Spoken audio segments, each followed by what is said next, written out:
Bella Swan's point of view. I moved timidly up the stairs, not quite sure I really wanted to walk into a room full of people who knew that Charlie had just left me bloody. I had never had to be honest about this with anyone before and I didn't quite know how to handle it. Alice's bedroom door was open, and she and Jasper were lounging against the headboard of her bed, looking at a paper that was propped against Alice's thighs. Emmett was sitting cross-legged on Alice's other side, examining the paper as well, and Edward was sprawled across the foot of the bed, staring at the ceiling. They all looked up when I knocked softly on the door.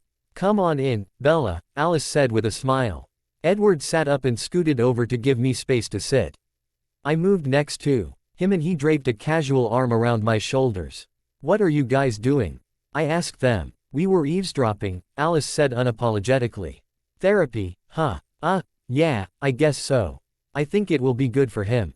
Better for him than meeting up with the business end of my fist," Emmett grunted. My stomach clenched at the thought. Knock it off," Jasper said, shooting him a glare. "You're not helping. Why didn't you tell us?" Alice asked, looking up from whatever it is she was staring at. I shifted uncomfortably, shrugging Edward's arm off of my shoulders and pulling my knees up to my chest. "I don't really want to talk about it." "Okay," Emmett said. "Hey Bella, do you recognize this guy?" "No," Edward and Alice both said together, but Emmett had already taken a paper off of Alice's lap and handed it to me. I just caught a quick glimpse of it before Edward snatched it out of my hand. It was a drawing of a face that I did, in fact, recognize. A face that I had run more than 1,000 miles to escape. "Pretty little thing." I felt the blood drain from my face. "Where did you get that?" I whispered. Edward eyed me warily. "You know him. Where did you get it?" I demanded, nearly yelling this time. "Bella," Edward sighed soothingly, "we need to know who he is." "No, you don't," I yelled. I stood up and grabbed the paper away from him, ripping it into as many pieces as I could with my impaired hand and throwing them on the floor. I turned and ran out of the room, rushing down the stairs. Carlisle was holding a phone to his ear, and he gave me a concerned look as I ran past him, but I didn't stop. I bolted for the door, and only realized when I tried to slam it shut behind me that Edward was following me. "Bella." I pushed harder, running down the gravel drive. Even knowing even as I did it that it was a very bad idea. I was going to end up flat on my face if I kept this up, so when I felt Edward's cold hand close around mine, I let him pull me to a stop. "Where are you going?" he asked, gently tugging me around to face him. "He's not supposed to be here," I yelled, and somehow I was crying. Edward drew me into his arms, holding me against his chest. "Where is he supposed to be? You're a pretty little thing, aren't you, Bella?" I could practically hear his whisper and feel his hot breath on my ear. I shuddered and clung to Edward, my good hand clutching at his back. "Bella," Edward sighed worriedly. "Hey, come on, talk to me. 1, 2, 3, 4, 5, 6, 7, 8, 9, 10. 1, 2, 3, 4, 5, 6, 7, 8, 9, 10. 2. Hey." He snapped his fingers in front of my face, and I shook my head irritably. 1, 2, 3, 4, 5, 6, 7, 8, 9, 10. 3. 1, 2, 3, 4, 5, 6, 7, 8, 9, 10. 4. 1, 2, 3, 4, 5, 6, 7, 8, 9, 10. 5. "Bella, how hard did you hit your head?" 1, 2, 3, 4, 5, 6, 7, 8, 9, 10. 5. "Bella, look at me," Edward sighed urgently, shaking my shoulders. 1, 2, 3, 4, 5, 6, 7, 8, 9, 10. 6. 1, 2, 3, 4, 5, 6, 7, 8, 9, 10. 7. "Bella." He grabbed my chin and turned my face to him. And I was dimly aware of his bronze hair and golden eyes through the haze in front of my eyes. 1, 2, 3, 4, 5, 6, 7, 8. "Bella." It was Carlisle's voice this time.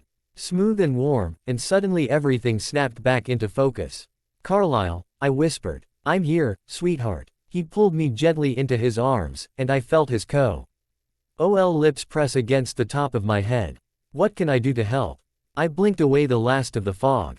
"I'm fine. He pulled back and looked into my eyes. Can you focus right here? He asked, holding up his index finger. I dutifully watched it while he moved it back and forth. Do you feel dizzy or nauseated? No. Really, I'm fine. He frowned. Why don't we go back inside? It's cold out here. I hadn't noticed until he pointed it out, and I wrapped my arms around myself as he and Edward guided me back inside. Jasper, Alice, and Emmett were standing in the living room, looking at me like I had grown a second head. Edward, get her a coat please, Carlisle said. Jasper, Alice, I'll need you to come with us. I'll come too, Emmett said. Carlisle shook his head, giving Emmett an apologetic look. I'm not sure that would be wise. We're meeting someone there. Who? Carlisle drew in a deep breath. You're kidding, Edward sighed. Carlisle, are you sure that's a good idea? He's safe. And he'll be invested in the outcome. He's not Ephraim, Edward sighed. Emmett crossed his arms over his chest. I think I should be there if he's coming. There will already be 4 of us, Carlisle said calmly. I want to avoid giving him the wrong impression. I think it's exactly the right impression, Emmett growled. Edward's right, you have to remember that he's not Ephraim. I have a very good memory. Carlisle said tersely. Please, stay here with Esme. We'll call you if we need you. I looked around, wondering where Esme was. I hadn't seen her come in with the others. Ready, Bella? Edward asked, helping me on with a jacket. Yeah, who are we meeting? Carlisle ushered me out the door. Billy Black. Carlisle Cullen's point of view. Edward. I stopped him as the off. RS climbed into the car and gave him a questioning look. What happened? He shook his head. It's private. He started to turn away, and I grabbed his arm. Do better than that. He sighed. Look, Alice saw something. Something horrible. Something Bella would definitely not want to share. She sketched someone who was involved, and Bella freaked when she saw it. I released his arm. We'll talk more about this later. The 3 of you need to stop breathing, I said, too low for Bella to hear. I didn't take time to clean up the blood before I left. We got in the car and headed to the Swan place. There were 2 cars parked across the street when we pulled up. As I turned off my Mercedes, Harry Clearwater emerged from one of the cars and helped Billy Black out, getting him settled in his wheelchair. The 2 of them crossed the street side by side, stopping a few feet from us. Jasper, Alice, stay here for a few minutes, please. I opened the door and stepped out, beckoning for Edward to follow me. And I moved around the car to open Bella's door for her. Billy's eyes narrowed when she took my hand and stepped from the vehicle. With none of my wariness to hold her back, Bella skipped to Harry and hugged him tightly. It's been so long since I've seen you. She gushed. He hugged her warmly but never took his eyes off of me. She moved to Billy next, leaning down to kiss his cheek. Good to see you again, Billy. Billy smiled at her. Jacob's in the back seat of Harry's car. Why don't you go say hello? She glanced between us, picking up on the tension, and nodded. Okay. She moved off across the street and pulled open the door, climbing in with Jacob. I winced, fully aware of his lineage and potential. Billy's eyes were boring into me. Do you really think it's appropriate to bring her here for this? This is a family matter. I thought it only fair that she be here to weigh in on how things are handled. And these others? He eyed Edward, then glanced into the car windows. My children have particular talents that I thought would be helpful in making this go smoothly. Billy's face betrayed no surprise. Is that so? I nodded. I assumed you were aware. Your predecessor kept careful notes on my family's abilities. Many of my grandfather's records were lost in a tsunami when I was a child. His heart rate didn't increase, but I still got the distinct feeling he was misleading me. Was he testing to see if I would reveal my hand? For the sake of building a trusting relationship, I chose to tell him what I believed he already knew. Well, then, let me introduce you. I gestured to Edward. My son Edward is telepathic. Edward nodded to Billy, but said nothing, preserving the air in his lungs. Billy raised an eyebrow, also saying nothing. My daughter Alice is prescient, I said. Gesturing toward the car. Once again, he had no answer. My son Jasper is, I suppose, empathic, I said. He can sense the emotions in the people around him, and to a point, he can influence them. And you brought him to control Chief Swan? Billy asked. Or us? Charlie is feeling very emotional right now. It's possible he will need help calming down in order to think clearly. Billy watched me, his face blank. If it makes you more comfortable, Jasper can wait outside. I think that would be best. And do you have any objections to Edward accompanying us inside? I believe I object to the invasion of Charlie's privacy, yes, Billy said flatly. I took a steadying breath. I'm wary of empty promises, Chief Black. With Bella's safety at stake, I would like some guarantee that what Charlie tells me is sincere. Billy looked at me for a long time. Finally, he took a deep breath. We don't have a chief anymore. I raised my eyebrows in surprise. Pardon me, I wasn't aware of that. Do you prefer Mr. Black, then? He didn't answer. If you'll permit me, I told him, there is a small matter that needs some attention.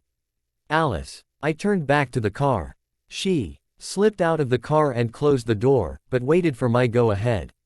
What is this matter? Billy asked. There are some small traces of blood inside the house that need to be cleaned up. Billy folded his arms across his chest. You expect a vampire to safely clean up blood? We have ways of controlling ourselves, Mr. Black. We've been doing it for a very long time. I expected him to argue, but he didn't. I gave Alice a nod. She ran around the back of the house, where she would enter through the back door. It took her less than a minute to clean away the blood in the kitchen, and she Veer made a noise loud enough to betray her presence to Charlie. I gave her an approving smile as she returned and climbed back into the car. Edward, Jasper, the air is clean. Edward leaned close. Guilt, remorse, worry, he said. I'm getting very little from Charlie that Jasper couldn't pick up on his own. I glanced back toward the house. I think it's time we settled the matter. Mr. Black, Mr. Clearwater, after you. Billy shook his head and rolled himself backward. Let's see how you and your talented children handle this. Once again, I was taken by surprise. You wouldn't care to join us. I'll be here to take him home when you've done what you need to do.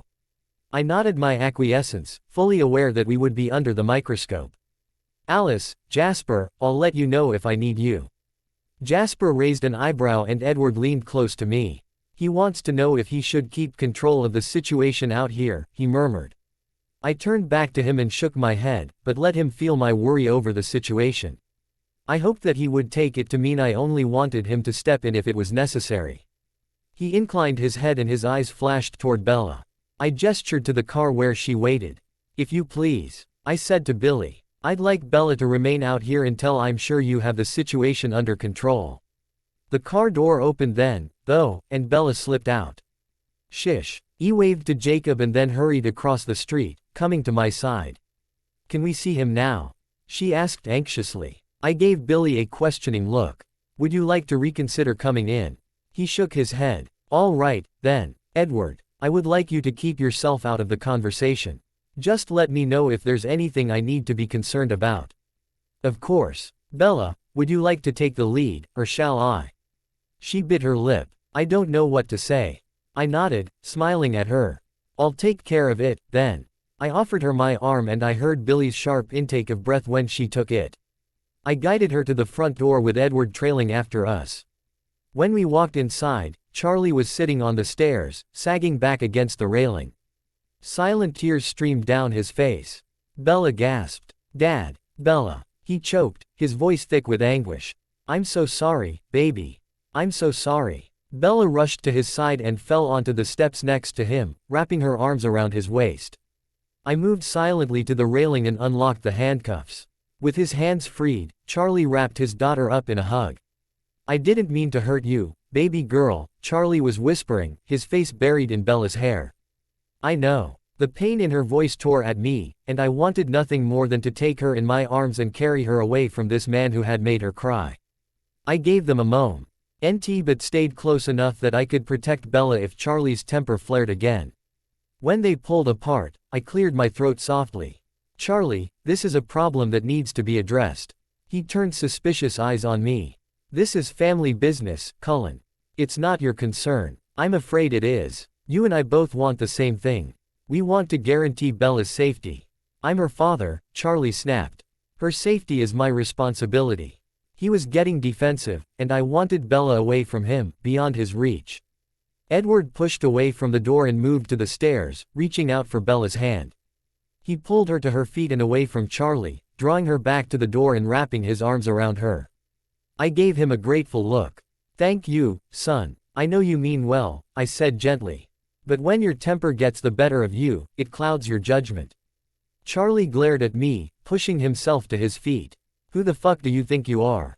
He growled. You come into my house and take my daughter away from me, and now you're telling me I can't take care of her. I waited silently for him to finish venting his anger. What the hell gives you the right to tell me how to raise my kid? What the hell gives you the right to accuse me of anything? Carlisle. Jasper's voice drifted in from outside. Not yet, I murmured. I want you out. Charlie yelled. You and your boy, get the fuck out. I shook my head. I'm sorry. I can't do that. We need to settle this matter. He strode forward, getting right in my face. There's nothing to settle. You two get off my prop. Before I call downtown and have you arrested. I needed to move him past the accusations and get him to the solution. There's something I'd like you to consider, I told him. A therapy center in Port Angeles that can help you work through some of the issues that cause problems between you and Bella. You son of a bitch, he spat. You think you know me? You think I'm some kind of asshole that hurts his family for kicks? No, I said firmly. I think you're unwell. I think you need help. And the sooner you get it, the sooner things will get better between you and your daughter. There's nothing wrong between us. He yelled. And you've got a lot of nerve coming into my house and judging my family. Dad, Bella said timidly. She pushed herself away from Edward and moved back to her father's side. Wrapping her arms around his neck. Please listen, she whispered in his ear. I want to stay here, and if you don't listen to him I have to go back to Mom. Charlie's face crumpled and he squeezed his eyes shut. Rocking Bella gently. I want you to stay too, baby, he choked. Charlie, look at her, I said gently. The bruise on her head, the bandage on her arm. And her hand hasn't yet finished healing from her last injury. Charlie stiffened and gritted his teeth, but didn't argue. This can be corrected. But you have to heal your own wounds first, and you can't do that by yourself. Please, Dad, Bella said tearfully, looking into his eyes. Charlie swallowed hard, staring at her. What's this place in Port Angeles? It's a live-in treatment facility, I said. Places like this generally have you stay there for a couple of months before releasing you and seeing you on an outpatient basis. A couple of months, what am I supposed to do about work? I can help you arrange for medical leave. His head snapped up. So you want to go telling everybody I work with that you require a surgical procedure, I interrupted him. With plenty of recovery time. He blinked in surprise, but then shook his head. I can't just not work for 2 months. I don't have that much in savings, and paying for a hospital. Money is not a concern, I told him. Just leave that to me. To you, he said shortly, his temper rising. You're going to pay my fucking bills. There are programs that help cover these things, I said soothingly. I have helped get funding for this before. I'm familiar with the system. I was lying through my teeth. Of course I was going to assume his financial obligations. But something like that was not easy for a man like Charlie to accept. He sat back down on the stairs, pulling Bella into his lap. 2 months, he whispered, looking devastated. The holidays, maybe we should wait a little while. Bella looked at him pleadingly. We can't wait. She'll be allowed to visit, I told him. He leaned his head against Bella's shoulder and sobbed quietly. Baby, I'm so sorry. I never wanted to hurt you. I love you, Dad. Tears fell from her own eyes as she huddled against him. They sat together for a long time, holding each other and crying. When Charlie finally pulled himself together, he cleared his throat and he and Bella rose. So how do we do this? He asked. We'll give you a few minutes to pack a suitcase, I told him. Tonight you'll be staying with a friend at La Push. I'll make arrangements for your medical leave this evening and we'll get you checked into the center in the morning. A friend at La Push. Billy Black and Harry Clearwater are waiting outside. His face blanched. You called. They're your closest friends. They want to see you get through this. Charlie swallowed hard and nodded, taking the news surprisingly well. He looked at Bella, another tear sliding down his cheek. I'm going to miss you so much, baby. I'll miss you too, she said. I'll visit as much as I can. He nodded, swallowing hard, and then turned and headed up the stairs with a heavy step. Bella started after him. But he gave her a sad look and shook his head. She fell back, looking hurt. "Give him some time," I murmured to her as he disappeared up the steps. This is not his proudest moment. In fact, Edward Said. Let's get out of here. Maybe you can go sit with Jacob for a while. She bit her lip but then nodded, and the three of us filed outside. Billy and Harry were back across the street next to Harry's car. I stopped at the Mercedes with Edward while Bella continued across the street. She climbed into the car with Jacob and wrapped her arms around him, burying her head in his shoulder. She didn't cry, though. She just sat silently. Charlie found it more difficult to have to pack knowing Bella was there, Edward murmured to me, explaining his reason for bringing us out here. I see. Is there anything else I should know? He shook his head, but very softly he whispered, Black, Clearwater, and whoever those two are in the second car are trying very hard to keep something from me. And you'd better believe that they knew I could read their minds before you told them. I figured as much. Can you tell anything about what they're hiding? Every now and then a name slips through, he whispered. His lips barely moving. Sam. That's all. They're very good at this. Harry and Billy started across the street again, but once again stopped several feet away from us. How did it go? Billy asked. He's packing now. I'm surprised. I expected him to shoot you. I smiled softly. The night's still young. You never know. What time will the center be expecting him tomorrow? Edward spoke up, answering his questions. Esme was making the arrangements when we left. He pulled his cell phone out of his pocket and dialed. He spoke briefly with Esme before hanging up and putting his phone away. They can check him in any time between 10 in the morning and 2 in the afternoon. If you would be so kind as to have someone drive him to the border, I said, I'll meet you there and take him in. I'll take him, Billy said. If you wish. But I'll have some paperwork to transfer to you. If you'll call me before you leave your house, I'll meet you with it. Billy nodded curtly. Leave your spawn at home. Quote. Edward snickered. I turned him and raised an eyebrow. Think it's funny being called Spawn, do you? If I'm Spawn, you're the demon. I looked to the heavens in a prayer for patience. You're a century old, Edward. When do you plan to grow up? I spend my day surrounded by the minds of adolescents. They're bound to rub off on me. Harry and Billy didn't seem amused by our banter. Billy leveled a hard stare at me. Why are you involving yourself in this affair? He asked abruptly. I sighed. I knew he wouldn't take my answer well, but I owed him the truth, if only for Ephraim's sake.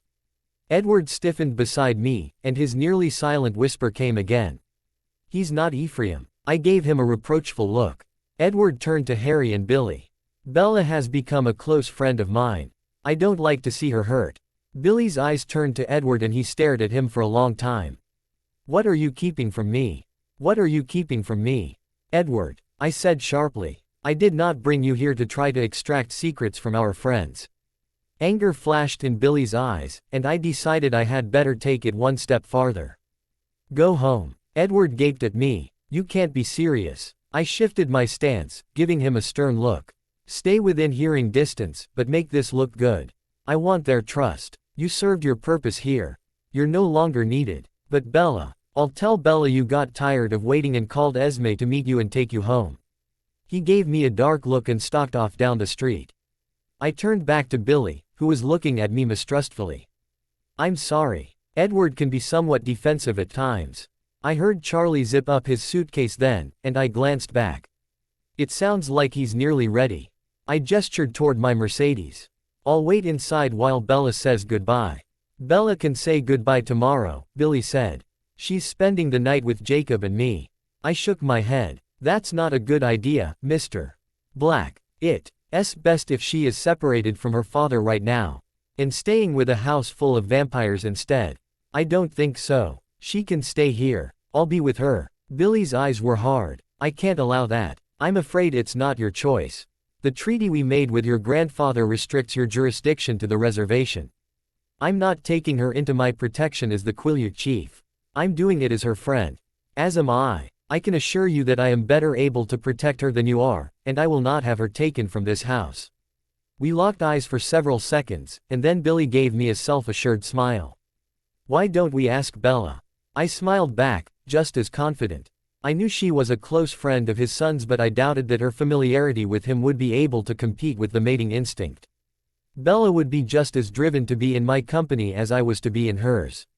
That sounds perfectly fair. Harry turned and strode back to the car and I glanced back at the house. Wondering why Charlie hadn't come out yet. I listened for movement and heard his heartbeat and labored breathing in Bella's room. There was a rustle of paper, and then a soft scratching sound started. He was writing something. I felt another pang of sympathy for the man. He was a hard worker and a loyal friend.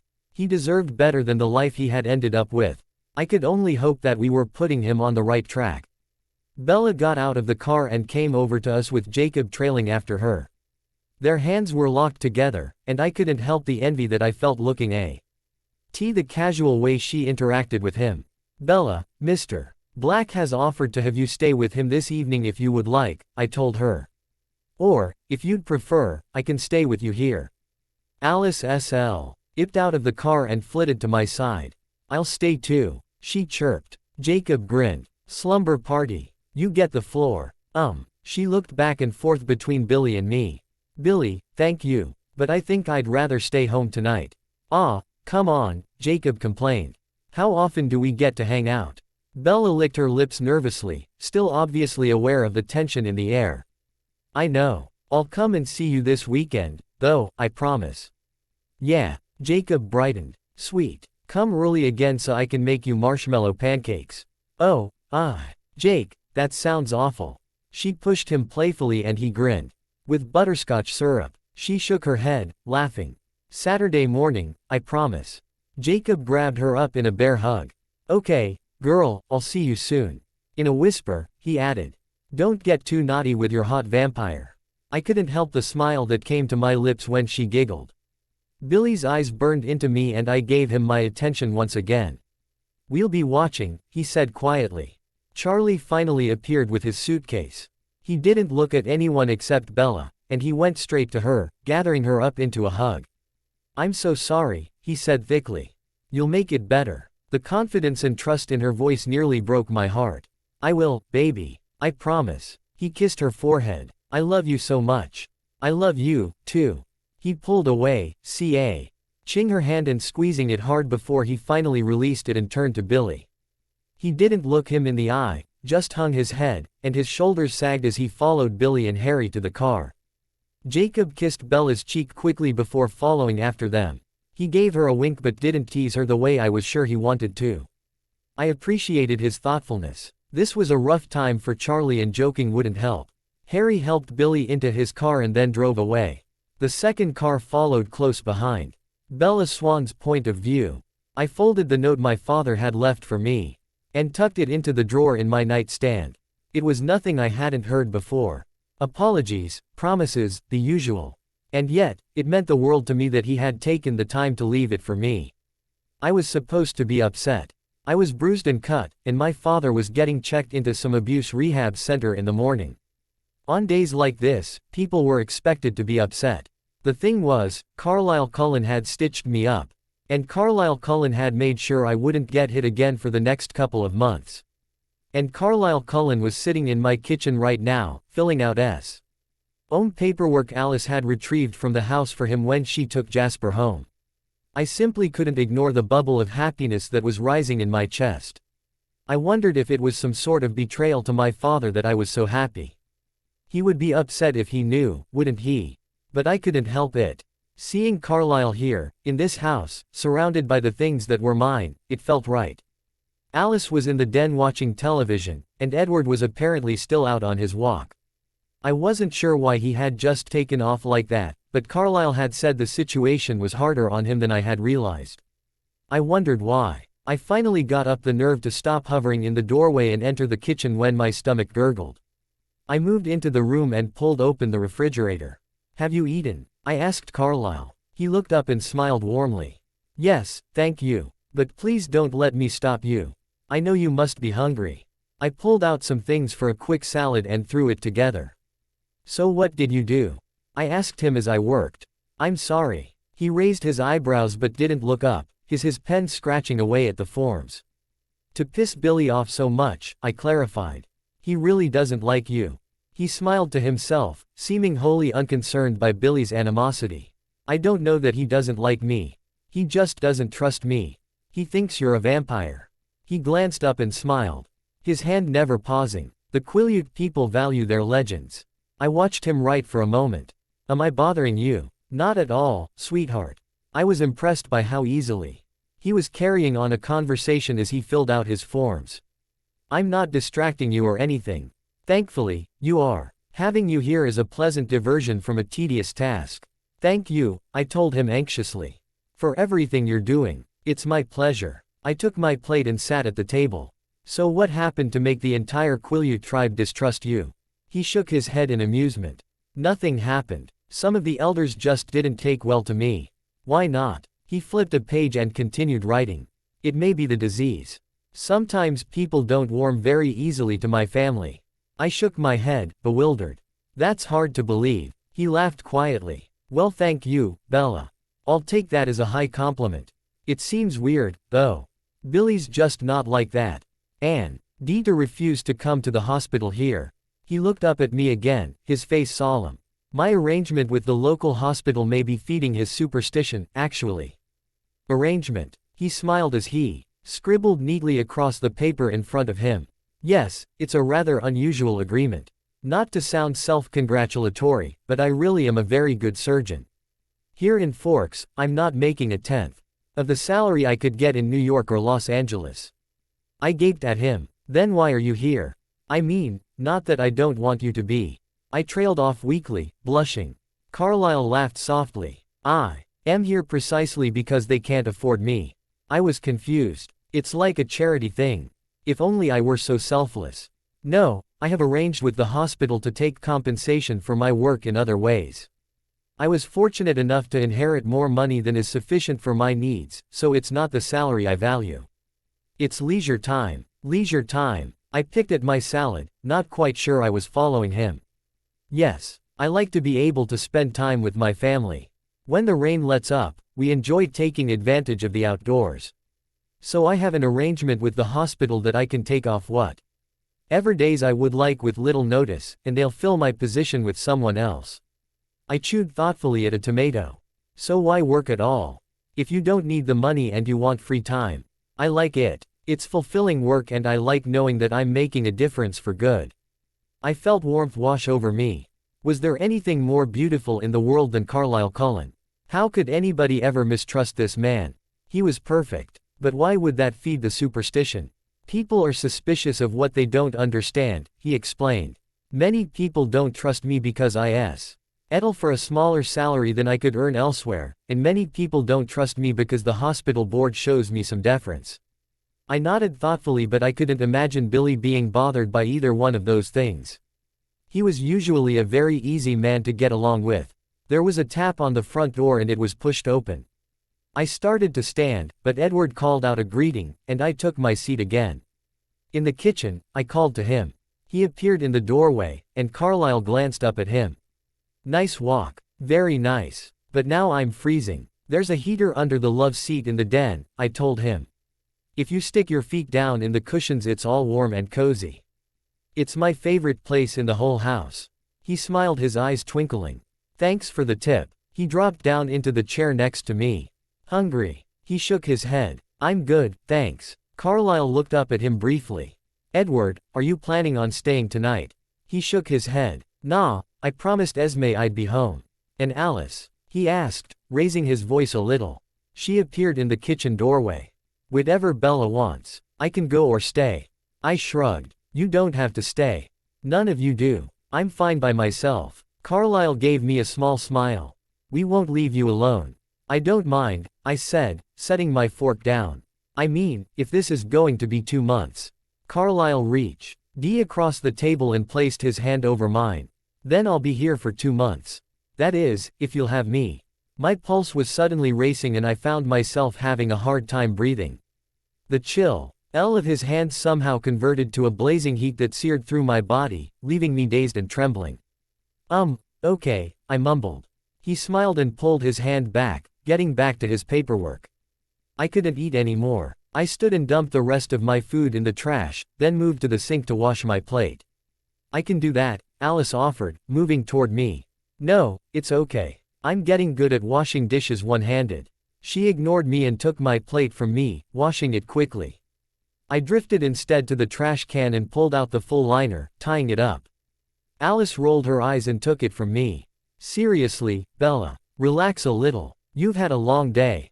She moved away with the trash bag and I sat back down at the table, feeling useless.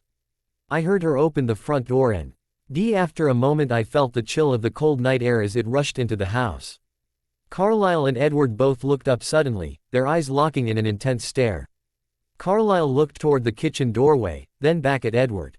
"Oh, you've got to be kidding me," Edward sighed irritably. "What?" I asked. Edward glanced at me. Nothing. He furrowed his brow. "Bella, did you know the guys who came along with Harry and Billy tonight? The ones that just sat in the car? I didn't recognize them, but it was pretty dark. It's possible I've met them before." His eyes flicked to Carly's. Lynn and they stared at each other for a moment. "Do you know anybody at La Push named Sam?" he asked, his eyes never leaving Carlisle's. "No. Why?" He shrugged. "No reason." I cleared my throat, getting him to look at me. "No reason?" I asked skeptically. He gave me a crooked smile. "Sorry, like I told you, I'm a little weird sometimes." "What's going on?" Carlisle spoke up, his attention on his work again. "It's going to freeze tonight. The roads will be icy in the morning." If it had been Edward trying to change the subject like that, I'd have called him on it. I didn't quite have the nerve to do the same with Carlisle. But they were hiding something again and I sighed. Everything was so cryptic with the Cullens, and it bothered me. What was it, exactly, that they thought I couldn't handle hearing about? Edward stood up, but Carlisle gave him a long look and he dropped back into his chair with a huff. "It's getting late," he said. "You kids have school tomorrow." I started. Yeah, I'll change the sheets on Charlie's bed for you." He glanced at me, surprised. "No need for that, sweetheart, I'll make do with the couch." "For 2 months. He smiled ruefully. "It's fine," I said, standing. "You might as well use it since it's going to be empty." Edward rose too. "I'll help." I went upstairs and found some sheets and fresh blankets in the linen closet, then moved to Charlie's room with Edward following behind. "So Carlisle's in a good mood," he observed, stripping the blankets off of the bed. I blushed, focusing on pulling off the old sheets. "And you seem to be, too," he continued. Then paused as though he was waiting for an answer. "Do you have a point?" "I'm just wondering if you're faking it," he said casually. He grabbed the fitted sheet and threw it open onto the bed. I helped him tuck it around the mattress. "Why would I be faking it?" "I don't know, for the same reason you didn't tell me what was going on with your dad. You keep things to yourself, Bella, and I'm worried about you." I glared at him. Hypocrite. How much was he keeping from me? "Okay, how about this? I'll tell you how I really feel if you tell me what in the world was going on with you and Alice earlier." He looked away quickly. "What do you mean? At your house, when the two of you started freaking out and doing your little sibling code speak thing?" "Yeah," I saw that little smirk. He knew exactly what I was talking about. "I don't remember anything of the kind," he said, flinging the top sheet over the mattress. Well, I'm just fine tonight, thank you." I helped him straighten out the sheet and tuck it in. Then grabbed the first blanket and started spreading it out. Come on, Bella. I'm just concerned about you. I mean, you've had a pretty miserable day." I thought about his words. It was true that bad things had happened today. It was also true that it could have been a lot worse. For the first time in my life, someone had interceded on my behalf. I hadn't to rely on my own endurance to get through the beating or on my own strength to fix myself up afterward. And I wasn't alone. I had been surrounded by friends all evening and never once had they shown any indication that they cared about me any less because of what Charlie did. Somehow, I had always expected them to. I had always thought that if people really knew what was happening, they wouldn't want to have anything to do with me. But Billy and Jacob had invited me to stay with them and Carlisle had pretty much decided that he was moving in. I could never in a million years have foreseen this kind of reaction. "I've had worse," I finally told Edward. He raised an eyebrow as he grabbed the bedspread. "I'm not sure if you meant that to be reassuring, but it wasn't." I laughed a little. "I just mean, today could have gone worse." We straightened out the covers, and I grabbed the pillows, shaking them out of their shams. Edward moved to help me put on fresh ones. "Are you okay with the way all of this is working out?" With Carlisle staying here and all. I couldn't stop the stupid grin, or the heat that rose to my face, so I just turned away quickly. Yeah, I mean, if it doesn't drive him crazy. Won't he be uncomfortable being away from home so long? Edward just shrugged, thankfully passing up the opportunity to tease me about my reactions to his father. Carlisle has a talent for making himself comfortable pretty much anywhere. I snorted indelicately. He didn't seem all that comfortable talking with Billy tonight. That's true. The Quileutes unnerve him a little. He was surprised by their animosity toward him and he hasn't really recovered. Who's Ephraim? I asked him. He straightened, still holding a pillow, and gave me a guarded look. Why do you ask? I don't know. I took the pillow from him and tossed it onto the bed next to the one I had just placed there. You and Emmett both made it a point to tell Carlisle that Billy isn't Ephraim. I'm just curious what the connection is. Edward sighed and muttered something to himself. He's an old friend of Carlisle's, he said to me, sitting on the foot of Charlie's bed. The two of them were polar opposites on almost everything. And most people thought they wouldn't get along well. But they fascinated each other, so they used to have these long talks and they got to be really close. Carlisle was pretty broken up when he died. What does that have to do with Billy? He hesitated. Billy reminds Carlisle a lot of Ephraim. I think he hoped the two of them could have a similar relationship, and he's disappointed that it's not working out that way. I gave him an odd look. He didn't seem all that bothered when I was talking to him about it earlier. Edward stood and dropped an arm around me, leading me out of the room. Carlisle tends to bury things. He keeps a pretty cool exterior, but there's a lot going on underneath. You have to look for little tells. Like what? Oh, no, he grinned. I'm not giving up Carlisle's secrets that easily. You have to figure him out all on your own. My jaw dropped, and I squeaked indignantly. You're not going to help me. Nope. He smirked, starting away. Hey. I hurried after him, following him down the stairs. Edward, come on, I begged, lowering my voice so Carlisle and Alice wouldn't hear us from the kitchen. You have to help me out. This is hard. He just laughed and moved to the den where Alice had left the overnight bag and briefcase she had brought back for Carlisle. Hey old man, do you have a pen in your briefcase? He called out. I started to offer him one. But he turned quickly and put a finger to my lips. Yes, I think I do, Carlisle answered from the kitchen. Edward grabbed it and set it on the arm of Charlie's recliner, opening it up. I choked back a gasp. Inside the case, on top of a stack of paperwork, was a photograph in a protective plastic cover. It was a copy of the same picture Edward had given me, the one of Carlisle and me before the dance. I stared at it as Edward plucked a pen out of the briefcase. He found a pad of sticky notes inside and pulled a sheet off, sticking it to the end table. He scrawled a quick note on it, and handed it to me. You have to look for little tells. He replaced the pen and snapped the briefcase closed, and since I was still just staring at the note, he grinned and dropped an arm over my shoulders. He guided me back up the stairs into my room. It's getting late. You should get some sleep. Do you need a ride home? I asked him. He shook his head. Nah, I'll have Alice take me later. I can do it now. He stopped at my bedroom door and tapped my nose affectionately. You need to sleep. Besides, I've hardly argued with Carlisle at all today. I need to get in some quality bickering before I go. Edward, I complained. Why can't you just be nice? Go to bed, Bella. I promise not to rough up your true love too much. Don't make him cranky, I ordered. Carlisle doesn't get cranky. He turned and headed off down the hall. Don't make me cranky, I called after him. He just laughed and disappeared down the stairs. Carlisle Cullen's point of view. Now, Edward whispered, only just loud enough for the two of us to hear. Sit down. She's asleep. Only just. I don't want to wake her. Edward growled in frustration and dropped back into his chair at the kitchen table. What if he leaves? Then we won't speak with him, I thought calmly. It's entirely possible that he'll leave as soon as we attempt it anyway. Edward clenched his fist on the tabletop. I see. Can't believe they managed to keep this from me. Can you hear him? He growled in frustration. I think so. But he's letting the wolf instincts take over, so the rational part of his mind is muted. I keep losing him. Very clever. I wonder how long he's been running. I kept Edward waiting another 5 minutes and then I rose. He fell into step behind my right shoulder as we strode to the backyard. We stopped at the tree line. scanning the forest with both our eyes and our ears. How to begin? I cleared my throat. It's very thoughtful of you to stay and keep an eye on things, I said, speaking as though he were no more than a few feet in front of me. An angry growl ripped through the cold night air. I looked at Edward, and he shrugged. I'd like to introduce myself, I said cordially. Though I'm sure you know us by reputation. I'm afraid I don't know if we've ever actually met.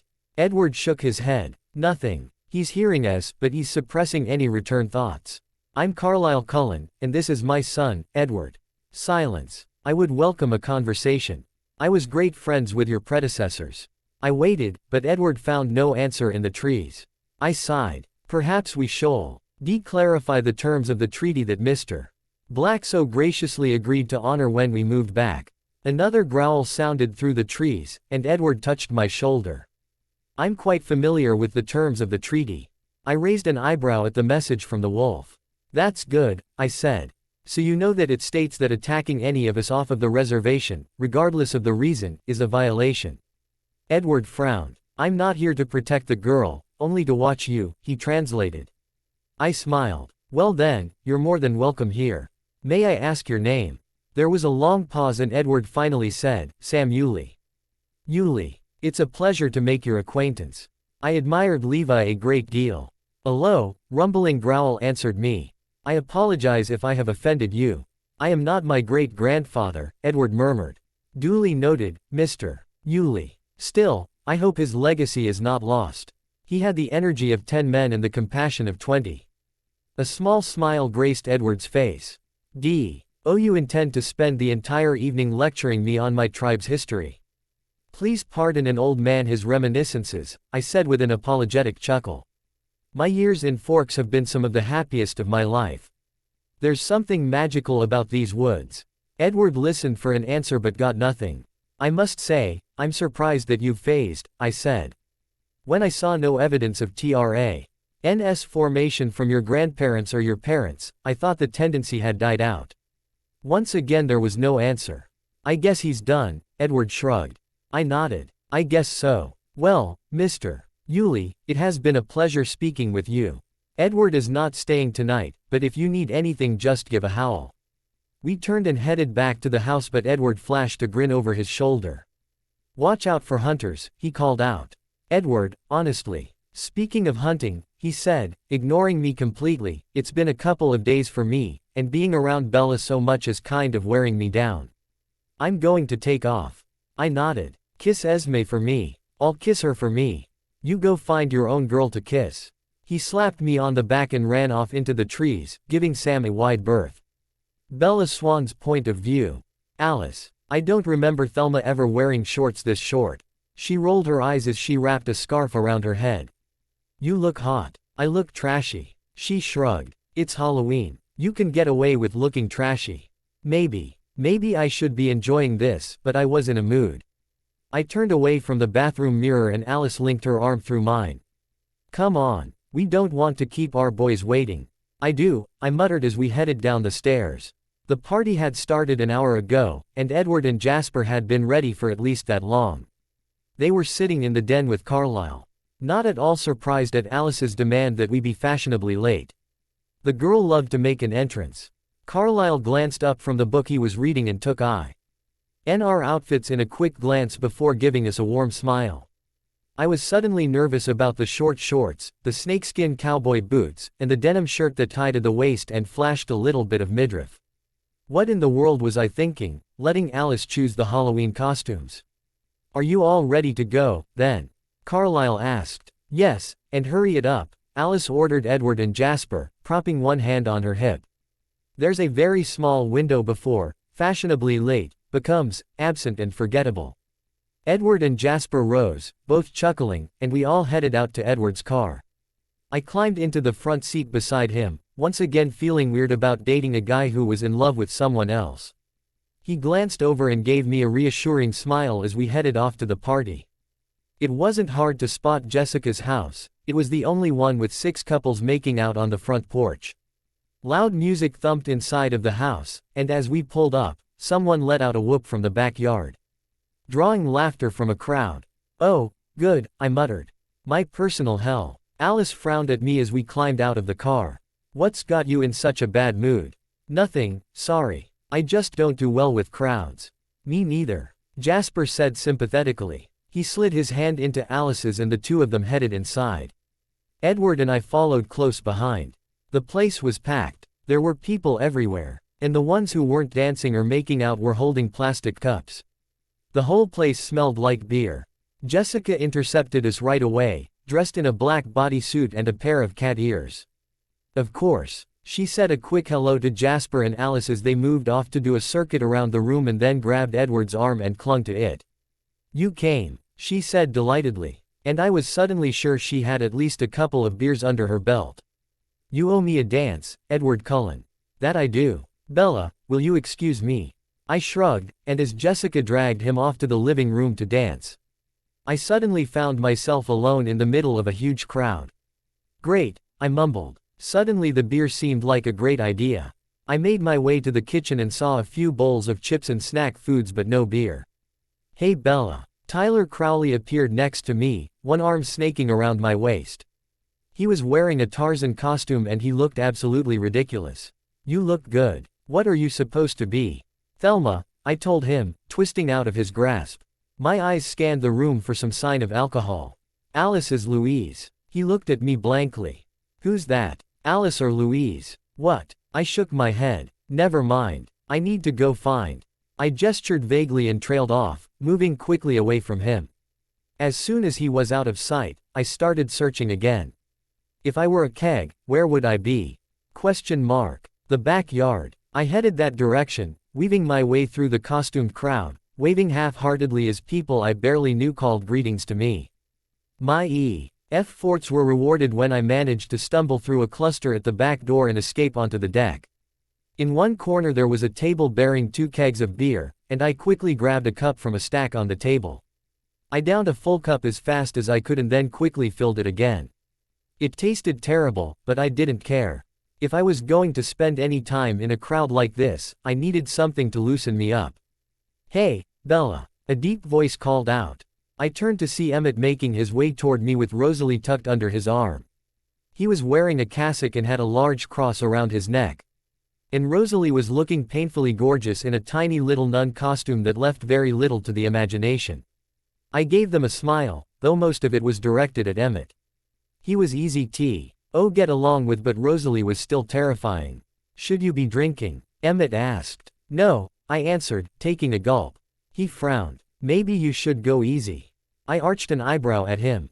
I'm at a party full of people who barely know me, which I only got invited to because Jessica's hoping to score with Edward. I'm dressed like a redneck hooker, and my father checked into Daybreak Abuse Recovery Center today. Emmett took the cup from my hand and quickly topped it off, handing it back to me. Have it, kid. Rosalie gave me a friendly smile. Well, either that or I was buzzed already. I had always been kind of a lightweight when it came to alcohol. I know just the thing to make you feel better, she said brightly. She grabbed my elbow and started pulling me back into the house. I eyed my beer, wondering what it was laced with and how long the hallucinations would last. Rosalie dragged me over to a tall, well-built guy in a military uniform. He gave her a wide grin and she introduced us. Though I didn't quite catch his name. It might have started with an R. Bella's feeling a little down tonight, Rosalie explained to him. Be a dear and dance with her, won't you? Hell, yeah. He grinned. He took my beer and set it aside on a table, which irritated me, and then dragged me to the living room and started dancing to the blaring music. He got a little closer than I was comfortable with and I considered pushing him away. But it was crowded, and I was buzzed, so I decided I didn't really care. I shifted from foot to foot, knowing that if I did much more than that, I would put myself in the emergency room. When the song finished, he wrapped an arm around my waist. One more. He yelled over the music and started rubbing up against me again. I escaped after the second TRACK and hurried back outside for another beer, but before I got out the door, Rosalie was towing another guy over to me, a ninja this time. Bella, this is Diego, she said. I think you two would make such great friends. Why don't you go dance? Diego gave me a bright smile.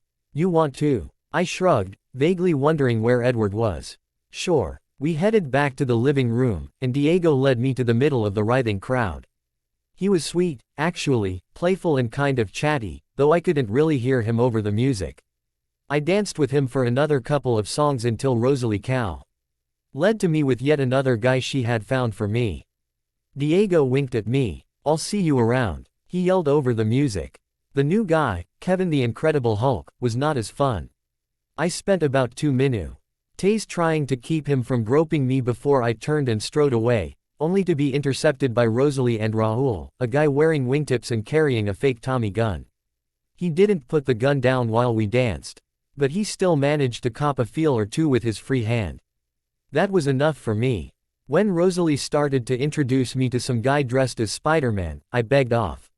I promised Mike Newton I'd dance with him tonight. I told her, "I'm going to go find him."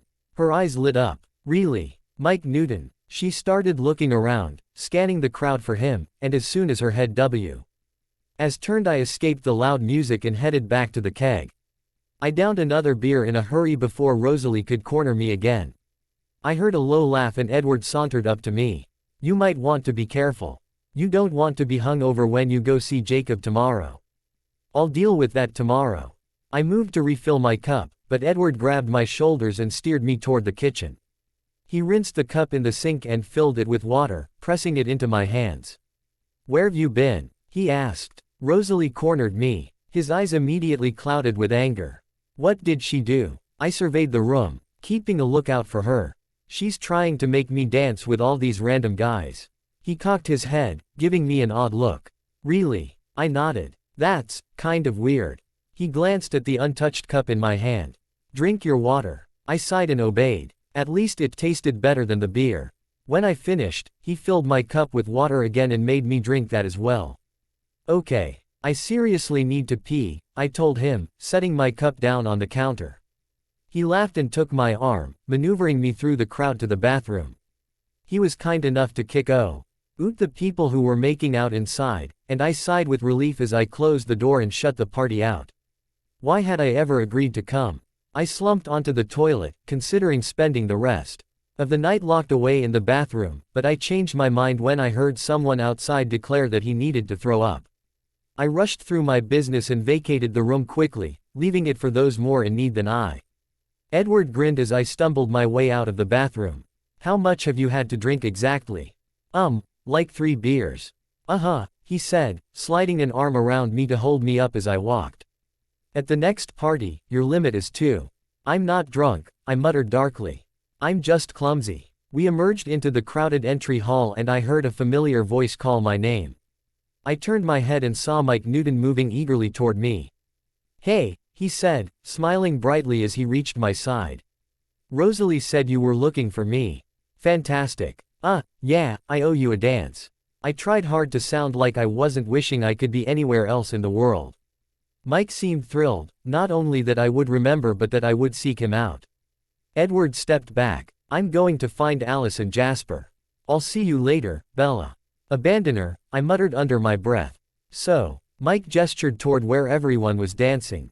"You want to?" "Yeah, definitely. I'll him draw me into the living room and I once again fell into my safe side-to-side dancing. Thankfully, the music was too loud to really allow much talking, so I didn't have to think of things to say to fill the awkward silence. He was polite at least, unlike a few of the guys Rosalie had thrown at me tonight, and he kept his hands in respectable places. For a few minutes, we danced together, and then suddenly I found myself on my back. For once, the accident wasn't my fault. Someone a little too drunk to dance had stumbled into Mike, who had fallen against me, and I tumbled backward onto the floor. My head hit the rug with a dull thud, and I groaned. That was definitely going to give me a headache. And probably a goose egg. "Bella," Mike said worriedly, scrambling off of me.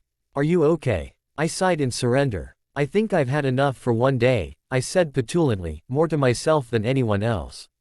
"I want to go home." Carlisle Cullen's point of view. "It doesn't look like you have a concussion," I murmured, shining a pen light into Bella's eyes. I turned it off and set it down next to where Bella sat on the kitchen table. "A couple of Tylenol and some coffee ought to have you feeling better again before long." As if on cue, the coffee pot sputtered out its last drizzles, and Edward poured some into a mug for Bella. "Here you go," he said, handing her the mug and 2 capsules. She smiled gratefully and took them from him. I shot Edward a disapproving look. "You've got a lot of nerve, bringing her home reeking of beer and other men." Edward turned away, hiding a smirk. "You can blame Rosalie for the other men," he said, too low for Bella to hear. "She was throwing hormone-soaked boys at Bella all night." I gritted my teeth. I should be grateful to Rosalie for trying to give Bella other options. But I wasn't. I really wasn't. "I'll deal with her later." I moved to the freezer, looking for ice, and found a cold compress all ready to go on the top shelf. I was torn between being amused and appalled over the necessity of having one readily available. I took it out and moved back to Bella, pressing it gently to the back of her head. "This should help reduce the swelling," I told her softly. She looked up at me, her face close to mine, and smiled. "Thank you. I'm heading back to the party," Edward announced. I kind of left Jasper and Alice stranded. "You and I are going to have a long talk about this tonight, Edward. You should have been paying closer attention to her. Later guys," he called cheerfully over his shoulder as he disappeared out the door. I gave Bella a soft smile. "I think I'm starting to see why you don't care for parties." She smiled, her cheeks coloring a delicious pink. "I can't be trusted in crowds." "How much did you have to drink tonight?" I asked her, concerned about how the alcohol would affect her in the morning. She looked down, biting her lip, and I gave a low laugh. "Bella, I'm not your father. I care very little if you drink. As long as you're being responsible about it." "I had 2 or 3 beers," she admitted. "Well, that's not so bad." I pulled the ice pack away from her head and moved to the refrigerator to fetch her a bottle of water. "A little hydration should keep you from being too miserable in the morning." She took the bottle, smiling ruefully, and set it on the counter beside her. "Edward's been pushing water on me too. He's a good boy," I said approvingly, lifting the cold compress back to her head. She tilted her chin up, looking into my eyes with an expression I couldn't read. It was distracting, being so close to her. Surrounded by her sweet scent and near enough to feel the heat from her body, but I still felt like I was too far away.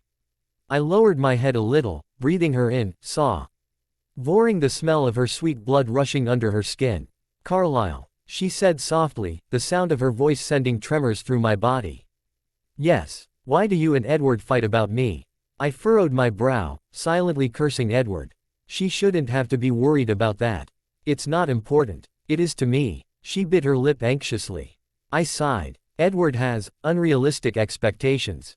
"Expectations for what?" I gazed down at her, loath to lie to her but knowing I could never tell her the truth. How could I tell her of my devotion to her but then refuse to show it? How much more woe. All it hurt my girl to be denied the love she knew she was entitled to. But Bella didn't wait long for my answer. She drew in an unsteady breath and then quickly stretched up and pressed her lips to mine. I should have stopped her. A better man would have. But the electricity that coursed through me when our lips met overwhelmed me, and instead I let the cold compress slip from my fingers, and I wrapped my arms around her. A full second passed, then 2, and a third, and her lips were still moving against mine, her blood racing in her veins. And then reality crashed down on me and I pulled away, breaking the kiss. But unable to bring myself to release her from my embrace. I shouldn't be doing this. She was human, barely more than a child, with family who loved her and needed her. "This is wrong," I breathed, my voice heavy with regret. Her face fell, and she ducked her head, pressing her forehead against my chest. "I'm sorry," she whispered. "Oh, sweetheart, no." I drew away and pressed a hand to her cheek, guiding her eyes back to mine. "There's no reason for you to apologize." A sob shook her shoulders, and a tear dropped from her eye. I groaned and closed my eyes, my dead heart breaking at the sadness in her face. "Sweet Bella, please don't cry. I can't bear to see you unhappy." Another tear fell and she ducked away again, shaking her head. Seeing her hurting like this, on top of all she'd had to endure over the last few days, was too much for me. Knowing I was the cause of it was more than I could take. At that moment, there was nothing in the world I wouldn't have done to ease her sadness. I moved my hands to cup her cheeks, turning her face to me again, and for the first time in more than 350 years, I surrendered to my physical appetites. I brought my mouth to hers again, claiming her lips and kissing her hungrily. My hands slipped from her face and I drew her into my arms, pulling her flush against my body, her thighs pressing tightly around my hips. My hand grazed the small of her back, where her shirt didn't quite meet the waistband of her shorts, and she moaned, arching against me. "Bella," I gasped. I swept my tongue over her bottom lip, and she parted them, allowing me inside. I explored her mouth, tasting her, savoring her warmth, as my hand slipped under her shirt and pressed against her back. I had never, in all my existence as vampire or human, felt this alive. Bella's touch woke something inside of me that I hadn't even realized existed, and it spurred me on, demanding that I take more of her. I moved my hand farther up her back, pulling her heaving chest against mine, relishing the warmth of her skin. She moaned again and the sound made me ache with desire. I released her lips, reluctant to lose the taste of her mouth, but finding myself drawn to the rapid pulsing at her throat. I kissed down her neck, smelling the warm fluid that flowed beneath her soft skin, feeling the fluttering of her pulse against my lips. "My Bella," I groaned longingly.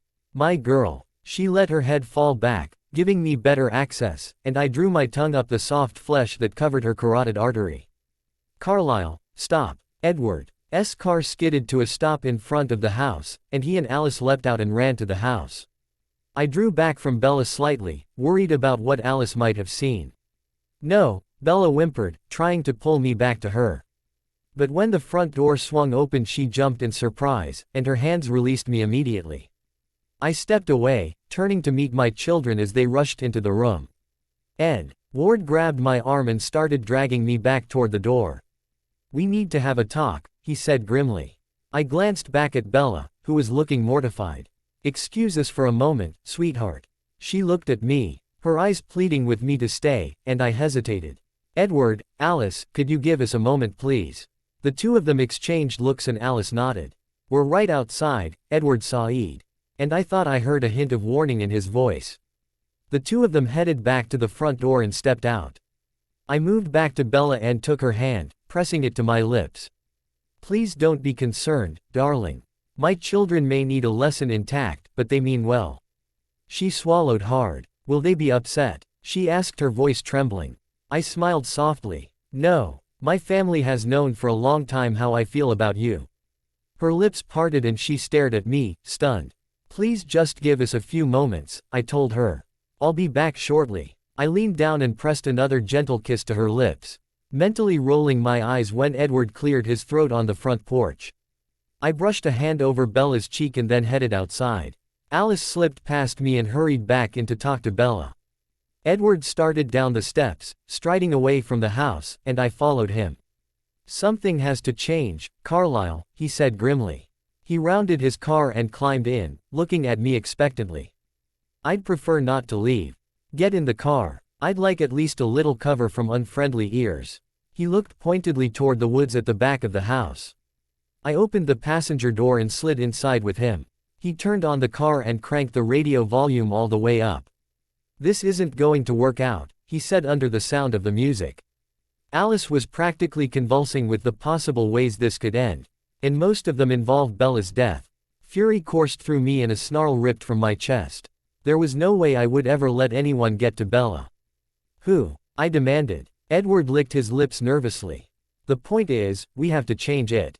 I grabbed his throat and shoved him back against the headrest of his seat. "Who?" I yelled. "Is it you?" He closed his eyes. "It's you, Carlisle." I jerked my hand back, insulted by the insinuation that I would ever hurt my girl. "Look," he said anxiously, "you've been alone a long time. You've never explored your sexuality. And trying things out on a human girl, it's hazardous at best." My jaw dropped in surprise. "Sexuality?" He shrugged, cringing back a little. "She seems very receptive." At first, I repeated, my heart plummeting into my stomach. "Right. Before, things get a little too rough for her." I winced, squeezing my eyes shut. "If this keeps going the way it's headed, it will end badly." I shook my head. I could certainly keep myself in check if Bella's safety was at stake, and I resolved to take every precaution to ensure that I didn't hurt her. "No," I said quietly. "No, it won't, Carlisle." Edward started to argue, but then stopped. "Actually," He said, okay. Yeah, things are looking better. I know. I smiled gently. I would never knowingly do anything to risk her safety. He frowned. You're not just going to cut her off now and leave her hanging, are you? I frowned. If I were a better man. No. He shook his head firmly. No, Carlisle, it wouldn't make you a better man to hurt her like that. He looked at me imploringly, be careful. It is so easy to lose control, to forget how fragile she is. A moment's weakness could destroy her. I listened to his warning, nodding silently. I'll be cautious. All right. He grinned and punched me in the shoulder. And it's about time, old man. I swear, if you moved any slower you'd be going backward. I pinched the bridge of my nose, shaking my head. I honestly can't remember why I ever thought you would make a good companion. He snickered and turned off the car before climbing out. You know, it wasn't only Alice and me who got an earful tonight, he said as I followed. You two put on a show for our wolf friend out there. He nodded toward the backyard, starting around the house. I'm going to go see if he's feeling chatty. I'll see you inside. I nodded and headed back into the house. Alice and Bella had moved to the den and they were holding hands on the couch. Alice was beaming, and Bella was smiling self-consciously. Alice, I murmured, thank you for coming by, but it's late. I think it's time for you to be getting home. She poked out her lip in a pout. Fine, but Bella, call me tomorrow and tell me everything. Good night, Alice, she said, her cheeks flushing. Alice skipped out the door, humming to herself as she went, and I moved to sit next to Bella. I expect you're probably getting tired as well, I said, slipping an arm around her. She nodded, snuggling against my chest, and I tentatively pulled her into my lap. I was worried that I might be getting familiar with her a little too quickly. But when she made no protest, I wrapped my arms around her. I kissed the top of her head and stroked her hair, cherishing every touch, every sigh, every moment I could spend with my girl in my arms. Until finally, she drifted off to sleep. Bella Swan's point of view. I woke up in my bed with a mild headache and serious cottonmouth, but as soon as the memories of the previous night drifted back to me, I found myself smiling. Carlisle had kissed me. Well, okay, I'd kissed him. Where I had gotten the nerve to do that, I would never know. It was insane and less than 12 different kinds of stupid, and for a while there it looked like I had made the biggest mistake of my life. But then he'd kissed me, and it was the most incredible thing I had ever experienced. My experience with kissing had been less than stellar. My first attempt at it had been with Jacob. One summer when I was 12, he and I had been screwing around while Charlie and Billy Phi shed and I'd told him I wanted to try kissing someone with tongue, just to see what it was like. We were both sort of awkward and naive, and neither one of us had any idea what we were doing. But we tried it, and we tried it again. And by the third time we had both decided that it wasn't all that great. The second had been him. My stomach lurched just thinking about it. After that, kissing became a tool, a means to an end. There was nothing to enjoy really, at least not for me. Kissing just moved you on to the next step. I thought that was all it would ever be to me, right up until Carlisle's lips had touched mine. At that moment it was like the whole world shifted into color. Everything that had been dull and gray was suddenly bright, vibrant, beautiful. As long as I lived, I'd never stop craving the feeling of his body pressed against me or his cold hand on my back. I gave a happy little sigh and rolled onto my side, checking my alarm clock. It was just after 7 and I knew Jacob would be waiting impatiently for me to get up and go over there. Stupid early risers, anyway. I rolled out of bed and shucked the costume that I had never managed to change out of the night before. After a quick shower I tugged on a pair of jeans and a turtleneck, then ran a brush through my hair and a toothbrush over my teeth. Once I was presentable, I went downstairs in search of something to counter the dull ache in my head. Carlisle must have heard me coming and anticipated my needs. When I got to the kitchen, he was already there, holding a glass of juice and 2 Tylenol. Good morning, he said with a smile. Handing them to me. I laughed. Good morning. Thank you. How did you sleep? I swallowed down the pills, grimacing at the clash of orange juice and minty toothpaste. Good. Beer puts me right out. He chuckled. Have a seat and I'll make you some breakfast. Actually, I'm due at Jacob's. I told him I'd have breakfast with him today. The skin around his eyes tightened ever so slightly. That's right, you had plans to visit him, didn't you? I mean, unless you want me to stay. What was the etiquette here? I'd basically made out with the father of two of my best friends. Who was staying with me while my own father was away? Was I supposed to check with him before I went somewhere? Would he object to me spending time with another guy? And what were we? Was this a relationship, or was I just a way for him to pass the time? Yet another secret for him to keep in his very full closet of secrets. He was shaking his head, smiling softly. No, of course not. He hesitated. Just call me if you need anything. Okay. I chugged the rest of my orange juice and thanked him for it again before heading toward the door. Bella, he said, stopping me with my hand on the knob.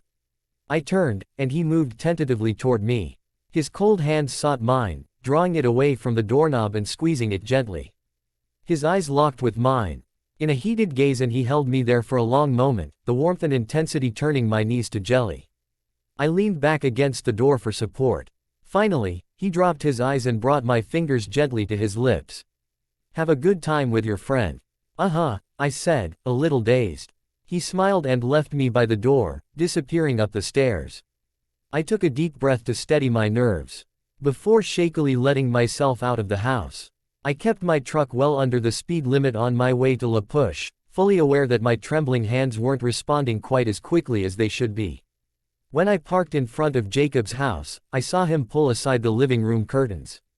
A moment later he was bounding out of the house, still dressed in a pair of flannel pajama pants and a white tank top, his feet bare. He pulled open my door and lifted me down out of the truck, wrapping me up in a hug. It's about time you got here. He released me and grabbed my hand, barely letting me show. The truck's door closed before dragging me into the house. I'm so hungry I was about to start breakfast without you. He pulled me to the kitchen and picked up a bowl full of a lumpy beige glop. What is that? Batter. He grinned. He turned on an electric griddle and sprayed it with cooking spray. My eyes widened and I stared at the bowl, horrified. You didn't actually put marshmallows in pancake batter, did you? What? I told you I was making marshmallow pancakes. I thought that was a joke. He gave me a reproachful look. You're going to hurt my feelings. You're going to hurt my digestive tract, I countered, eyeing the bowl in his hands. You're not seriously planning on eating that. Why not? I eat it all the time. Does Billy know you eat like this? Where is he? I'm telling on you. Jacob shrugged. Sam Yulee showed up a few minutes ago and dragged him off to some council meeting. He's gone. Yep. He started scooping out portions of batter and pouring them onto the griddle. It's just you and me. Totally unsupervised. He shot me a mischievous grin. Good. Because I want to tell you something and I don't want your dad to hear. He raised his eyebrows, grinning. Really? Is it juicy? What did you do? Knock over a convenience store? PSH. Please. Would I be spending my weekend with you if I had the cash to make a run to Vegas? Jacob laughed, spooning out the last of the pancake batter. And put the bowl down. Okay, so spill. What's the secret? I nod anxiously at my lip. I kissed Carlisle. Jacob dropped his spatula onto the floor, spattering batter on the linoleum. He just stared at me, not bothering to pick it up again, and I shifted uncomfortably. Are you kidding me? I shook my head, biting the insides of my cheeks. Are you kidding me? I leaned down and picked up the spatula. Unable to maintain eye contact anymore, I took it to the sink and washed it, then wiped the floor with a paper towel. When I didn't have any more excuses to avoid Jacob's gaze, I turned back to him. Okay, tell me, he said, taking the paper towel from me and dropping it in the trash. I kind of had a little bit to drink at this Halloween party, and then he checked me for a concussion because, you know, I'm me. I shrugged. And he was just so close and so perfect, and I kissed him. And then he told you to knock it the hell off, he said flatly. Right. I mean, that is what happened. Isn't it? I hunched my shoulders. Kind of. Jacob drew in a deep breath and turned to check his pancakes. What does, kind of, mean? He stopped me and said that it was wrong. And, that's the end of the story? Jacob asked, and from his voice, I could tell that he knew it wasn't. Well, then I sort of started crying, and then he kissed me. He shot me a disapproving look. You guilted him into kissing you. What? No, I didn't. Crap. I chewed at a thumbnail. You think he only kissed me because he felt guilty? Are you kidding me? I mean, it's one thing to have a cute little crush, but it's another thing entirely for you two to be kissing. Jake, I said, my eyes pleading for his understanding. It's not just a crush. I'm in love with him. He shook his head, checking the pancakes again. No, you're not. Since when are you such an expert on how I feel? Look, I get it, okay. This thing with your dad, it really sucks. And then Carlisle steps in and saves the day like some superhero, so it's only natural for you to get attached to him. I shook my head. It's not like that. I've felt this way, as long as I've known him. He gave me a skeptical look. That's funny, because the last time I saw you, it was just a little crush. I lied. I downplayed it because I wasn't really ready to deal with it. I still might not be. The way I feel is just too much all the time. I need him. Bella, he said sympathetically, we're talking about a married man. With kids. I chewed at my thumbnail again. That's actually not entirely true. Everybody thinks Esme is his wife, but she's really not. I looked up at him quickly. But don't tell anybody that. They're not married, he asked, turning the pancakes on the griddle. I shook my head. She's his sister. His expression was dubious. And you think that's not just some line he used to get you into bed? I narrowed my eyes at him. You know, you're this close to losing your place as my best friend. Please, he scoffed, rubbing a hand suggestively over his chest. Like you could ever replace this. Alice has better fashion sense than you, I pointed out. And Edward has a nicer car. His jaw dropped. Oh, you did not just insult the rabbit. He pointed the spatula at me in warning. You'd better watch it, little girl. I know where you live. I folded my arms and HMPHED disinterestedly. Maybe you do. But these days I'm hanging out with a crowd of vampires, remember? He laughed out loud. Damn, he said, snapping his fingers. I need to conjure the spirits of my dead ancestors and get myself a pack of wolves to take them out for me. I giggled. Day-walking vampires versus ghost wolves. You bring the popcorn, I'll get the sodas. Jacob laughed and started setting the table with plates, butter, and, as promised, butterscotch syrup. I helped him get silverware on, and by the time we were done the pancakes were ready. He scooped them onto our plates, grinning. I eyed my stack suspiciously. I'm not sure this is a good idea. Ah, come on. He squirted syrup onto them and let it drip down the sides. Don't you trust me? I haven't trusted you since you cut off my ponytail with your dad's pruning shears. Hey, we were like 6 years old. How long are you going to hold a grudge? It depends on how bad these pancakes are. I cut into my stack with my fork and speared a bite. Looking at it warily. It's awfully gooey. It's melted marshmallow, he said around a mouthful of his own pancakes. It's good. I took a deep breath and then stuffed the sticky mass into my mouth. I nearly gagged. I chewed a couple of times, my face screwed up in disgust at the overpowering sweetness, and then forced myself to swallow it down. Oh, I gasped. Oh, no, oh. I shook my head, wishing it would clear that horrible taste out of my mouth. There are no words. Jacob was laughing uproariously over my reaction, slapping his knee in delight. You should see your face. He cried gleefully. Tell me this is a practical joke, I choked. Ah, don't be like that. It's good. He cut off another bite and shoveled it into his mouth.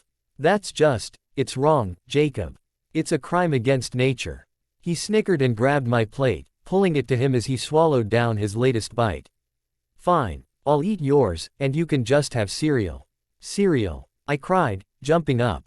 That would get the vile taste out of my mouth. I fled to the pantry and found a box of Cheerios, quickly pouring myself a bowl. I grabbed some of the dry bits and popped them into my mouth, clearing away the lingering sweetness on my tongue. Would you quit being so melodramatic? I laughed and added some milk to my bowl, returning to sit with him.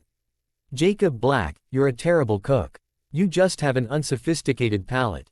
Those are sophisticated, I challenged, nodding toward his pancakes. Hell yeah. He took another bite. Okay, I have a question, he said, shifting the subject abruptly.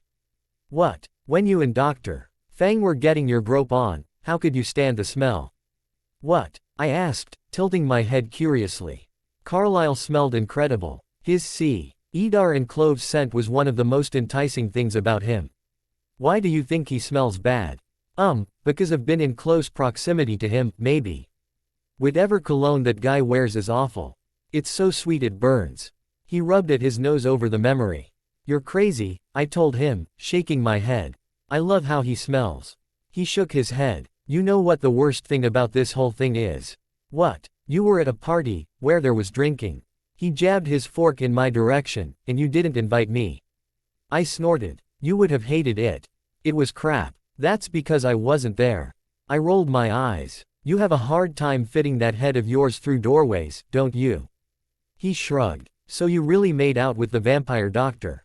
I smiled at the memory of his mouth moving insistently over mine and his cool hand pressing against my skin. Yeah. I brushed my fingertips absently over my bottom lip, the lip that his tongue hand brushed across, asking for entrance. Oh my God. I broke out of my reverie, glancing up at Jacob. He was staring at me, stunned. You really do have it bad, don't you? I bit my lip and nodded solemnly. He shook his head dismissively. Whatever. Can you say jailbait? I picked a Cheerio out of my bowl and threw it at him, scowling. That's it. Edward is my new best friend. Carlisle Cullen's point of view. Edward and Esme showed up at the house a couple of hours after Bella left. I came downstairs to greet them, and Esme wrapped me up in a hard embrace. Esme, darling, I murmured, holding her tightly. I pulled back and put a hand to her cheek. I haven't had a chance to thank you for all you've done to help Bella. It was my pleasure. If you need anything at all, you just tell me. Edward nodded toward the backyard. Sam's gone. Yes. I heard him leave shortly after Bella did. I hope he takes the time to get some rest. He's fascinating, Carlisle, Edward sighed, moving to the kitchen and holding a chair out for Esme at the table. He's dropped his guard a little and I've gotten a look at his mind. He's not as different from Levi as he thinks he is. Really? What makes you say that? For one, he has excellent control of his temper. There was a mishap, I suppose, and he hurt someone he cared about. It seems to have galvanized his self-control. I nodded slowly. Levi was always the coolest head of the pack. Edward laughed dryly. I can't count the number of times he kept Ephraim from ripping your limbs off. I miss that man, I murmured nostalgically. Ephraim Black was like no one I have ever known. Jacob seems to have a lot of Ephraim in him. Anyway, I thought so while we were here speaking with Charlie. Bella's lucky to have a friend as good-hearted as he is. I frowned. I was a little uncomfortable discussing Jacob Black just now, knowing that Bella was spending the day with him instead of me. Tell me more about Sam. He imprinted. Really? Already? Her name is Emily Young. As a matter of fact, she's the reason he keeps himself so carefully under control. No, I breathed. He hurt his mate. Edward nodded solemnly. It's been really hard on him. He's the only wolf this generation. At least so far, so there are no steadying influences around him. Our old boy Quill noticed the signs and tried to help him through it, but Sam was pretty shaken. Interesting. I asked him to show me what it was like when he met Emily. It's jarring. These wolf boys, they get it all at once. I'm not sure I understand what you mean. He drummed his fingers on the tabletop, trying to figure out how to phrase things. For most vampires, it seems that we feel that initial jolt fairly strongly, but then over the next few months the bond builds and the relationship. It matures into one very similar to what the wolves get when they imprint. He furrowed his brow. Sometimes the connection is slow in coming like it was with Rose and Emmett, and sometimes it's very powerful and very sudden. Like with Alice and Jasper. But I've never seen a vampire mind where the entire mating process was completed in just the first moments of meeting. He shook his head in bewilderment. Sam saw Emily. And he was hit so hard I'm surprised the boy managed to stay on his feet. The way he feels about her, it will never change. It will never deepen because it's already fathomless. It will never mature because it's already as old as time. It was complete as soon as it began. I raised my eyebrows in surprise. He willingly showed this to you. Edward nodded. He was bothered by you and Bella. I was trying to explain the way we typically mate and I worried that he wouldn't understand the utter inevitability of it. He wanted me to see that he did. Esme slipped her hand into Edward's, looking worried. Is he still uncomfortable with the relationship between Carlisle and Bella? A little. But he understands what it's like not to have a choice in the matter. He was in love with another girl when he met Emily. I nodded soberly. I see. I'm making progress with him. He's wary of us, but the treaty is important to him. He's frustrated with some of the elders because it almost seems as though they're hoping we'll break it. They don't want us here, I murmured. No, they don't. Then why would Chief Black have agreed to honor the treaty in the first place? Part of it was our old friend Quill. Edward Said. It made him nostalgic to see us back. As the eldest member of the council, his approval carried a lot of weight with the others. But Black is still the chief, even if not in name. Maybe he felt like he didn't have a choice, Esme suggested. There were no wolves then, unless Quill decided to run again. Maybe he hoped that if he honored the treaty, we would stay away from his tribe. But why change their minds now? One wolf, or two, if Quill were to phase, that's hardly protection against the 7 of us. And if they start trying to expose us, who's to say that everyone won't laugh at them the way Bella did? A little suspicion is all it takes for humans, Esme said sadly. They frighten easily. That's true, Edward agreed. And it's hard to say whether any of the other boys will phase. I've been looking at birth records from the reservation and there will be plenty who carry the gene. Ephraim has a fair number of descendants, as does Levi. Quill has a few, in fact. His grandson will probably be old enough to start watching in a couple of years. And Sam's father, Joshua, apparently he didn't value fidelity. There could be Re out there that we're not prepared for. Are there any that are of age now? There are a few, assuming we can still expect them to change somewhere around their 18th year. I rubbed a hand over my jaw. I wonder which 2 it will be. If it will be one from each family or if it might concentrate where the lines have mingled. Edward shrugged. I don't know. But for now, Sam is something of an ally where the tribe is concerned. He wants the treaty to hold. And I think we can count on support from Quill too. It's Black and Clearwater that we need to keep an eye on. Esme was watching me carefully. Carlisle, how long has it been since you've hunted? About a week. I'm not due yet. It may not be a bad idea for you to start going with Edward every night. Or perhaps every other night. I know the blood doesn't get to you like it does to the rest of us, but it may be more of a challenge if you're physically involved with Bella. I frowned, not entirely comfortable with the thought of leaving Bella in the house with a wolf just outside. The others can look after her for a couple of hours here and there, Edward Said.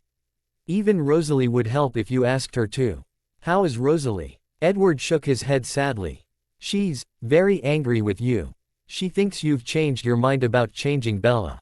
I sighed. Poor Rose. I hated to see her so unhappy, particularly when she had stood by me when the rest of the family had been against me. Have you changed your mind? Edward pressed. I shook my head. No. It may be wrong of me to insinuate myself into her life the way I have, but it's temporary.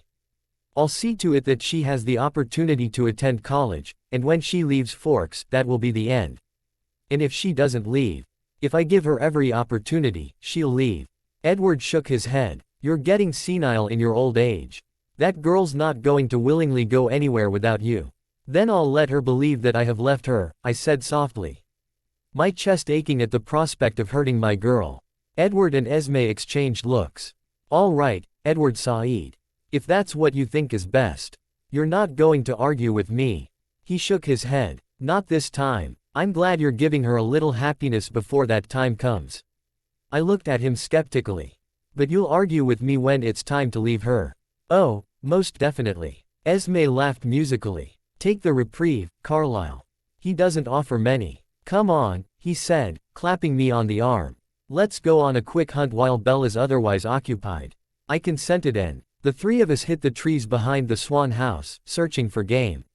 We had to go several miles to find anything suitable, but after a few hours of leisurely hunting we were sated and ready to return. I jogged back alongside Esme while Edward searched for Sam's trail and followed his path through the trees.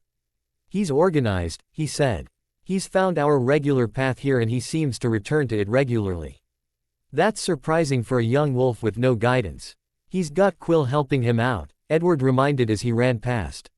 He took a breath to say something else and then skidded to a stop. He's back. Esme and I stopped too and I took a tentative sniff at the air. Sam's scent was all over the woods, but I could definitely smell the odor of his body approaching us. Just a quick hunt, Sam, Edward Said. As if in answer to a question. We're on our way back now.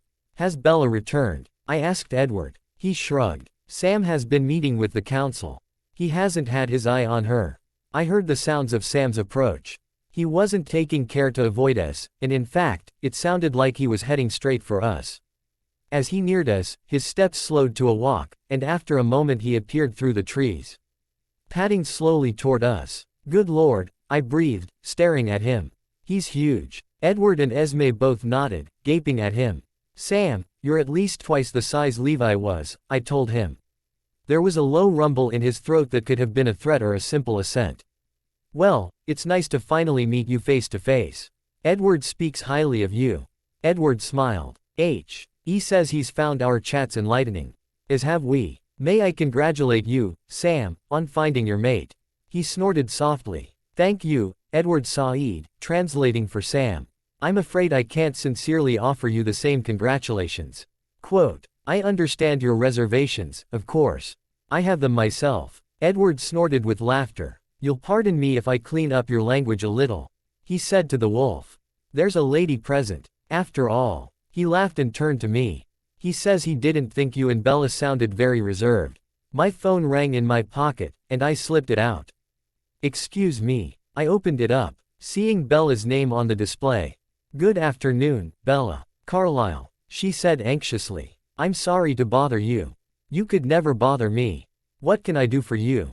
She cleared her throat uncomfortably. Billy's being kind of weird. He wants me to stay here while Charlie's away. Like, he really wants me to. I felt my stomach clench and it was suddenly harder to draw breath. Is that what you want? Quote, no, she said in a small voice. I was about to go home, but he took my keys. Wild fury erupted inside of me, and it was only with great effort that I kept myself from crushing the phone in my hand. I was aware of Sam dropping into a defensive crouch, just as Edward's hand clamped down on my shoulder. Easy, he murmured. He took your keys, I asked, and it was all I could do to keep from snarling in anger. Yeah, I hate to ask, but I really don't want to stay here when he's like this. Could you give me a ride home? No, Edward hissed urgently. Carlisle, don't. If you're provoked into breaking the treaty, all hell will break loose. Sam suddenly wheeled and bolted away toward the reservation.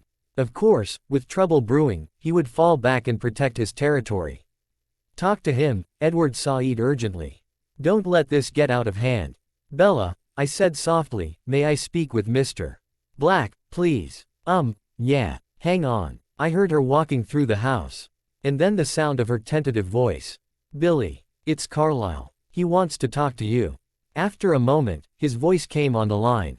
Hello, Carlisle, he said calmly. I forced myself to keep my voice low. But my words were clipped. May I ask why you have decided to hold Bella against her will? You know perfectly well why. You may have Sam fooled, Cullen, but regardless of your excuses, you're still taking advantage of a little girl. I won't stand for it. You may use any means you like to persuade her to stay with you, I said, struggling to hold back the anger that coursed through my body.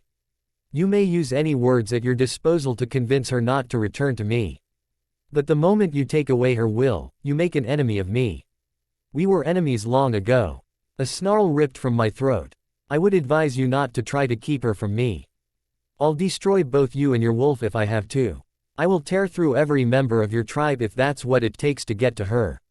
Where's your legendary pacifism, Stregon Benefici? He asked. Where is the unshakable self-control that my grandfather spoke of? You will not keep her from me, Black.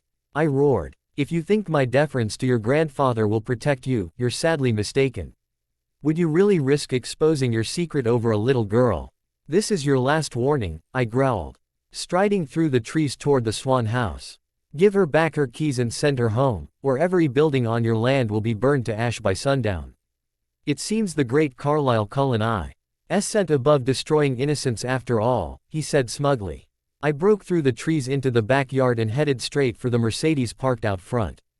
I hope it was worth it to you to prove your point, Billy Black. If it's war you want, it's war you'll get.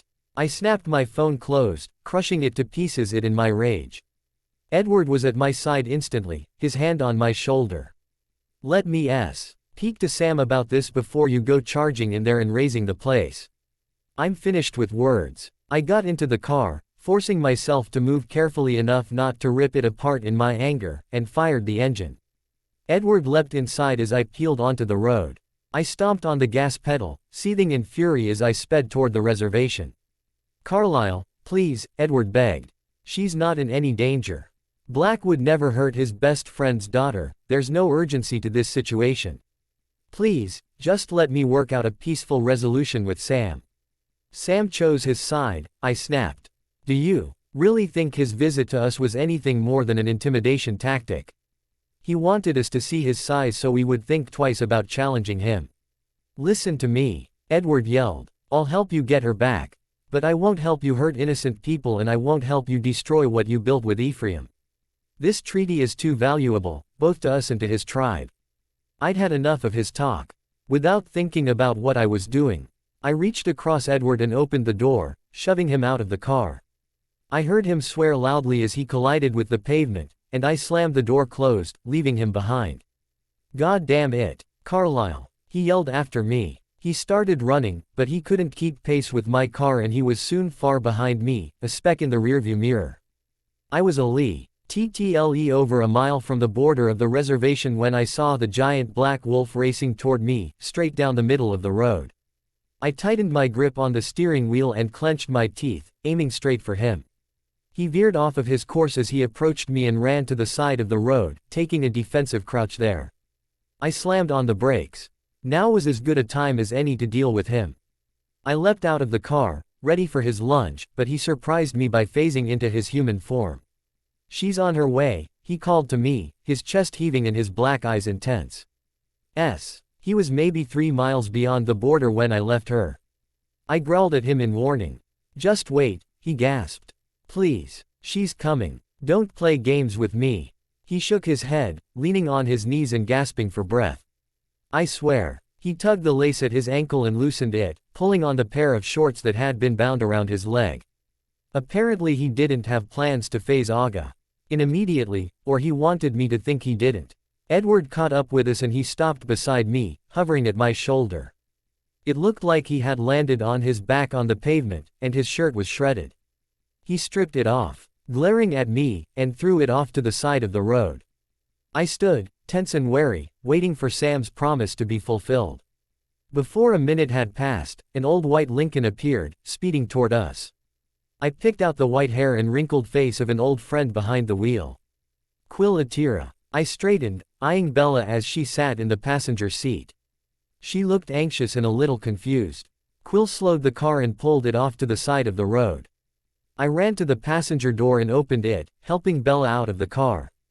"Are you all right?" I asked her urgently, taking her by the shoulders and looking her over quickly. I couldn't smell blood or see any sign of injury. "I'm fine," she said, looking confused. "What's going on?" Relieved, I pulled her against me, careful not to hurt her in my enthusiasm. I held her as tightly as I dared and gently pressed kisses to the top of her head. Quill folded his arms across his chest, his aged eyes clearly showing his disapproval.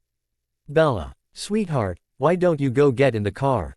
I suggested. She looked around at each of us, our tense stances making it clear to her that things were not friendly among us. "Okay," she said softly.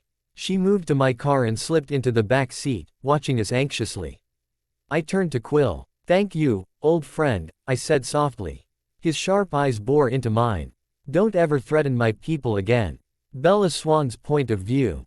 "I don't understand what just happened," I told Carlisle. I was curled up in his lap, cradled in his arms with my head nestled in the crook of his neck. We had been this way for about 10 minutes, but this was the first time I had found the nerve to bring up the events of the day.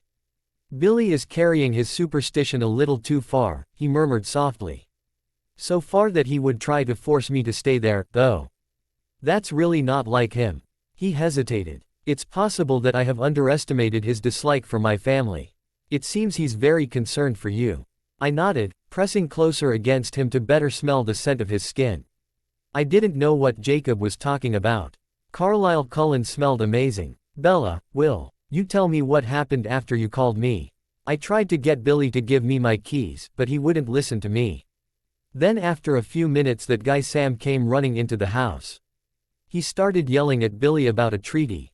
And he told me to go outside and get in the car so Old Quill could take me home. Old Quill? He asked, a smile in his voice.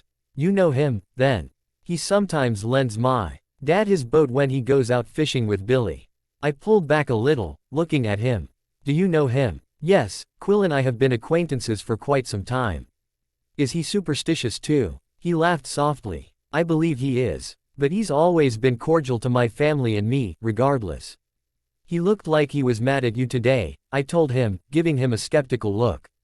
Yes, he was. He doesn't like tension between my family and the tribe. I laid my head back down on his shoulder, drawing in a deep breath to savor his scent again. I'm glad to be back. He started running his fingers slowly through my hair, making my skin prickle with goosebumps. I'm very glad to have you back. I was still a little bit lost with Carlisle. I wanted to ask him what we had, what he was looking for from me. But I was afraid that if I did, he would rethink things and decide we shouldn't have anything at all. I was taking whatever I could get from him before he changed his mind. I rubbed my hand idly over his chest, admiring the way his shirt showed off his shoulders. I loved his shoulders. I slid my fingertips up his chest and over to his upper back, feeling the definition in his muscles through the fabric. He was perfect, solid and strong, and my breathing picked up slightly as I imagined what he looked like beneath his clothes. I have a question, I said abruptly. What's that? I lifted my head and leaned back to look at him. How come Edward and that Sam guy weren't wearing shirts today? And why couldn't you have joined them and taken yours off? Edward spilled coffee on his in the car. As for Sam, I'm afraid I don't know. It seems kind of cold for Sam to be running around in just cut-offs. He wasn't even wearing shoes. I can't imagine he was very comfortable, Carlisle agreed. He leaned forward with a smile and pressed a kiss to my lips. I moved my hand to the back of his head, threading my fingers through his hair. I parted my lips, practically begging him to deepen the kiss, and he did. His arms tightened around me as his tongue swirled in my mouth, and I moaned softly in response. His breath hitched and his kiss became more insistent. I shifted on his lap so I was kneeling over him, straddling his thighs. I pressed my body against him as his hands started slowly roaming over my back. His lips broke away from mine and kissed along my jawline to my neck. He moved one hand to pull away the collar of my turtleneck, and then his mouth was on my throat, kissing and licking hungrily. His other hand slipped up under the back of my shirt, and I shivered from pleasure and from the chill of his cold skin. He pulled his hand back. I'm sorry, sweetheart, he murmured against my skin. I grabbed his wrist, preventing him from pulling away further. No, don't stop. I felt his breath wash over my neck as he laughed softly. He pulled back to look at me, smiling ruefully. My cold hands don't bother you. I like them. My mind reflexively brought up a memory of Phil's hot, sweaty hands grasping at my chest and I shuddered. Carlisle frowned at my response, pulling both of his hands away from me and resting them at his sides. Forgive me if I misunderstand, Bella. But it doesn't seem like you do. No, I do, I said quickly. I kissed him again, my hand moving to grip the back of his head, holding him to me. I needed him to make me feel right again. To make me forget the memories that haunted me no matter how far away I ran. You like that, don't you, little girl? Tell me you like it. I like it, I mumbled against Carlisle's mouth, struggling to hold back the panic that threatened to rise up inside of me. He wasn't here. He was far away in Phoenix. He didn't belong here. Carlisle's hands moved to my shoulders, and he pushed me gently back from him. He took my wrists in his hands, being very careful with the one that was still in a brace. He pulled them in front of him and held them to his chest. Bella, what's wrong? He asked. Nothing's wrong. I tried to kiss him again, needing the distraction, but he wouldn't let me get close enough. I groaned in frustration as he maneuvered me off of his lap and onto the couch beside him. His hands moved to cup my cheeks and he stared intently into my eyes. Help me understand what you're feeling. I closed my eyes, irrationally afraid that he would see behind them and know what was going through my mind. I couldn't stand the thought of him finding out about Phil, about the things he did to me. Please tell me what's wrong. I shook my head in his hands, opening my eyes but unable to meet his gaze. There's nothing, Carlisle. Nothing's wrong. Did something happen at La Push today? He asked, and oddly, I thought he sounded nervous. Everything's fine. He sighed and pulled his hands away. Perhaps things between us are moving too quickly. My eyes snapped to his. What? No. I clamped my hand instinctively around his wrist, afraid he was reconsidering our situation already. He gently unwrapped my fingers from his arm and brought my hand to his lips, kissing my palm. Bella, he whispered, help me know what to do here. If I touch you, it causes you distress. If I stop, it causes you more. Please tell me what you're thinking. I'm not, I said quickly. I'm not thinking. I just want to feel you. His eyes darkened with desire and I took advantage of his momentary weakness, mashing my lips against his again. He dropped my hand and his arms came around me, clutching me to him. I pushed my luck and shifted my weight back, drawing him on top of me as I lay back on the couch. He came without resisting, a moan escaping his throat, and once again he was tugging down my collar and devouring my neck. Tell me what you like, Bella. Say it. I let out a whimper and clutched at the back of Carlisle's shirt. Trying to pull him impossibly closer, needing him to overwhelm me, to block out the sound of that voice. Instead, he pulled away again, pushing himself off of me. Bella, sweetheart, he breathed pleadingly. His golden eyes begging me for answers. Tell me what's wrong. I tried to pull him back down onto me but he sat up, bringing me with him. I think maybe it's time to stop, he said softly. The rejection hit hard, knocking the wind out of me. I twisted away, feeling my eyes well up with tears and not wanting him to see it. Bella. He wrapped his arms around my waist and pulled me back against his chest. Please don't be upset. I'm just worried about hurting you. You're not, I said, trying to keep the tightness out of my voice and failing miserably. Why are you crying? It was too much for me. I just wanted him to touch me, to make everything go away, and he wouldn't do it. I pushed his arms away and bolted up the stairs, running to my room and slamming the door shut behind me. I threw myself down onto the bed, sobbing into my pillow as the memories of Phil crashed down on me. I could feel his weight on top of me, pressing me down into the bed. I could feel his hand fisting around my hair and pulling it hard. Tell me what you want me to do to you, Bella. Stop, I whispered into my pillow. Please just leave me alone. That's not the right answer. I felt the sting of the slap as if he were in the room with me now, and I sobbed harder. Stop, I whispered desperately. Go away, please go away. You're not supposed to be here. But he wasn't going away. The memories wouldn't be forced back. I wrapped my pillow around my head and sobbed, hating Phil for what he was doing to me, hating myself for letting him do it. Carlisle Cullen's point of view. Every word my girl whispered ripped through my chest, leaving me in agony. She didn't want me, that much was abundantly clear. She was upstairs begging me to leave her alone, and I couldn't understand why she would act like she wanted me to be with her when she didn't. I could smell her fear even now. Perhaps her natural instincts were finally catching up with her, warning her of the danger I posed to her. I shouldn't have brought her back here. I should have left her with Black. I had thought I was giving her what she wanted, but clearly she was unhappy with me here. I was about to call Edward to come stay with her when I heard Alice's car pull up in front of the house. I stood as she rushed inside, finding me in the den. I got home as soon as I could, she said. What were you thinking? Threatening the Quileutes like that? I sighed softly. It's time I left. Will you stay with her, Alice? Her jaw dropped. You're leaving her. She wants me to go. She's been saying it for the last 10 minutes. Alice's eyebrows puckered together sorrowfully. Don't stay away too long. Please. I've made a mess of things. I should never have interfered in her life. She put a hand on her hip. Now you're just being melodramatic, she said. Look, go take a break for a while. I'll stay here with her and see if I can make her feel better. I nodded wearily and left, steering my Mercedes toward home. Rosalie stepped out onto the porch as I pulled up to the house, her arms crossed over her chest. Please, Rose. Can it wait? No, she snapped. It can't wait. You lied to me. I shook my head sadly, exiting my car and moving to stand with her on the porch. I never lied to you. I didn't plan any of this. I guess I've just allowed myself to get swept up in things. Well, that must be very nice for you, she said sarcastically. But what happens to her when you've had your fun? I winced. Rosalie, please. I have no desire to hurt the girl. You're sure not trying very hard to avoid it. And challenging the Quileutes over her. It's bad enough to toy with her feelings, but now you're putting the whole family at risk. Rosalie, back off, Jasper muttered from inside. In fact, you two get in here and we'll have a family conversation about this. Alice isn't here to contribute, I pointed out. Jasper gave a low laugh. Since when has physical absence ever prevented Alice from getting involved in anything? Quote. A smile pulled at my lips.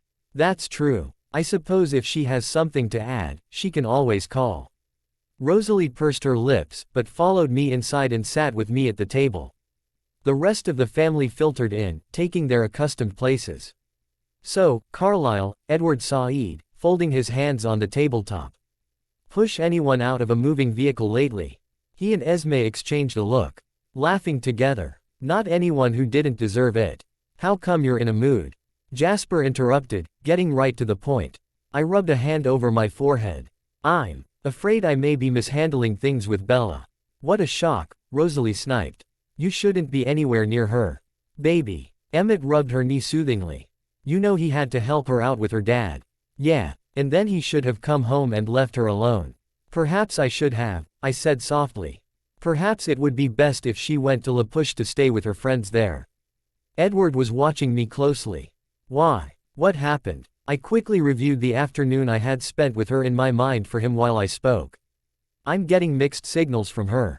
She told me she wanted to be with me and kept pressing for more physical contact, but I could smell the fear on her. When I tried to get her to talk to me about it, she ran away. Edward was tapping his fingers on the tabletop, looking uncomfortable. She said, "You're not supposed to be here," he murmured, picking her words out of my thoughts. I nodded. That's right. It seems she doesn't want me around. He shook his head. I'm not so sure. Doesn't that remind you of something? I frowned. The drawing that Alice made when you brought her back here. She told me he wasn't supposed to be here. I'm not sure what you're getting at. He sighed. The vision Alice had that night. He hesitated, looking at me. Carlisle, listen, we don't need you losing your head twice in one day, all right? Keep it together. What is it, Edward? Alice saw Bella being molested by someone. I clenched my fist, hot fury rising inside of me. Before I could react, though, a wave of calm rushed through me, counteracting the anger. Rosalie drew in a sharp breath. Edward shot her a disapproving look. Yeah, Rose, it's like that. So before you start running your mouth about Carlisle mishandling things, maybe you should think about what he's saving her from. She glared at him. He still shouldn't be taking her human life from her. Edward clenched his teeth. You know, Rosalie Hale, I've had about as much as I can stand from you. Edward, I said sharply. No, Carlisle, this has been a long time coming. He pushed himself to his feet and glared at her. She's always going on and on about how perfect her human life was, How much better she would have had it if not for that one night, he spat. But it seems to have slipped her mind that she was about to marry a rapist. Rosalie stared at him, stunned. What kind of a life do you think you would have had with him? Do you really think he would have treated you better as his wife than he did as his fiancée? Do you think he wouldn't have passed you around to his Frian DS and beaten you senseless after you'd said your vows?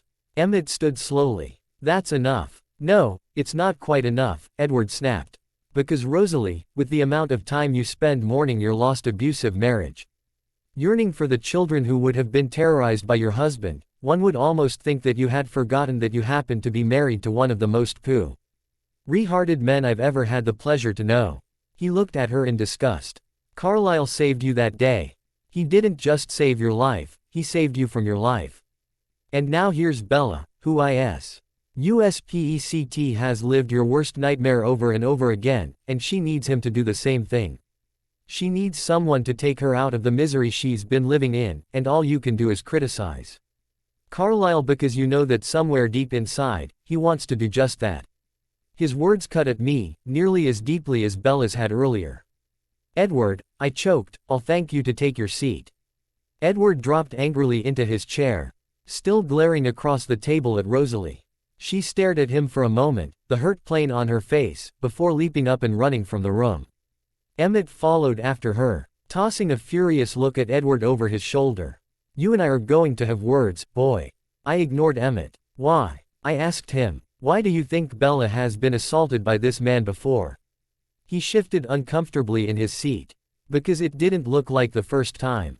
Plus she refuses to tell me anything about why she left Phoenix except that her mom married a man she didn't like. She won't tell me why she didn't like him or anything else about him, and she refused to say a word about that picture. He shook his head sadly. I've been trying to figure out why she would come here. Knowing what her father was like, if she had a choice in the matter. Unless she was treated worse in Phoenix. Right, Edward Said, answering my thoughts. Doesn't it make sense that she would run away from that? Even if it meant living with an abusive father. But if you're right, why would she think he's here? I don't think she does. It's like that picture, I guess. Maybe there are reminders of him. I closed my eyes, moving a hand up to rub them. I remind her of her stepfather. Not necessarily, Jasper said gently. Edward looked remorseful. Look, Carlisle, it's just a guess. I could be totally wrong, it might not be her stepfather at all. But I don't think I'm wrong that it happened before. Do I want to know why? I asked him silently. Not really. All right, I sighed, so, what do I do about this? Esme reached over and covered my hand with hers. You get her into therapy.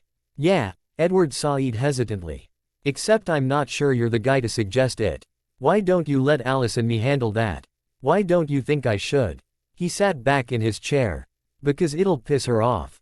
You do that as a matter of course, don't you? I said dryly. Well, he admitted with a small smile. Not to this degree. But yes. I stood up. I suppose I should go back. Edward nodded and stood too. And I should go claim a well-deserved beating from Emmett. Try to come back whole, Esme said. Rising with him and kissing his cheek. I would be very disappointed if you were missing pieces when you returned. Bella Swan's point of view. The knock on my door startled me, and I wiped my eyes quickly. Of course, Carlisle would come after me. He would never let me sit alone crying for long. Come in, I called, sitting up. But it was Alice who popped her head in the door. Hey, Bella. I tried to fight back my disappointment. He hadn't come after me. Alice frowned. What's wrong? Nothing, I said, wiping at my eyes again. What are you up to? It was a lame attempt at conversation. But it must have worked because her face lit up. I just got back from Seattle. I bought you tons of stuff, do you want to see? Oh no, you bought me stuff. Of course, I bought me stuff too, she said. Crossing the room and grabbing my hand. But I couldn't only shop for myself. How boring is that? She started dragging me out of my bedroom and down the stairs, and I let myself be carried along with her. A little bewildered. I bought Carlisle a few things too, she said, chattering away. I swear, that man dresses like he's 300 years old sometimes. She yelled out brightly at her joke as we headed out the front door. Where is he? I asked when I saw that his car was missing. He had to run home for a little while, but don't worry, he'll be back. She opened her car door and started loading her arms with one giant shopping bag after another. I followed suit, carrying as many as I could in my good hand. We took them upstairs and dumped them on my bed. Before heading back down for another load. I had to admit that, despite Carlisle's absence, I was already feeling better. Alice was endlessly cheerful, and her chatter was helping to crowd out the ugliness in my head. Now, she stared contemplatively at the bed full of shopping bags, her hands on her hips. Where to start, of course. Neiman Marcus. She snatched up a bag and started pulling out blouses. Now, I know that the rules of feminism say you're supposed to wear what you like, and if your man isn't into it, tough luck, she said. But I figured it couldn't hurt to bring you a bun. Of the kind of thing Carlisle would like and see if you like it too. She looked up from her bag and smiled brightly. I stared at the things she was pulling out. I had never owned anything like the before, partly because they were too impractical. A silk blouse wouldn't hold up to a beating the way a cotton t-shirt would. But now, here, try this on, Alice said, thrusting a pearl-colored off-the-shoulder blouse into my hands. Okay. Was it even possible to argue with Alice? I shrugged out of my turtleneck and slipped the soft, delicate fabric over my head. Alice beamed at me. It's perfect. You look so amazing in that. Quote. I turned toward the mirror, checking it out. And yeah, it was gorgeous. It was definitely not my usual, but if Carlisle would appreciate it. Wow, I breathed. Alice squealed and clapped her hands. I'm so glad you like it. She grabbed another one for me to try on, taking the first and hanging it in my closet for me. Carlisle loves feminine touches, she rambled as she did so. Lots of soft materials, silk and lace, you know. He absolutely loathed our Halloween costumes because they weren't pretty enough. I laughed. Next time we go to a costume party, I get to decide what we wear. We spent the next hour or so in my room, Alice pushing clothes at me to try on, occasionally modeling a new favorite of her own for me. But when we got to the last 3 or 4 bags, she turned to me, biting her lip anxiously. Don't freak out, okay? This couldn't be good. Why? I know you're going to think this is a bit much, but, well, Bella, you need it. And I knew you'd never go to Zovo with me, so I got you some things I thought you would like. Zovo. She snatched up one of the bags, which displayed the word Zovo on the front in fancy script. It's a store. Alice reached into the bag and pulled out a dark blue chemise with white lace around the hem. My eyes widened. Alice. I squeaked. What am I supposed to do with that? She rolled her eyes. You're supposed to wear it. You know, like, to bed. Why would I need to wear something like that to bed? It's a practical choice, she insisted. If you're wearing ratty old sweats, you're going to feel like ratty old sweats. If you're wearing satin and lace, you're going to feel like satin and lace. I just stared at the delicate bit of lingerie in her hands. She gave an exasperated sigh and sat down on the edge of my bed. Okay, picture this. You wake up in the middle of the night to discover that you're oh so thirsty. So you get out of bed and go downstairs to get a glass of water. But Carlisle happens to be having trouble sleeping, like he does so often, and he hears you go downstairs. Being the worrier that he is, he goes down as well to see if everything is okay. When the two of you meet in the kitchen, do you want to be wearing ratty sweats and a holey t-shirt, or this? She held up the chemise, raising her eyebrows. Oh, I breathed, my chest feeling a little tight. Yeah, I want this.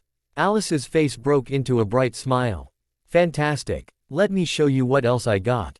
She started unloading the bag, laying stuff out on the bed. I was glad to see she didn't get anything too elaborate or, well, freaky. They were mostly chemises and slips with a few short sets, and they were all beautiful. I'm afraid to sleep in these, I said. Don't be. She giggled, peeking through the curtains at my window. Be excited to sleep in them. You'll look great. What are you looking at? Carlisle's car, she said, almost too casually. I wonder how long he's been back. He's back. Right at that moment, there was a tap on the bedroom door. I glanced down at myself quickly, feeling a little rumpled from the constant changing of clothes. I was still wearing the last items Alice had given me to try on, a red scoop neck top that dipped low in the front and a pair of 7 jeans. I ran my fingers through my hair quickly, making sure it wasn't mussed from pulling shirts on and off. Come in, I called. Carlisle opened the bedroom door and it was only then that I realized Alice and I hadn't put away anything that she had bought from Zovo. I felt myself blush crimson, and she giggled. Hi Carlisle, she said, skipping up to him and giving him a kiss on the cheek. Alice, he nodded to her. Would you mind giving us a minute? Of course not. I was just about to run downstairs and get the things I bought for you. She gave me a wink over her shoulder and disappeared down the hall. I hurriedly gathered up the lingerie that was spread out on the bed and stuffed it unceremoniously into the shopping bags. I felt suddenly awkward, and not only because Carlisle had just gotten an eyeful of my new intimate apparel. I had probably come off a little crazy earlier and I couldn't make myself turn and meet his eyes.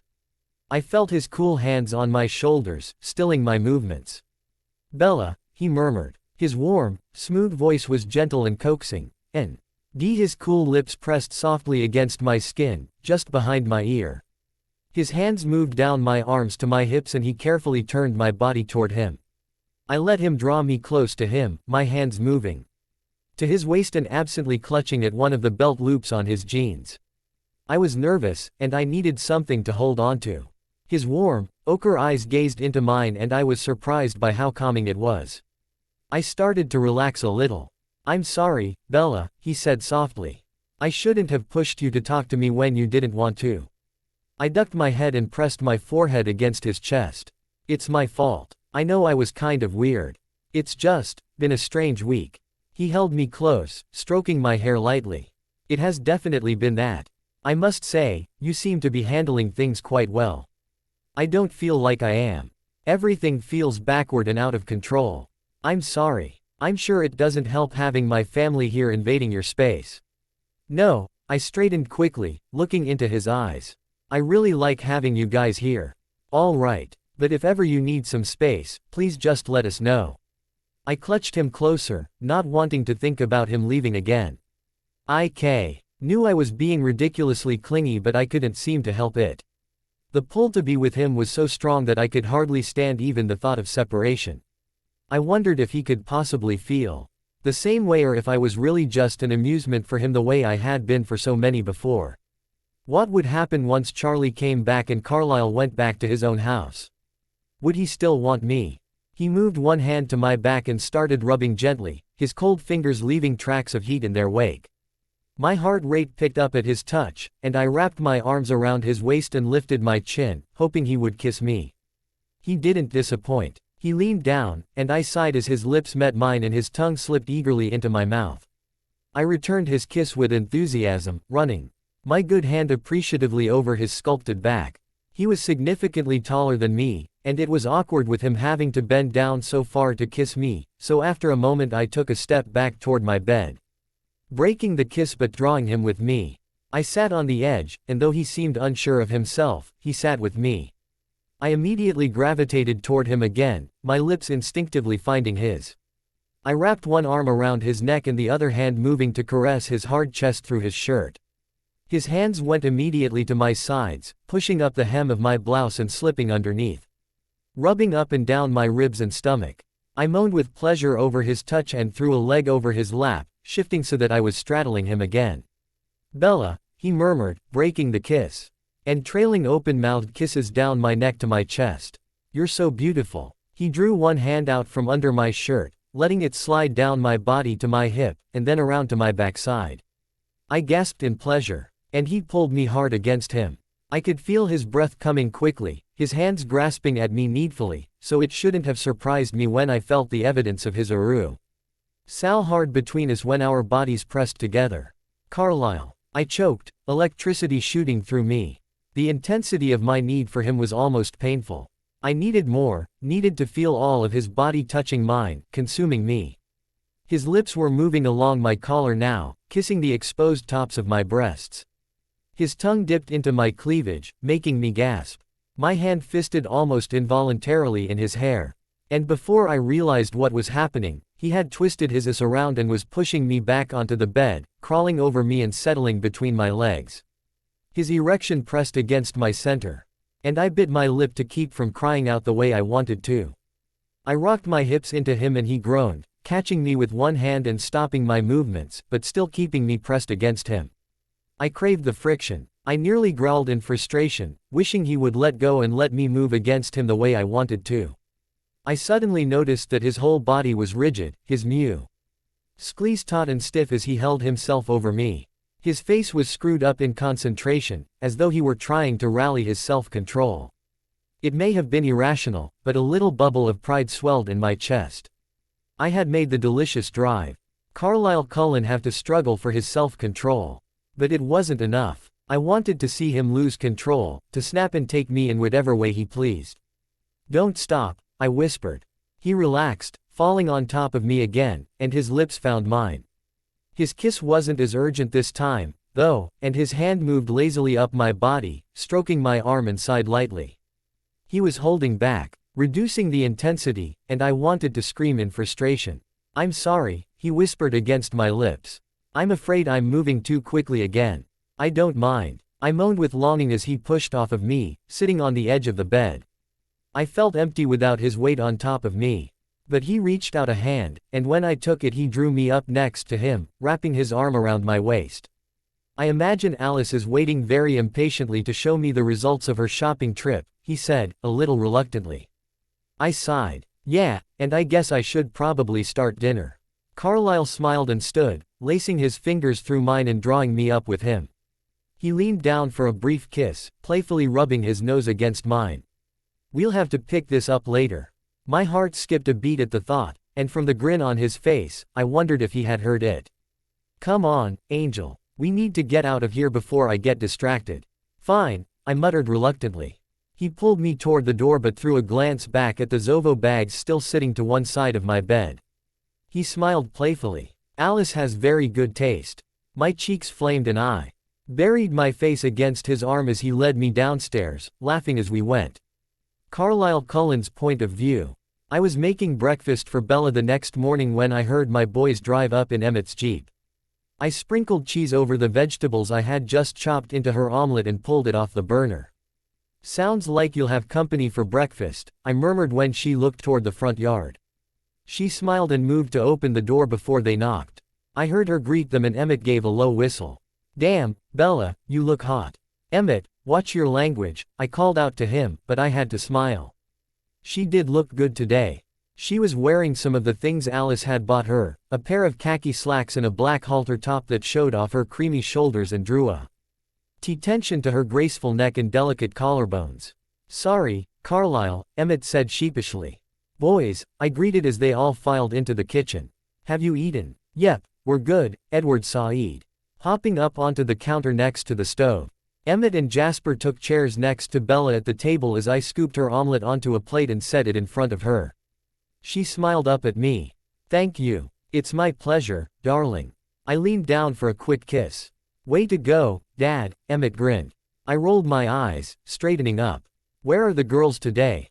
Jasper shrugged. Apparently, it's a secret. They wouldn't tell us and Edward won't say, no matter how much we threaten him. I could never break their trust, he said righteously. Emmett raised an eyebrow. Esme threatened to withhold sex. I laughed dryly. Wait, Bella said to Edward around a bite of omelet. If it's a secret, why'd they tell you? He grinned. They can't keep secrets from me. I'm too charming. Charming, Emmett scoffed. Whatever, Mama's boy. Bella giggled, and the sound brought a smile to my face. I would definitely have to make a point of seeing that she did that more often. Edward snorted. Meathead, he shot back at Emmett. You love me, Emmett said smugly. You called me pure-hearted. You misheard me. I said airheaded. Well, I'm glad to see you two have settled your dispute, I told them. Moving to wash the dishes I had used making breakfast. Bella raised an eyebrow at Edward. You're fighting with Emmett again. He shrugged. Carlisle and I called a ceasefire. I had to take up with somebody. Yeah, well, don't take up with Rose again, Emmett said, pointing a warning finger at him. The way things stand, she might forgive you sometime before we graduate. And Rosalie? Bella asked in surprise. Edward just grinned. What can I say? I'm on a roll. He pointed at her and winked. You're next. You're grounded, I told him flatly, and Bella giggled again. So Bella, Emmett said, smiling widely. Have you gotten Carlisle into bed yet? Emmett, really, I said disapprovingly, glancing at Bella to see if he had offended her. Her face was turning the loveliest shade of pink, and it was all I could do to keep from dropping what I was doing to cup those beautiful cheeks in my hands and feel the warmth of her blood beneath her soft skin. Ah, come on, Carlisle. You won't tell us this stuff. How else am I supposed to find out? You're not. Bella, are you ready to go? She stuffed the last bite of her omelet in her mouth and nodded, rising quickly. Where are you going? Emmett asked, looking disappointed. It was clear he wanted to press the issue with Bella some more, and I was glad we had an excuse to put a stop to it. To see my dad, Bella said. Sundays are family visit days. Edward poked out his lip. But who will keep us entertained? I'm going to grab my jacket, she told me, ignoring his question. I nodded and watched her climb the stairs, then turned to Edward, speaking softly. Sam hasn't been back all night. Have you heard from him? He laughed. Look, I like the guy, but we're not exactly drinking buddies. I'm just concerned about what's happening at La Push. I'm hoping things settle down, but they have a way of escalating. Things were escalated when Sam was watching you, Jasper pointed out. Maybe this is them calming down. Edward smirked. When you threatened to burn the entire reservation to the ground, they may have realized it's maybe not the best idea to provoke a vampire. I listened for Bella, but she was still fishing her coat out of her closet upstairs. Perhaps. Still, I'd like to touch base with him eventually, if for nothing else, to get Bella's truck home. They still haven't sent it back. I shook my head. If I don't hear from them today, I'll call Quill. Bella's footsteps moved out of her room and down the stairs, and I moved to offer her my arm. Ready to go. She smiled up at me and nodded, tucking her braced hand into my elbow. I guided her to my car and helped her inside, then moved around and got in with her. She bit her lip as I steered the car toward the highway. "Are you anxious?" I asked her. She glanced at me and nodded. "I'm not really sure what to say to him. I recommend you keep it light. If he wants to apologize again or talk about his therapy, you should certainly let him. But when he's finished, change the subject to something he'll appreciate." She sighed. "I should have been watching sports this weekend so I could tell him about that. Would you like to stop and pick up a newspaper? He could at least see the scores that way." She gave me a grateful smile. "That would be good." I reached over and rubbed her knee affectionately, trying hard not to let it become any more intimate than that. This was not exactly the right moment to be feeling up my girl. I smiled softly as I remembered the previous night. Alice had said she was going home, but she'd stayed close for me, lingering in the woods near the house to make sure my control didn't slip. It was comforting to know she was there, even if it was slightly awkward having an audience. The fact was, this was new to me. I had seen and heard everything there was to see and hear, but I had never participated in the act of sex. The closest I had gotten was more than 300 years ago when, still human, I had fancied a girl in my father's congregation. I had begun walking her home from church and calling on her occasionally, but my father had disapproved of the girl. Ever eager to please him, I'd stopped courting her. With her, there had never been anything more intimate than a few stolen, secretive kisses. They were sweet and chaste, and nothing like the needy, passionate kisses that I'd shared with Bella. My girl consumed me, and she intimidated me. The previous evening, Bella and I had sat together on the couch in the den and it hadn't taken long for things to become heated between us. When Bella very boldly pushed me onto my back and stretched herself out on top of me, it suddenly occurred to me that she had more sexual experience than I did. I had no way of knowing if any of her previous experiences had been consensual. But either way, Bella had more first-hand knowledge of the subject than I. It was rare for me to feel like a novice at anything. I had been an old man for a ridiculously long time, and it had been my good fortune to experience a variety of life's offerings. But this time all I had was book learning, theoretical knowledge, and I worried about living up to Bella's expectations. So it was more than just the fear of hurting her that had eventually stilled my hands on her body the previous night. It was the fear of disappointing her. I felt ridiculous even thinking those thoughts. And had Edward been nearby I was sure he would have laughed himself silly. But while my body was urging me to move forward, to strip my girl of her clothes and explore every inch of her, my mind was worrying that she would find me inept and uninteresting. My train of thought wasn't helping me control my current actions, as I had been remembering the way Bella's body moved on top of mine. I had absently dragged my fingers up her thigh. Bella tipped her head back against the seat and let out a soft sigh. I patted her leg gently and withdrew my hand. "I'm sorry. This isn't really the most appropriate time, is it?" She reached out and snagged my hand, pulling it back to her. "Who cares about appropriate?" She smiled, her eyes sparkling mischievously. "Your father, for one. I'm afraid he wouldn't be too pleased with this situation." Her smile fell and she bit her lip. "Yeah, I guess, not many people would be." A deep feeling of regret tightened my chest. "I'm sorry, Bella," I said softly. "I've put you in a very uncomfortable position." Her fingers tightened reflexively around my hand. "No you haven't. It's not uncomfortable. She stopped abruptly. "What is it?" She bit her lip, turning to stare out the window. The ever-present clouds opened and large drops of rain began spattering on the windshield. I turned on the wipers, and the tap of the rain drops with the swish of the wipers accentuated her silence. "Bella," I murmured, "what's bothering you?" She took a steadying breath. "I don't know what to expect. From this."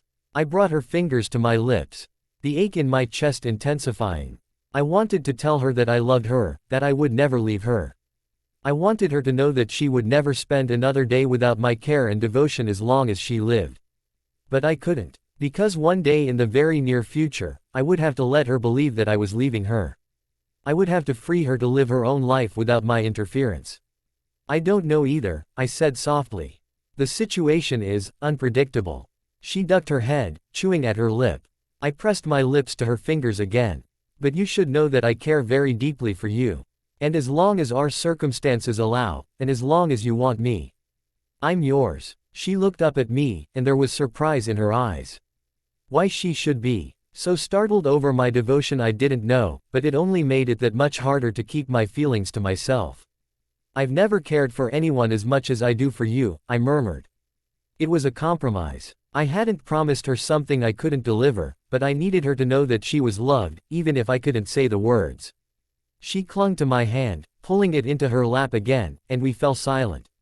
I could see her mind working behind her eyes, but she didn't tell me what she was thinking and I didn't dare ask. I was already too eager to whisper words of love in her ear, too desperate to hear them in return. We spent the rest of the drive in silence. We made a quick stop at a convenience store so Bella could pick up a newspaper, then continued on to the Daybreak inpatient facility. I parked out front and Bella stared through the rain at the building, her hand clutching mine. I'll come in with you, I told her.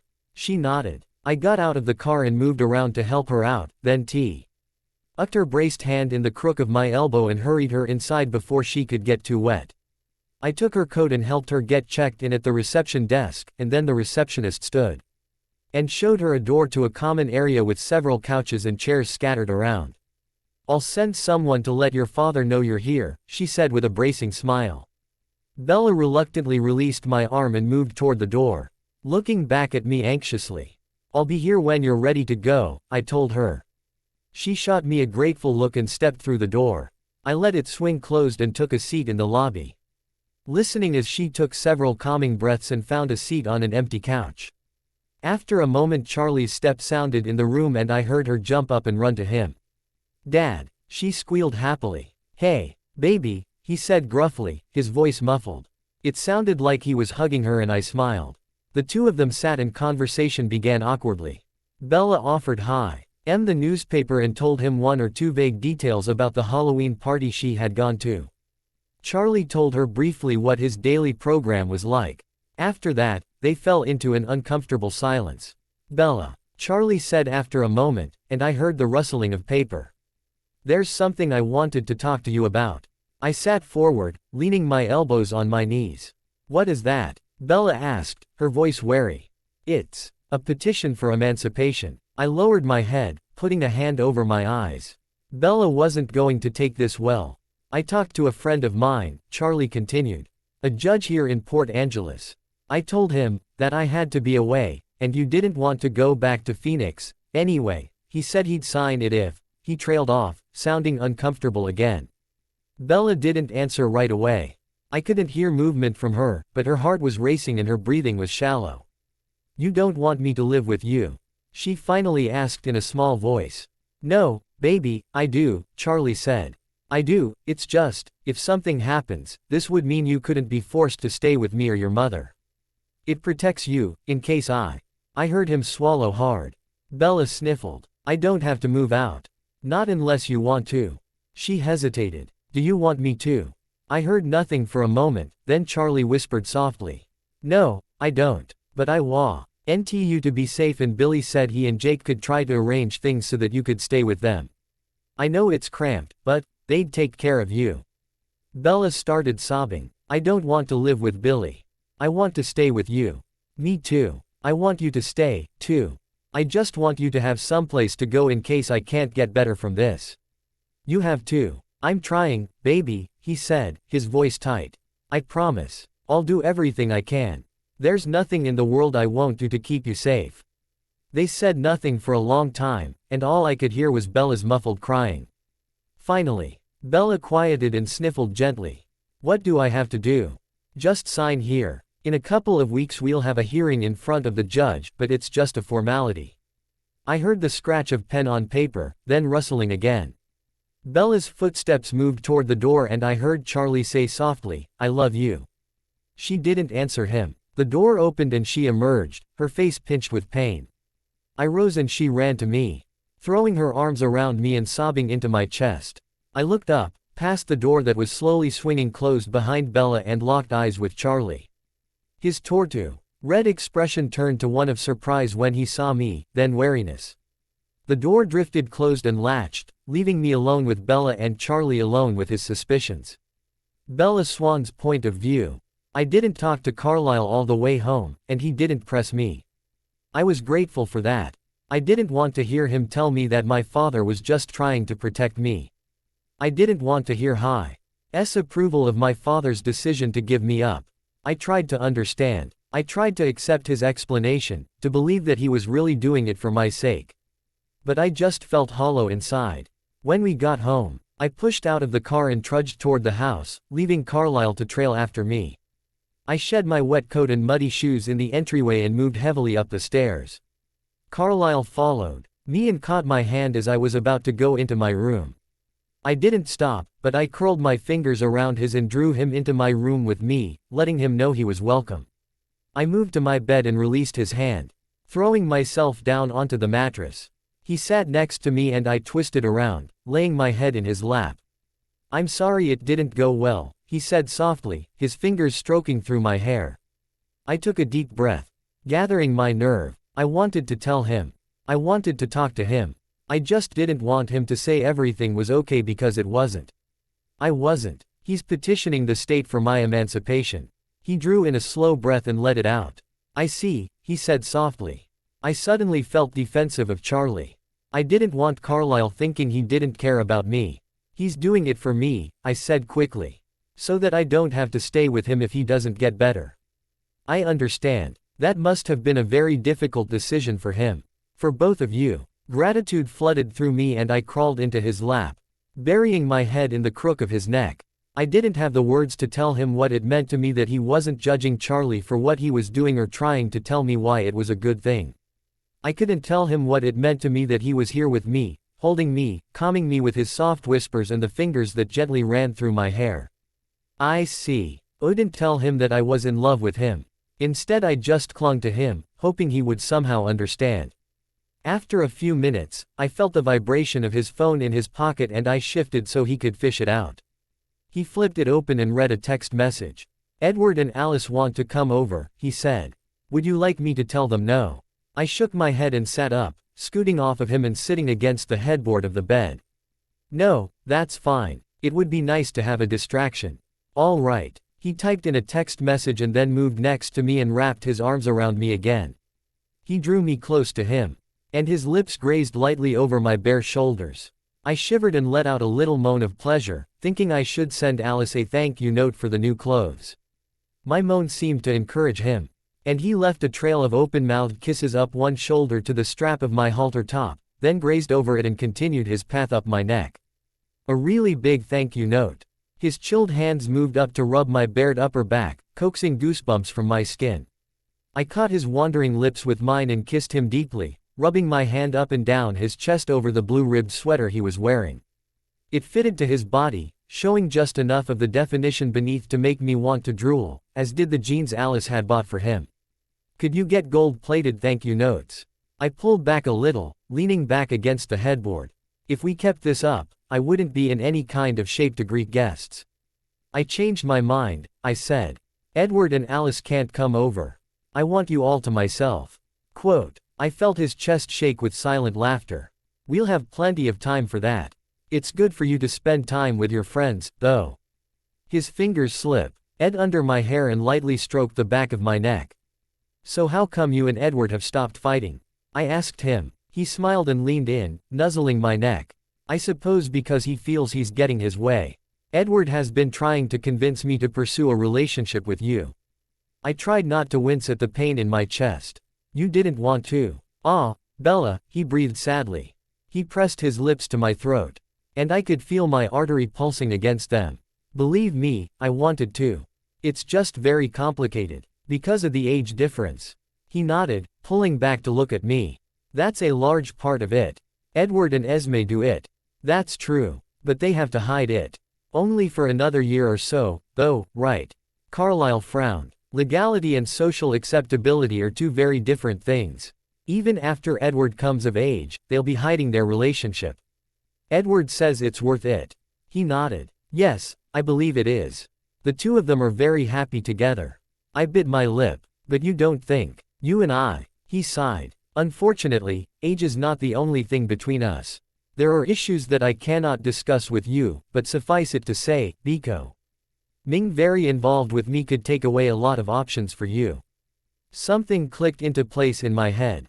Is that why Edward asked me if I wanted kids? He closed his eyes, seeming annoyed. He really is rather intrusive, isn't he? You can't have kids. I pressed. He looked at me solemnly and shook his head. I can't. Is it, because of the disease? He smiled to himself and nodded. Yes, it's one of many symptoms. A knock at the door interrupted the conversation and I sighed. I don't want to move. Carlisle laughed and pulled out his phone. Then don't. He sent a quick text to Edward telling him to come in. Then he put his phone away and pulled me between his legs, wrapping his solid arms around me and pulling me back against his hard chest. After a moment there was a no. CK on the bedroom door and Edward's voice called through. We're coming in, I hope you two are decent. I laughed. Would it stop you if we weren't? The door pushed open and he stood in the doorway, grinning. Nope. Alice ducked past him and twirled into the room, tossing herself down on the foot of the bed. So, what's up? Nothing much. Just hanging out. Edward dropped down in the chair at my desk. How's Charlie? I debated for a moment about whether to tell them about the emancipation, but my emotions were still a little raw. I decided against it. He seems like he's settling in okay. Alice and Edward both flinched and looked at each other. I glanced back and forth between them. What's going on? Nothing, Edward smiled. We're just weird, remember? I'll say, I muttered. He grinned. There's no need to be rude about it.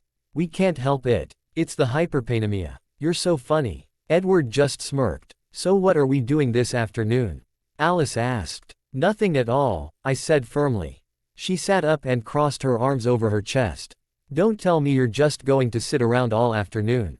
That's exactly what I'm going to do. I've had enough stress for one day, thank you very much. We should plan a party, Alice said, ignoring me. I mean, your dad's gone for a while. Isn't that what you're supposed to do when your parents are away? Absolutely not. I can barely stand going to other people's parties. I'm not having one of my own. Alice sulked. You're spoiling all my fun. Carlisle cleared his throat. Alice, may I remind you that your father isn't away. It's not my father's house, she said, smiling sweetly. I snuggled further into Carlisle's arms. No parties. Ever. I refuse. What about the holidays? Alice insisted. Thanksgiving is coming up. No, it's not. There's no Thanksgiving this year. Carlisle laughed softly. That's too bad, he murmured in my ear. I was thinking of using the long weekend to take you away somewhere. My hair. T-Rate picked up and I twisted around to look at him. Really? He smiled softly. If you're amenable. Thanksgiving is back on, I said, turning back to Alice. But clearly I'll be too busy to have a party. What about Christmas? I pulled Carlisle's arms tighter around me, staring intently at his hands. I have to go to my mom's for Christmas. Alice and Edward exchanged an anxious glance. That'll be nice, won't it? Edward asked carefully. I mean, you said you missed her. I just shrugged. I did miss her, but I definitely didn't miss Phil. In fact, I couldn't seem to get rid of Phil. He followed me around wherever I went. A knock sounded downstairs again and I furrowed my brow, wondering who it was. I crawled off the bed and moved to the door, and Carlisle followed, sticking close to me. Edward and Alice trailed behind us. I went downstairs and pulled open the door to see Jacob standing on the porch, grinning widely. Jacob, I squealed in delight. He grabbed me up in a bear hug, lifting me off my feet. Hey, girl, we brought back your truck. He released me and held my keys up, jingling them. I reached for them but he snatched them away.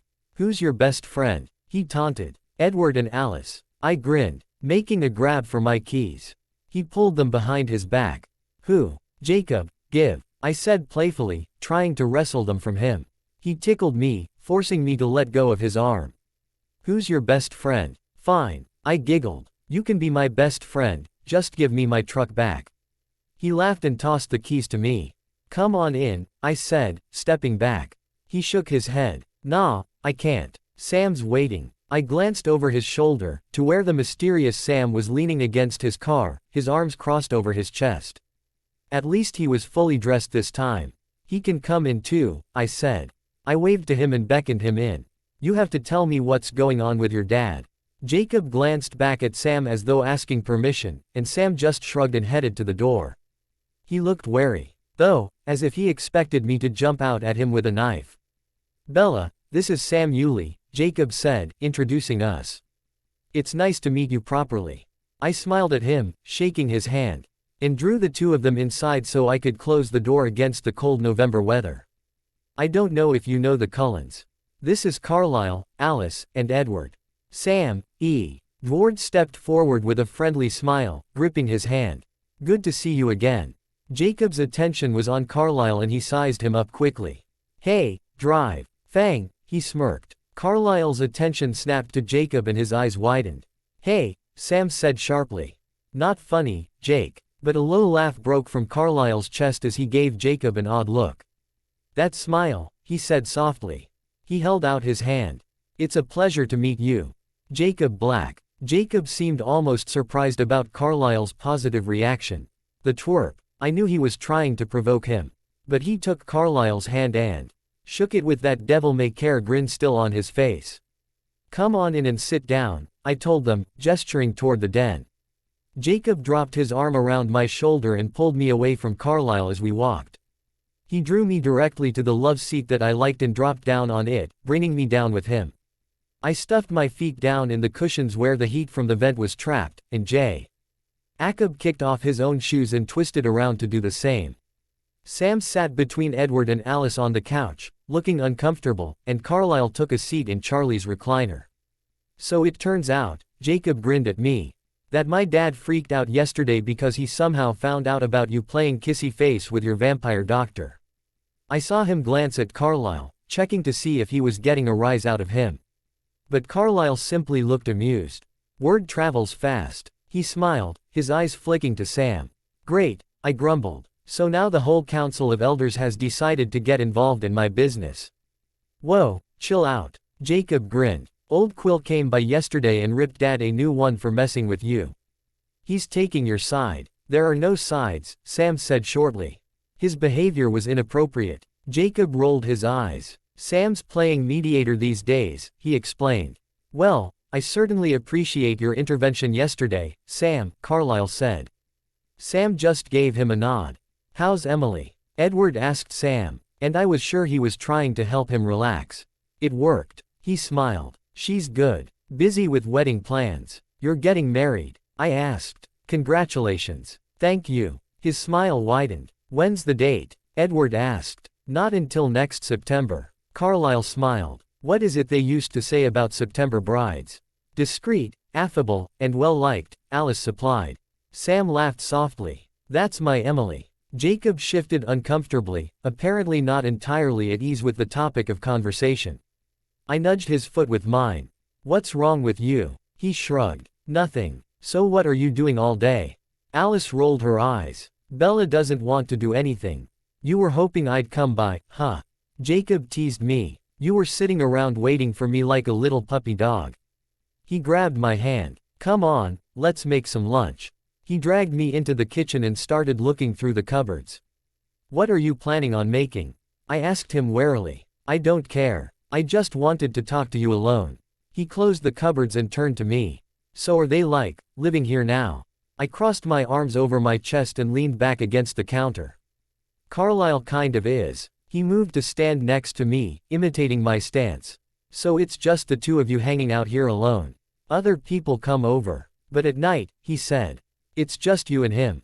I nodded. Are you sure you know what you're doing? I sighed. No, I don't have any idea what I'm doing. I just know I can't stand to be without him. He dropped his arms and slung one around my shoulder. Look, you know you're my girl, right? That's never going to change, no matter what.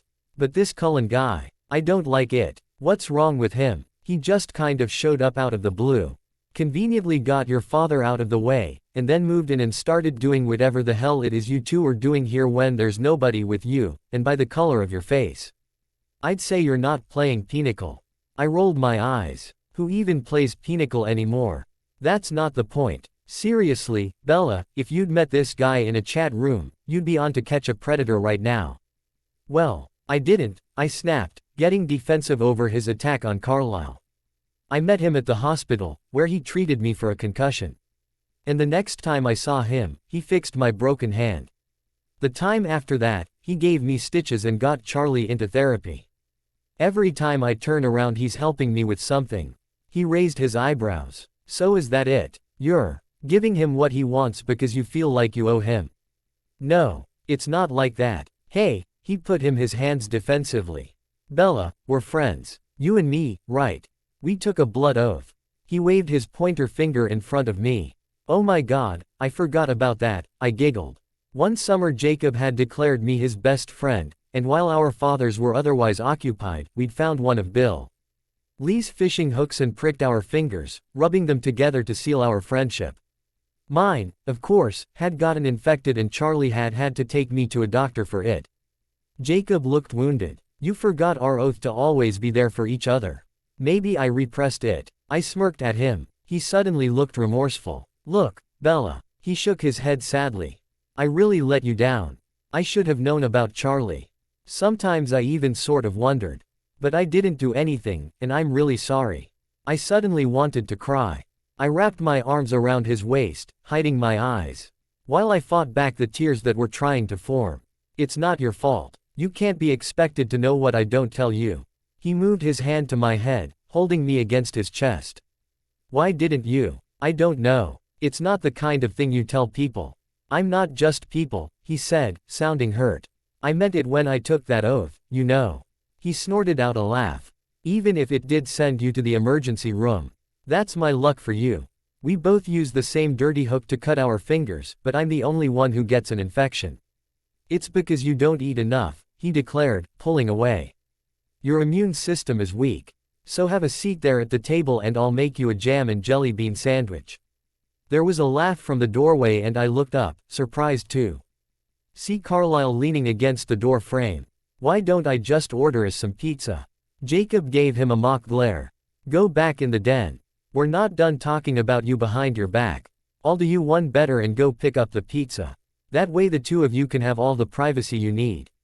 You don't have to do that, I told him, my cheeks burning wildly. He stepped over to me and kissed my forehead. His cool lips a welcome sensation on my hot skin. I don't mind at all, sweetheart. I'll be back in a few minutes.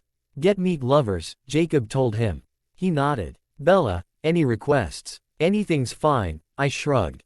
Praying he would bring back something with vegetables. I couldn't quite bring myself to ask him, though. Bella likes vegetarian, Jacob put in for me. I blushed even darker, but Carlisle just smiled. I'll be back in a few minutes. I'll come with you, Alice volunteered, skipping in from the living room. Carlisle put an arm around her and the two of them headed to the door. Jacob leaned close to my ear. The two of them seem pretty cozy, he said suggestively. Think he's boning her too? Jake. I smacked his shoulder. What, you're not up for a little competition? Don't be mean. You're so cute, he said, ruffling my hair in a conciliatory gesture. But okay, you have to tell me, have you two done anything more than kiss? I bit my lip, thinking about the time I had spent grinding against him on the couch the night before. Maybe a little more, I mumbled. Have you had sex with him? He asked, raising a disapproving eyebrow. No, not yet. His eyes widened. Are you planning to? I tugged absently at a lock of his long hair. I don't know. I'd like to. Bella, he said, shaking his head. I mean, you realize that's illegal, right? Are you going to turn me into my dad? I challenged. He rolled his eyes. How many times do I have to remind you that we're friends? You and me, and I love you like crazy. I just want you to be careful with this. He's a lot older than you. And this is a little creepy. If you don't like it, then. He put a hand over my mouth. Bella, he said firmly. I couldn't give two shits about him. But I care a lot about you. And I care enough to be honest with you. This is a weird situation and I don't like it. You're going to get hurt. I ducked my head, staring at the faded linoleum of the kitchen floor. I know. He paused. You know. I nodded. So why are you doing this? I looked up into his concerned face, silently pleading with him to understand. Because there's nothing else I can do. I love him. Carlisle Cullen's point of view. It's driving you crazy, isn't it? Edward murmured in my ear, leaning over my shoulder. I watched Bella sitting on the love seat with Jacob, laughing and throwing little bits of her breadstick at him as he tried to catch them in his mouth. Edward, of course, knew exactly how it affected me. It was pointless for me to lie. I did it anyway. She's happy, I said quietly. Why would that bother me? Because an hour ago, that guy she's so happy with was telling her you're a bad idea. He's being protective. I appreciate it. Oddly, despite my discomfort, I could hardly look away from Jacob Black. He had fascinated me from the moment he had so carelessly referred to my vampire status. I watched him playing with Bella while echoes of the past surrounded me. Edward rounded the chair and sat on the arm next to me. He doesn't look that much like him. He does when he smiles. And his temperament is so similar. Do you remember the way Ephraim always refused to take anything seriously? Edward laughed and shook his head. Just don't forget he's not the same person.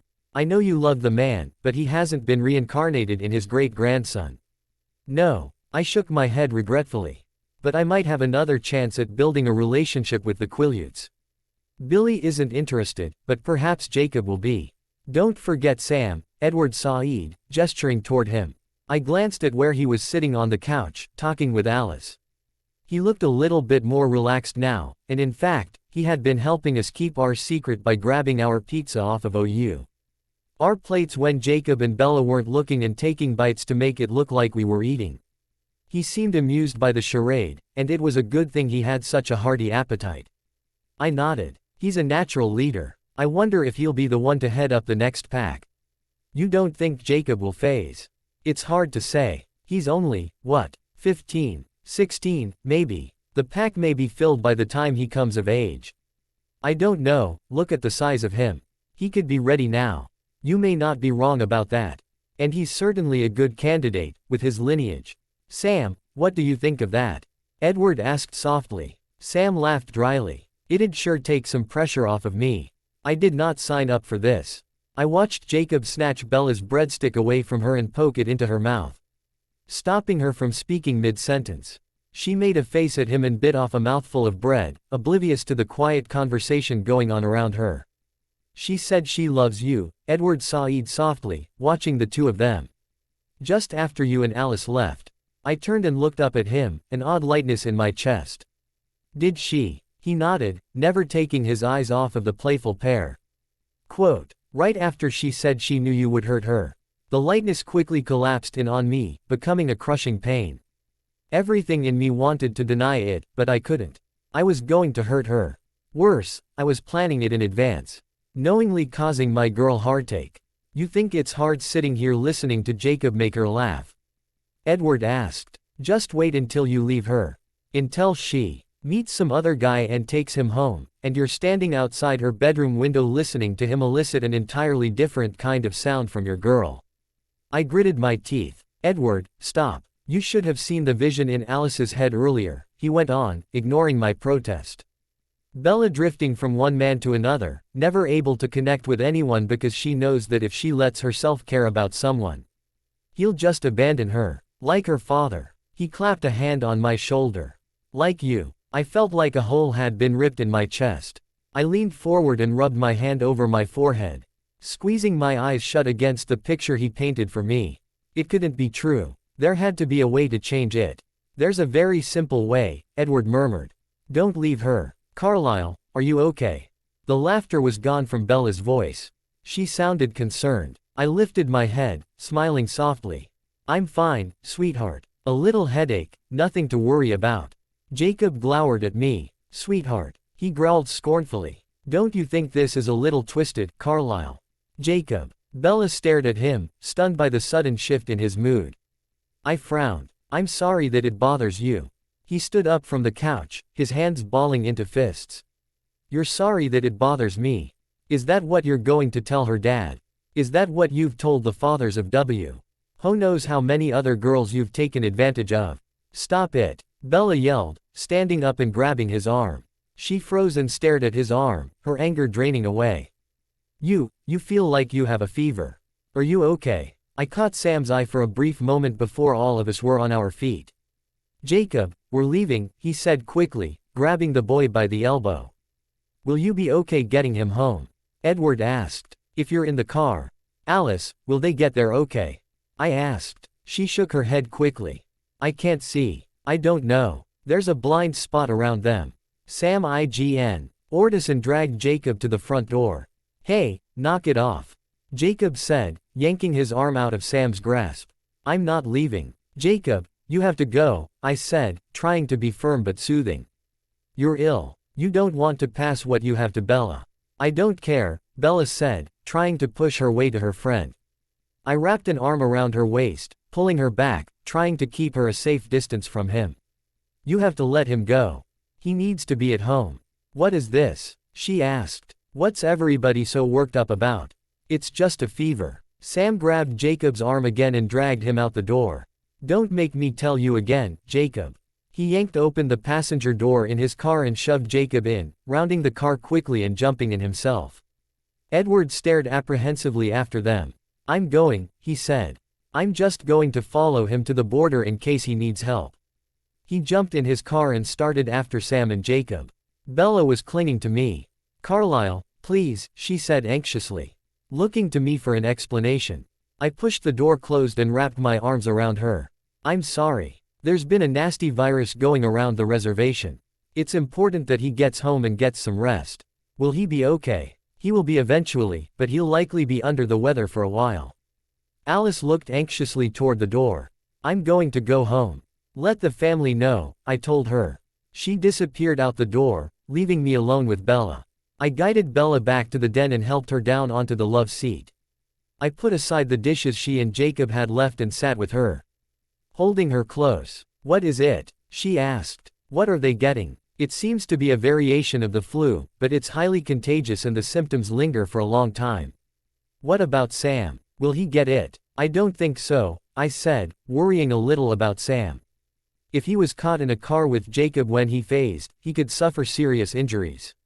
Sam has had it. She nodded slowly and stood, moving to collect the dishes scattered around the room. I helped her and followed her into the kitchen, filling the sink with water to wash them. I wouldn't worry, I told her softly. Jacob will be fairly miserable for a while, but he's strong. He'll get through it all right. She nodded and we worked in silence for a while, cleaning up from lunch. After a few minutes, my phone rang. Is everything okay? I asked as I flipped it open. They got to the border without incident, Edward answered. Good. Sam must have been keeping Jacob calm. Listen, Carlisle, you should tell Bella about what we are. She's been told. Not by you. And you're going to have to reconcile yourself to the fact that she's going to start believing it. Right now she and Jacob both think it's a big joke. But if he starts believing, he'll convince her. We'll see what happens. Carlisle. He sounded aggravated. This should come from you. It should be you holding her hand when she finds out the Quileute legends are true. Not him. I sighed softly. I'll think about it. I disconnected and tucked my phone back in my pocket. Jacob should be home soon, I told Bella. She glanced at me. Why did Edward follow them? He's just worried. He's grown rather fond of Sam over the last few days and he wanted to be there for him in case he needed help. That was nice of him. I smiled. It was. More than she could imagine. It had surprised me a little when he'd gone after Sam. The initial phasing tended to be violent, and though I knew Sam could probably have handled things himself, it might have helped him to have an extra pair of very fast hands to help deal with the fallout. It put Edward directly in the line of fire, though. If Jacob phased and smelled a vampire nearby, his instincts would likely drive him to attack. I was glad Edward was no longer with them. When we finished cleaning in the kitchen, Bella wandered back into the living room and sank down on the love seat. She twisted around and stuffed her feet back into the cushions, laying her head against the seatback. I lingered in the doorway, leaning against the frame. So much for a stress-free afternoon. She snorted. I guess that was too much to ask. I moved to her side and leaned down to give her a soft kiss. I'm going to work on some insurance pre-authorizations for a while. Why don't you relax a little? She gave me a smile and took a book off of a stack on the end table next to her. I moved away to give her some space, retrieving my briefcase and fishing out some forms that needed my attention. I could get them done very quickly, of course, but I wanted to give Bella a break. My intention was to work on them in the kitchen, but I found it so difficult being away from M. Y girl that I moved back to the den instead and sat beside her. We passed the time quietly, she reading and I filling out paperwork at a leisurely pace. I didn't have much work and, even moving at human speed, I was done before very long. I tucked my paperwork away and glanced at the book Bella was reading. Longfellow. She nodded, smiling. I like his cadences. They're relaxing. I nodded slowly. That they are. I looked into her warm eyes and softly recited a passage from a poem that had recently become a favorite of mine. Dreams of the summer night. Tell her, her lover keeps watch, while in slumber's light, she sleeps. My lady sleeps. Sleeps. Bella flushed and looked away. It sounds even better when you say it. I smiled and reached for her book. May I? She surrendered it, tugging her feet out of the cushions and wrapping her arms around her knees. I found the poem she was on and started to read aloud, and after a while, she relaxed and lay back against the arm of the couch. I pulled her feet into my lap, rubbing them gently while I read to her from the book. Bella's breath slowly evened out and her heartbeat was just beginning to slow when her cell phone rang in her pocket. It startled her out of her light doze and she laughed sheepishly as she sat up. Sorry, I didn't mean to fall asleep, she said, tugging her phone from her pocket. No need to apologize, she answered. Her phone and Jacob's voice drifted through. Hey, Bella, he said lightly. Sorry to bail on you like that. No, it's fine, are you okay? Yeah, I'm good. My temperature was back down by the time I got home. Dad says he can't even tell I was sick. Weird, Bella said. Well, get lots of rest anyway. Whatever it is, it could still come back, and I don't want you to up and die on me. Jacob laughed lazily. I won't die. I swore an oath, remember. I'll always be there for you. I'm always there for you too, she reminded him. So if you get deathly ill, give me a call and I'll bring you soup. I'll let you know. Anyway, Dad's bugging me to get off the phone, so I need to go. Okay. I love you, Jake. Love you too, girl. Bella disconnected and tucked her phone away. Everything all right? I asked her absently. I was having a hard time grasping the idea that Jacob hadn't phased. Of course, it was possible that he had, and he was just telling Bella that he was fine so she wouldn't worry. He seemed at ease, though. And that wasn't what I would have expected from a young man who had just been thrust into the world of the preternatural. Jacob's feeling a lot better, Bella told me. Settling back on the love seat again. That's good to hear, she nodded. I smiled as she closed her eyes, a contented expression on her face. Would you like me to read more? If you don't mind. Not at all, sweetheart. I turned back to the book and once again began reading her the smooth, sweet words of Henry Wadsworth Longfellow. Bella Swan's point of view. Can I ask you a question? I didn't look up from where I sat on my bed, typing an English paper on my laptop. You can ask, I said, my tone making it clear I wasn't promising to answer.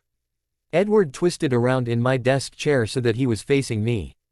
Did you ever know Charlie's parents? I shrugged. Not very well. They lived here in Forks, though, didn't they? Yeah, but Charlie didn't have much to do with them after he left home. And your mom's parents? Her parents died when she was a kid. She was raised in foster homes. He was silent for a moment, and I ventured a glance at him. He looked thoughtful. What about Phil's? I quickly looked back at my computer screen and concentrated very hard on the words I wasn't typing. I didn't want to talk about Phil. Bella. I answered 3. That's all you get. Edward. D tapped his pencil on the book he had open on the desk in front of him. You're right, your turn. Ask me a question. How did you keep the van from killing me? I asked automatically. He laughed out loud. Bella. I've never met anyone as relentless as you in my life. Tell me, I insisted. Adrenaline. Tell me for real. He snickered. Okay. It's the hyperpenemia. I rolled my eyes. Seriously. If you're going to keep that up, I'm going to have to look up the symptoms for myself. I opened a web browser on my computer and typed hyperpenemia into the search engine. It returned no results. How do you spell it? I asked him. Edward grinned as he spelled it out for me. I typed it again, correcting my error. Nothing. Your search did not match any documents, I said, reading from the screen. Go figure. I guess it doesn't exist. I gaped at him. How can it not exist? He shrugged. Apparently, Carlisle hasn't been entirely honest with you. My eyes widened. He lied about you guys having a disease. To be fair, you made it very easy for him. I winced. How did I do that? What was I doing to make it so easy for Carlisle to lie to me? I stared at him, not understanding at all. Huh. Edward smirked to himself. Maybe you'd have more luck if you googled the root words, he suggested. Hyper. Pina. Emia. All Greek. I shot him a dirty look that he didn't see and opened a translation site. Excessive blood hunger. I asked him after a few moments fiddling with the Greek roots. Funny. Edward's shoulders shook with silent laughter. Hey, it's not my joke. It's Carlisle's. I stared at him, unable to wrap my mind around the idea that Carlisle had really made up this disease. Why would he lie about that? Edward finally looked up at me. Maybe he has something to hide. This has something to do with why Billy thinks he's a vampire. His eyes danced with amusement. I'd say the two are related, yes. I sighed irritably. You know I'm really getting annoyed with these games. Why won't you just tell me? Quote. Because Carlisle would banish me to Siberia.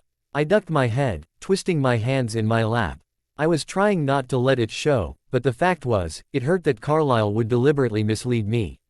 Hey, Edward sighed gently. For what it's worth, he's keeping secrets because he feels like he's protecting you. They're not very nice secrets. Whatever. I have a paper to write. I tried to shove aside my anxiety so I could get back to typing out a rough draft.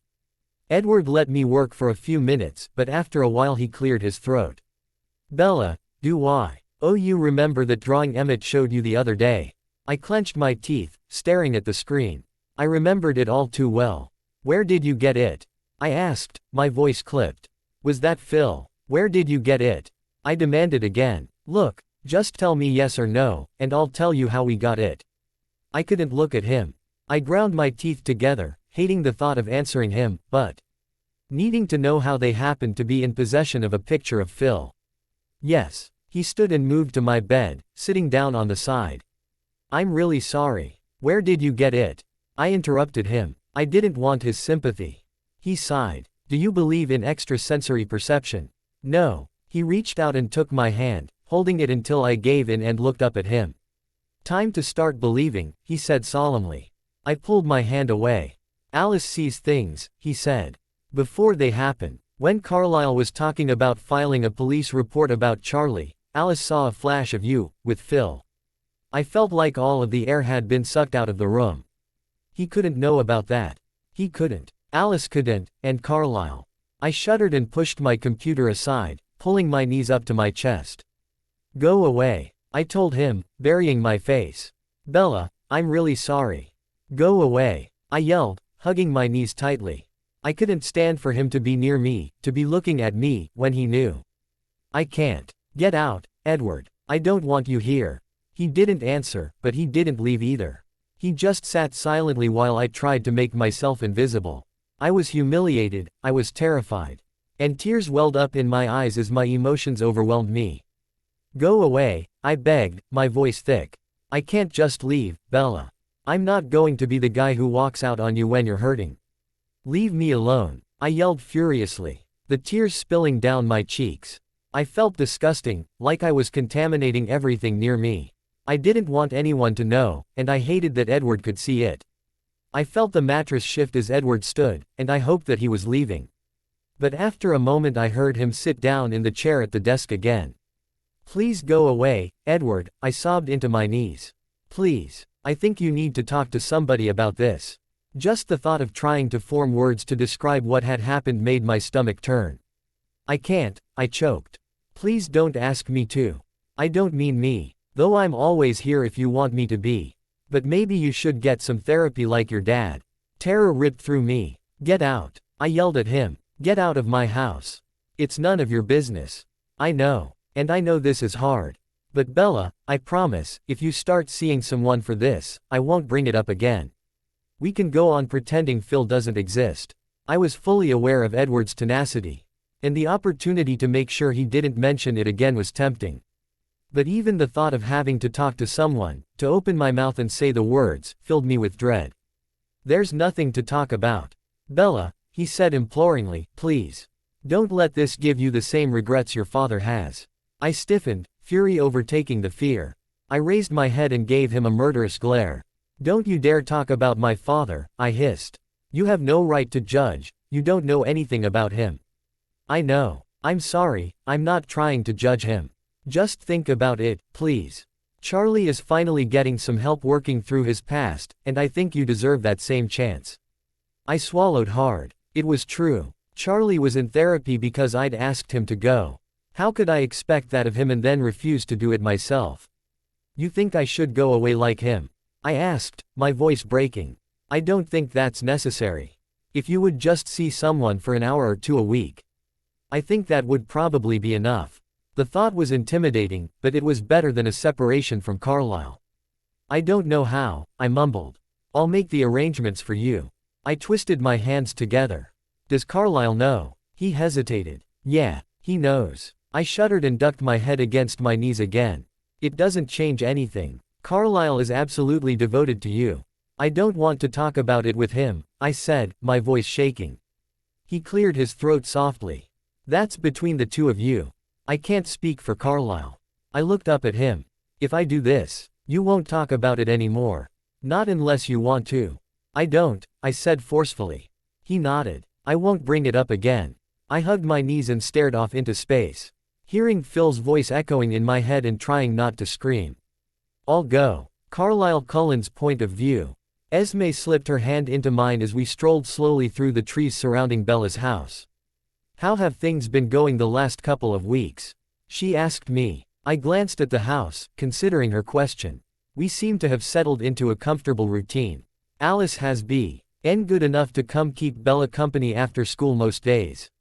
Then when I get home, the two of us have dinner and spend a lot of time reading, talking, just being together.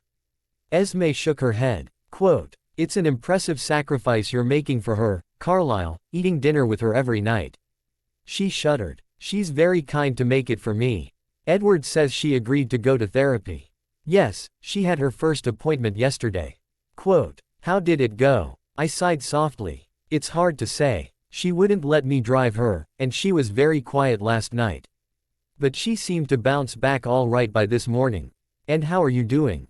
I smiled. I spend every evening with the love of my life. It's difficult to imagine a more pleasant existence. It's not that difficult, darling. Tell me, how do things stand between you? Sexually. I gave a low laugh. Well, there's a certain amount of frustration there, that's for sure. Still, it seems ungrateful to complain when my girl is so anxious to let me be close to her. Edward says he hasn't seen even a hint that your control has wavered. Either you're very impressive or you're not having enough fun. She poked my side playfully. I'm just looking out for her. My Bella takes delicate handling. Is she as frustrated as you are? Esme asked, her eyes dancing. I smiled sheepishly. Yes, I believe she is. If I really had such commendable self-control, I would keep my hands to myself and spare her those feelings. Esme shook her head. You say that as though you believe she craves physical contact less than you do. It's hard to imagine anyone craving it quite as much as I do. Is it always like this? I heard Edward laugh in the distance and Esme smiled. Yes, she breathed. It always is. I looked toward the sound of laughter. Tonight was the first time Sam had been back to check on things since he had visited us with Jacob more than 2 weeks ago. Edward had been missing his company, so when I'd heard him creeping quietly through the trees, I'd called Edward to let him know. My son had hurried over, bringing Esme with him so he could introduce her, and then he and Sam had settled onto the forest floor to chat. They saw tea about 10 feet apart with the breeze blowing between them, making circumstances more comfortable by carrying their respective scents away. From Edward's side of the conversation, I gleaned that Sam was asking him about Ephraim's pack. Edward was answering eagerly, sharing stories about some of the times we had shared. I changed course and moved toward them, waiting for them to pause and acknowledge me before addressing Sam. How's Jacob? I asked him. He's fine, Edward Said, speaking for Sam. And he still hasn't phased. I guess it was a false alarm. Do you think Billy would object if he came by again in the next day or two? Bella might appreciate having someone to lighten the mood a little. Billy doesn't want him coming here alone, Edward Said. I'm sure you understand. I nodded to Sam. Of course I do. You're always welcome to come along, in human form or wolf. I'll talk to him, Edward Said. I think he would probably like to come. Edward cocked his head curiously, speaking for himself now. Carlisle. Has Bella been in a poor mood? I smiled sadly. She has a hearing in Port Angeles tomorrow afternoon for her emancipation. I expect it will be hard on her.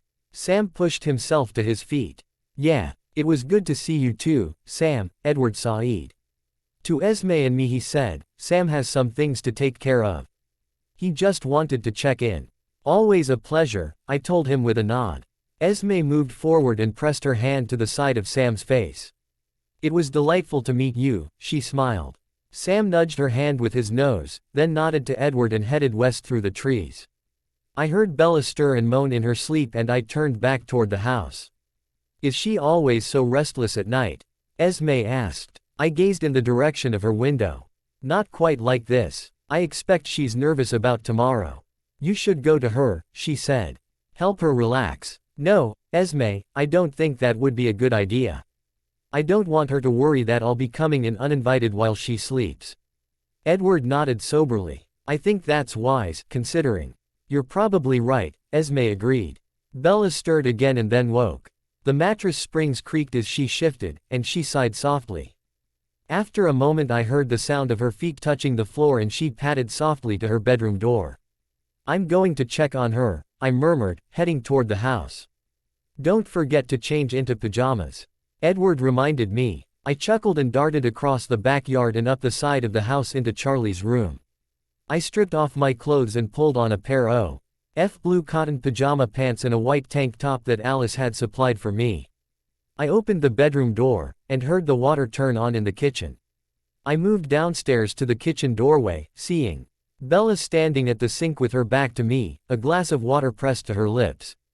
She looked beautiful. She was wearing a pale pink slip that dipped low in the back, showing just a glimpse of skin beneath her loose brown curls. Just the weekend before I had taken out her stitches and approved the removal of the brace from her hand, so she was now moving with less inhibition. It was good to see her looking healthy and uninjured. Her back arched as she drained her glass, and I admired her slight form in the moonlight that filtered in from the kitchen window. She lowered her glass and set it beside the sink, hunching her shoulders and pressing her palms flat against the edge of the counter. She drew in a slow breath and let it out, and one small foot lifted to scratch the back of her calf with her toes. She was exquisite. Everything about her beckoned to me, calling me forward, urging me to go to her and claim her for my own. Bella, I murmured. She jumped and spun around, startled by my voice. Carlisle, she breathed, putting a hand to her chest, drawing attention to the lace that edged the bodice of her slip. I didn't hear you come in. I'm sorry, sweetheart, I said softly, as my eyes roamed over her. I didn't mean to sneak up on you. I ached to touch her, to feel the warmth of her skin beneath the silky fabric that clung so enticingly to her body. Bella blushed at my scrutiny, ducking her head and tucking a lock of hair behind her ear. Is everything all right? I asked her. She nodded, still looking at the floor. Yeah, I'm just having a hard time sleeping. Nervous about tomorrow. She folded her arms over her stomach and nodded. It's stupid, I know. I smiled tenderly. You're too hard on yourself. I don't know of many people who wouldn't be nervous. I pushed away from the door frame and crossed the floor slowly, moving close and settling my hands on her hips. I slowly rubbed her curves through the satin of her pajamas. I leaned down to whisper in her ear, drawing in her delicious scent as I did so. You're beautiful, Isabella Swan. Her breath hitched and her hands moved up between us, resting against my chest. I pressed soft kisses down the line of her throat, relishing the heat of the blood that raced just below her creamy skin. Her body radiated warmth under my chilled hands. She moaned softly and the sound sent tremors through me. Her small, warm hands pushed up the hem of my shirt and ran slowly across my stomach. I tensed my muscles, relishing the gentle caress. There were a million things I wanted to say to her, a million promises I wanted to make, but I couldn't. There was so much that had to be held back. Instead I just whispered her name, memorizing the way it felt on my lips. I moved one hand from her hip, sliding it slowly up her stomach, letting it settle over one perfect, round breast. She drew in a sharp breath, her hands gripping my sides. I felt her nipple pebble against my palm through her thin nightdress and my own body reacted in kind, hardening eagerly. Bella felt it and she pressed herself against me, making me groan with longing. I ached for her. Every part of me cried out for more. I wanted to touch all of her, To take her right here and claim her in the most primal of ways. I rubbed my thumb over her nipple, teasing it gently while my other hand slipped to her backside and pulled her harder against me. Bella stretched up on her toes, her lips searching for mine, and I met her kiss hungrily, my tongue plunging into her mouth. I ran my hand down her thigh and hitched it over my hip, opening her up to me and pressing my hardness against her delicious heat. She gasped desperately, her fingers digging at my back as she clutched me against her. Carlisle, she panted against my mouth. I need you. I groaned, wrapped up in the most exquisite agony. My head filled with thoughts of taking her body, of plunging inside of her, surrounding myself with her wet warmth. It would be so easy to do. Oh, nay, or 2 quick tugs and her slip would be in tatters on the floor. My own clothes could be disposed of just as easily. After that, all it would take would be a quick thrust, and I would be buried inside of her. My fingers twitched over the fabric of her gown, my body driving me to follow through, to fulfill her desires as well as my own. But then my sense of reason stepped in. My mind conjured up a picture of my girl, broken and lifeless in my arms while I took my pleasure from her, and I shuddered in disgust. How could I even entertain the thought? How could I gamble with something so dear? I released Bella's thigh and moved both of my hands to her hips again. She let out a whimper when I tried to draw back and clutched me closer. Please, she gasped. Please don't stop, Carlisle. I need you, so badly. Her eyes pleaded with me and I felt my resolve buckling. How could I deny her? How could I refuse my girl the release she craved when such heavy burdens rested on her shoulders? My mind settled on a solution. A compromise of sorts. If I held very tightly to my control, I could bring her to climax without having to follow her there myself. As long as I kept myself in check, I could give her what she needed. Edward, please don't let me hurt her. I slipped one hand down her hip and slid it under the hem of her slip. I wrapped my hand around the curve of her thigh and dragged it slowly higher, up over her soft, rounded hips, until my fingers encountered the small, silky strip of cloth beneath her shift. I traced my fingers along the line of the very tiny pair of underwear that matched her slip. I groaned softly. This was not going to be easy. I pushed my other hand under her slip as well, hooking my fingers under the waistband of her panties and pushing them down over her hips, letting them fall to the floor. Bella gasped, and her arms wrapped around my neck. I leaned down for another warm, delicious kiss, lifting her off her feet and moving her to the kitchen table. I set her down on the edge, nipping at her bottom lip. Carlisle, she moaned desperately. She spread her legs and pulled me between them, pressing her wet, exposed center against me and rocking her hips enticingly. My composure nearly crumbled. She was just so warm, so tempting, and the smell of her arousal clouded my mind and crowded out my carefully constructed restraints. Edward cleared his throat softly outside, snapping me back to reality. I couldn't afford to let my desire for her overwhelm me. No matter how sweet her soft cries were, I couldn't give myself over to her the way I wanted to. I moved back slightly, grunting softly at the effort it took to move away from the warmth that beckoned me. Bella's hand grasped at my shoulder, trying to keep me from retreating from her, and I didn't let my girl feel the loss of contact for long. I slid my hand between us, my fingers prodding gently at her warm, wet folds. Bella cried out in pleasure, throwing her head back and exposing her throat. Her hand still clutching my shoulder.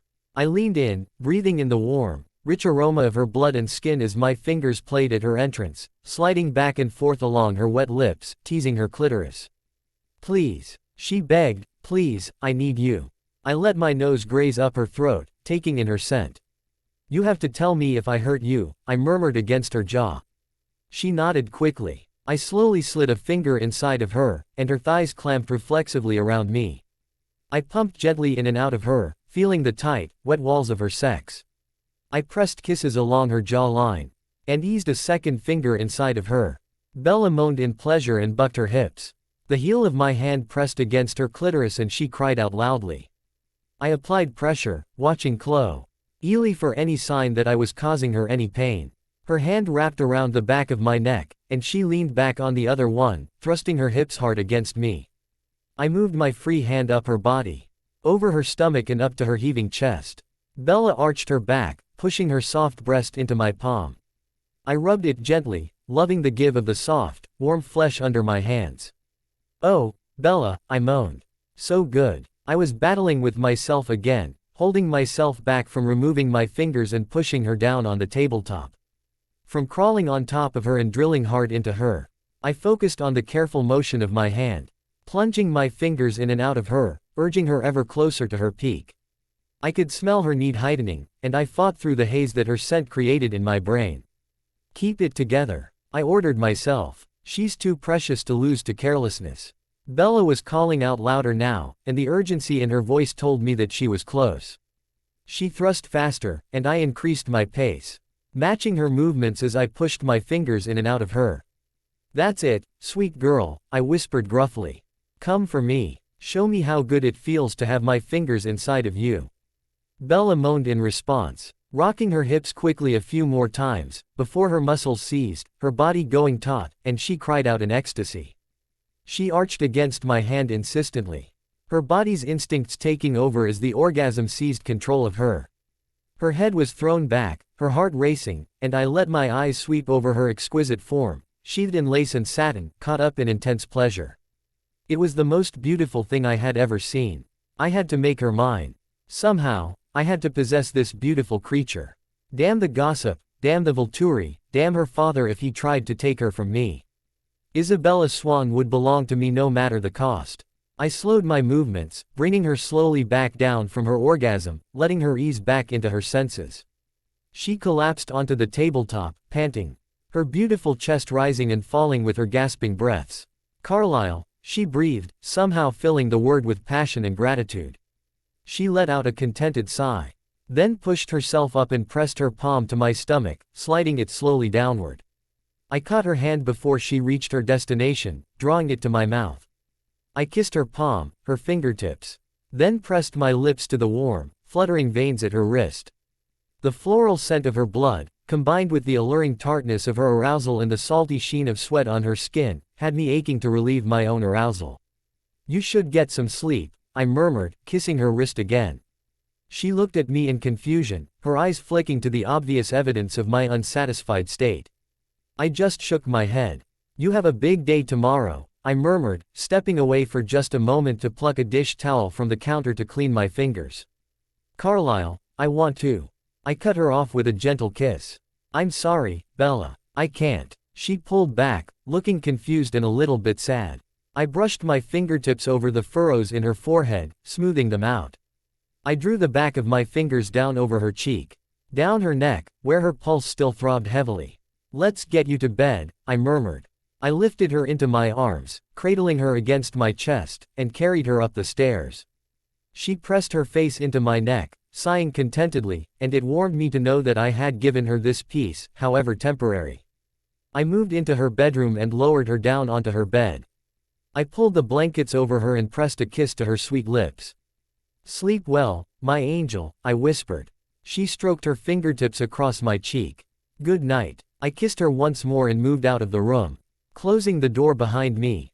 I headed back down the stairs to the kitchen, knowing full well that Edward was waiting for me there, sitting casually on the countertop.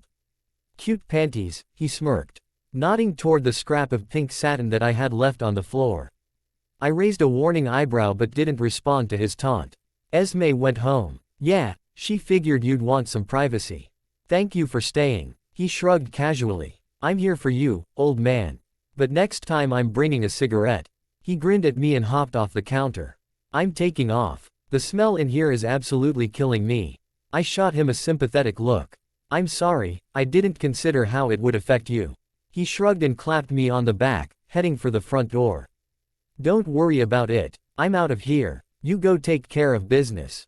He threw a snarky grin over his shoulder and disappeared outside. I sighed deeply, leaning down to pick up the delicate fabric. I collected the towel as well, dropping them both in the laundry, then returned to the kitchen and scrubbed the table. Bella's scent still hung heavily in the air, and I still ached for her. When cleaning the tabletop, did very little to reduce the scent, or my arousal. I gave in and moved upstairs to take Edward's advice. Bella Swan's point of view. I slept late the next morning. I wasn't going to school because of the hearing in Port Angeles.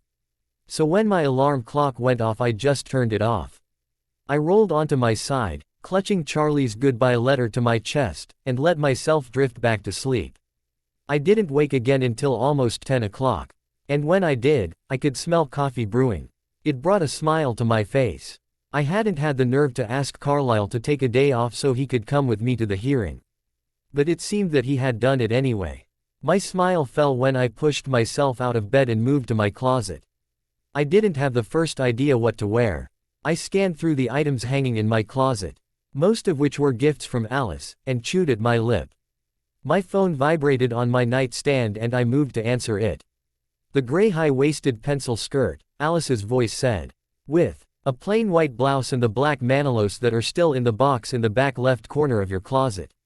I blinked, stunned. How did you? She giggled. Bella, Edward told you that I see things, didn't he? Oh, he had told me that, but I was so wrapped up in other things that I had hardly processed the information. Alice, you see everything. Well, no, she said. I see a lot. And since all that stuff happened with your dad, I've been watching you pretty closely. You've been. I paled. The scene in the kitchen the previous evening had been exactly the way she described it when she was trying to convince me to accept the lingerie she had bought. Alice, did you see, last night? You're welcome, she giggled. Oh my God. I rubbed a hand over my face. Completely embarrassed to have had an audience for that. I'm sorry, Bella, Alice said, not sounding very contrite. But you get used to the lack of privacy. We all have. I tried to shake off the embarrassment. Right, so, gray skirt. White blouse, black shoes. Exactly, she said. And wear that silver bracelet you have. Carlisle would like that. A shiver danced down my spine. I didn't both. Asking how she knew about the bracelet. I don't want to wear it. Oh, she said, sounding surprised. Okay. Well, I need to get back to class. I'll see you at school tomorrow. Okay. Thanks, Alice. I hung up the phone and quickly grabbed the clothes Alice had recommended. I took them to the bathroom with me and got showered and changed before heading downstairs to join Carlisle. He was sitting at the kitchen table when I walked in, and memories of the night before hit me hard. He looked up at me and smiled warmly, and my cheeks burned. Good morning, Bella, he murmured. He rose and moved across the kitchen, taking me in his arms and kissing me deeply. I forgot to be self-conscious. I moved my hands to his face, caressing his smooth, cool jaw with my thumbs, running my hands down his neck to his chest. Good morning, I breathed when he pulled back. Coffee. I nodded, giving him a grateful smile. What can I make you for breakfast? He asked as he poured me a steaming mug. I BBED a hand over my churning stomach and grimaced. I don't think I can eat this morning. He looked at me for a moment as though considering whether to press the issue, but he ended up letting it go. All right, then, but you'll have to let me take you out for a late lunch after the hearing. I nodded gratefully. I knew if I tried to force food down now, it would come right back up. I took the FFEE mug from him and moved to sit at the table. What are you reading? I asked, gesturing to the periodical that was open on the table. Carlisle moved back to stand next to his chair. It's an essay on whether William Shakespeare was really the author of his plays. I sipped my coffee. I've heard that there's some kind of dispute. Why wouldn't he be? He smiled softly. The more rational arguments claim he was too low-born or uneducated to have created such sophisticated works. Oh, I said, considering it. Huh. Carlisle flipped the magazine closed. I remain unconvinced. He offered me his hand. Come, let's find something peaceful to read until we have to go. I took his hand, bringing my coffee with me as he led me into the den. He sifted through my stack of books until he found a collection of Oscar Wilde poetry. He held it up with a questioning look and I smiled. He settled on the love seat and pulled me down with him. Most evenings lately had found me here, curled up in his lap with my feet stuffed down in the cushions while we read to each other or, well, did other things. I wasn't dressed quite so casually today, though, so I settled next to him, leaning against his chest. Carlisle usually just started reading wherever my bookmark was, but this time he flipped to the table of contents and searched through it, looking for a specific poem. He found it and turned to the correct page. And his honeyed voice began to murmur the words. As oftentimes the too resplendent sun hurries the pallid and reluctant moon back to her somber cave, ere she hath won. A single ballad from the nightingale. So doth thy beauty make my lips to fail, and all my sweetest singing out of tune. And as at dawn across the level mead, on wings impetuous some wind will come, and with its two harsh kisses break the reed, which was its only instrument of song. He paused for a moment, his fingers stroking gently at my hair, and I looked up at him. His warm, golden eyes were on me as he breathed the next words. So too my stormy passions work me wrong, and for excess of love my love is dumb. My breath hitched in my throat, my eyes trapped in his smoldering gaze. He brushed a hand over my cheek, and his eyes stayed on me as he continued to recite the rest of the poem. But surely unto thee mine eyes did show, why I am silent, and my lute unstrung. Else it were better we should part, and go, thou to some lips of sweeter melody, and I to nurse the barren memory of unkissed kisses, and songs never sung. Carlisle's lips met mine, and the poetry book was forgotten. His arms wrapped around me, and I got lost in him. All of my senses were wrapped up in him, and time slipped away from me as his hands and lips consumed me. It could have been minutes or hours that he held me, his hands roaming needfully over my body. I hoped that he would pick up where we left off last night, that he would push things a step farther and I would be able to feel him inside me. But he kept his wandering hands very carefully on the outside of my clothes, conscientious even of wrinkling them, and when he finally drew back from me, I was breathless and aching for more. We should get going, Carlisle said softly. I blinked in surprise and checked the clock. It was already almost noon and the hearing was scheduled for 1 o'clock. I stood up and straightened my clothes and hair, checking to make sure I still looked presentable. Carlisle stood as well, readjusting his tie, and then held out his hand to me. I took it and he led me to the coat closet to retrieve a jacket. I started to grab my coat, but my eyes fell on an old denim jacket of Charlie's and on a whim I grabbed that one instead. It wasn't very warm, but it was Charlie's, and I was feeling the need to be connected to him. Carlisle helped me put it on and kissed my forehead before pulling me outside with him. He continued to distract me on the ride to Port Angeles, asking me about Jacob, of all things. I had to give him credit for his efforts. He seemed genuinely interested in the conversation and he laughed along with me as I shared stories of some of the ridiculous things Jacob and I had done when we were kids. But all too soon we were pulling up in front of the courthouse, and reality crashed down on me. The sick feeling returned to my stomach, and I was suddenly very glad I hadn't eaten breakfast. I stared through the window at the red brick building, feeling the blood drain from my face. Carlisle reached out and took my hand in his, squeezing it reassuringly. It's just paperwork, he said gently. Merely a safety precaution. Right. I steeled my nerves and released his hand, unbuckling my seatbelt. Carlisle got out of the car and came around, opening the door for me and offering me his hand. I took a deep breath and then let him help me out of the car. He tucked my hand in his elbow and guided me up the front steps to the main doors of the courthouse.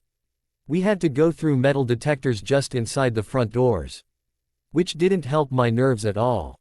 We got through without incident, but just the necessity was a reminder of the sort of thing that took place in this building. From the flopping of my stomach, a person might have thought I was on trial today. Carlisle put a soothing hand on my shoulder and led me down a hall to the room where I was to put an end to the legal relationship with my father. He pulled open one of a set of double doors and I stepped into a small, cramped courtroom. My knees nearly buckled, looking at the short benches on either side of me and the railing that divided this space from the judge's bench. Charlie was already here, sitting at a table with a man in a tie who I didn't recognize. Carlisle ushered me forward, and without him there I probably wouldn't have made it. He strode to the table and Charlie rose, giving Carlisle an unfriendly nod. Charlie, Carlisle said deferentially. It's a pleasure to see you again. He extended a hand to him and Charlie took it briefly, though he seemed somewhat reluctant. Charlie gestured to the other man. Judge Walker, this is Dr. Cullen, he said, making the introductions. And of course, my daughter, Bella. I put my trembling hand in his, unable to frame any kind of verbal greeting. Carlisle shook his hand as well, then helped me off with my jacket. He draped it over his arm and pulled out a chair for me. Then excused himself and moved to the back of the room. He settled on a bench by the door, then flipped open his magazine and started to read. Judge Walker smiled at me. Well, Bella, we'll keep this fairly brief. I understand you and Charlie here are interested in emancipation. I nodded hesitantly. Do you have any objections? I swallowed hard and shook my head. He gave me an understanding smile. How about questions? I did have those. I took a deep breath, trying to keep my voice from shaking.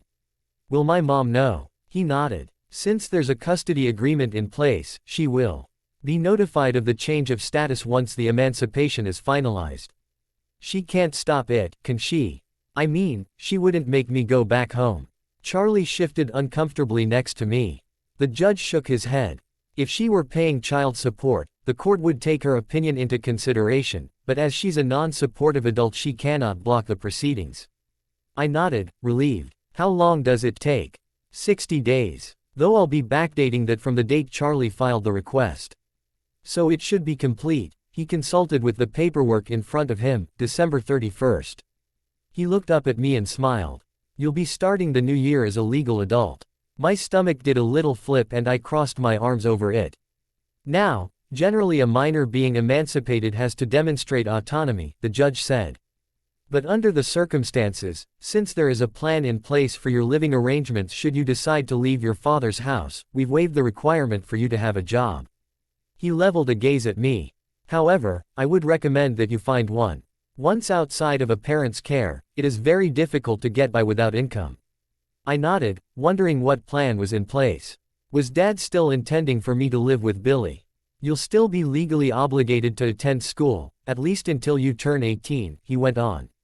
And until December 31st. You'll be required to abide by the terms of the current custody agreement. I stared down at my hands.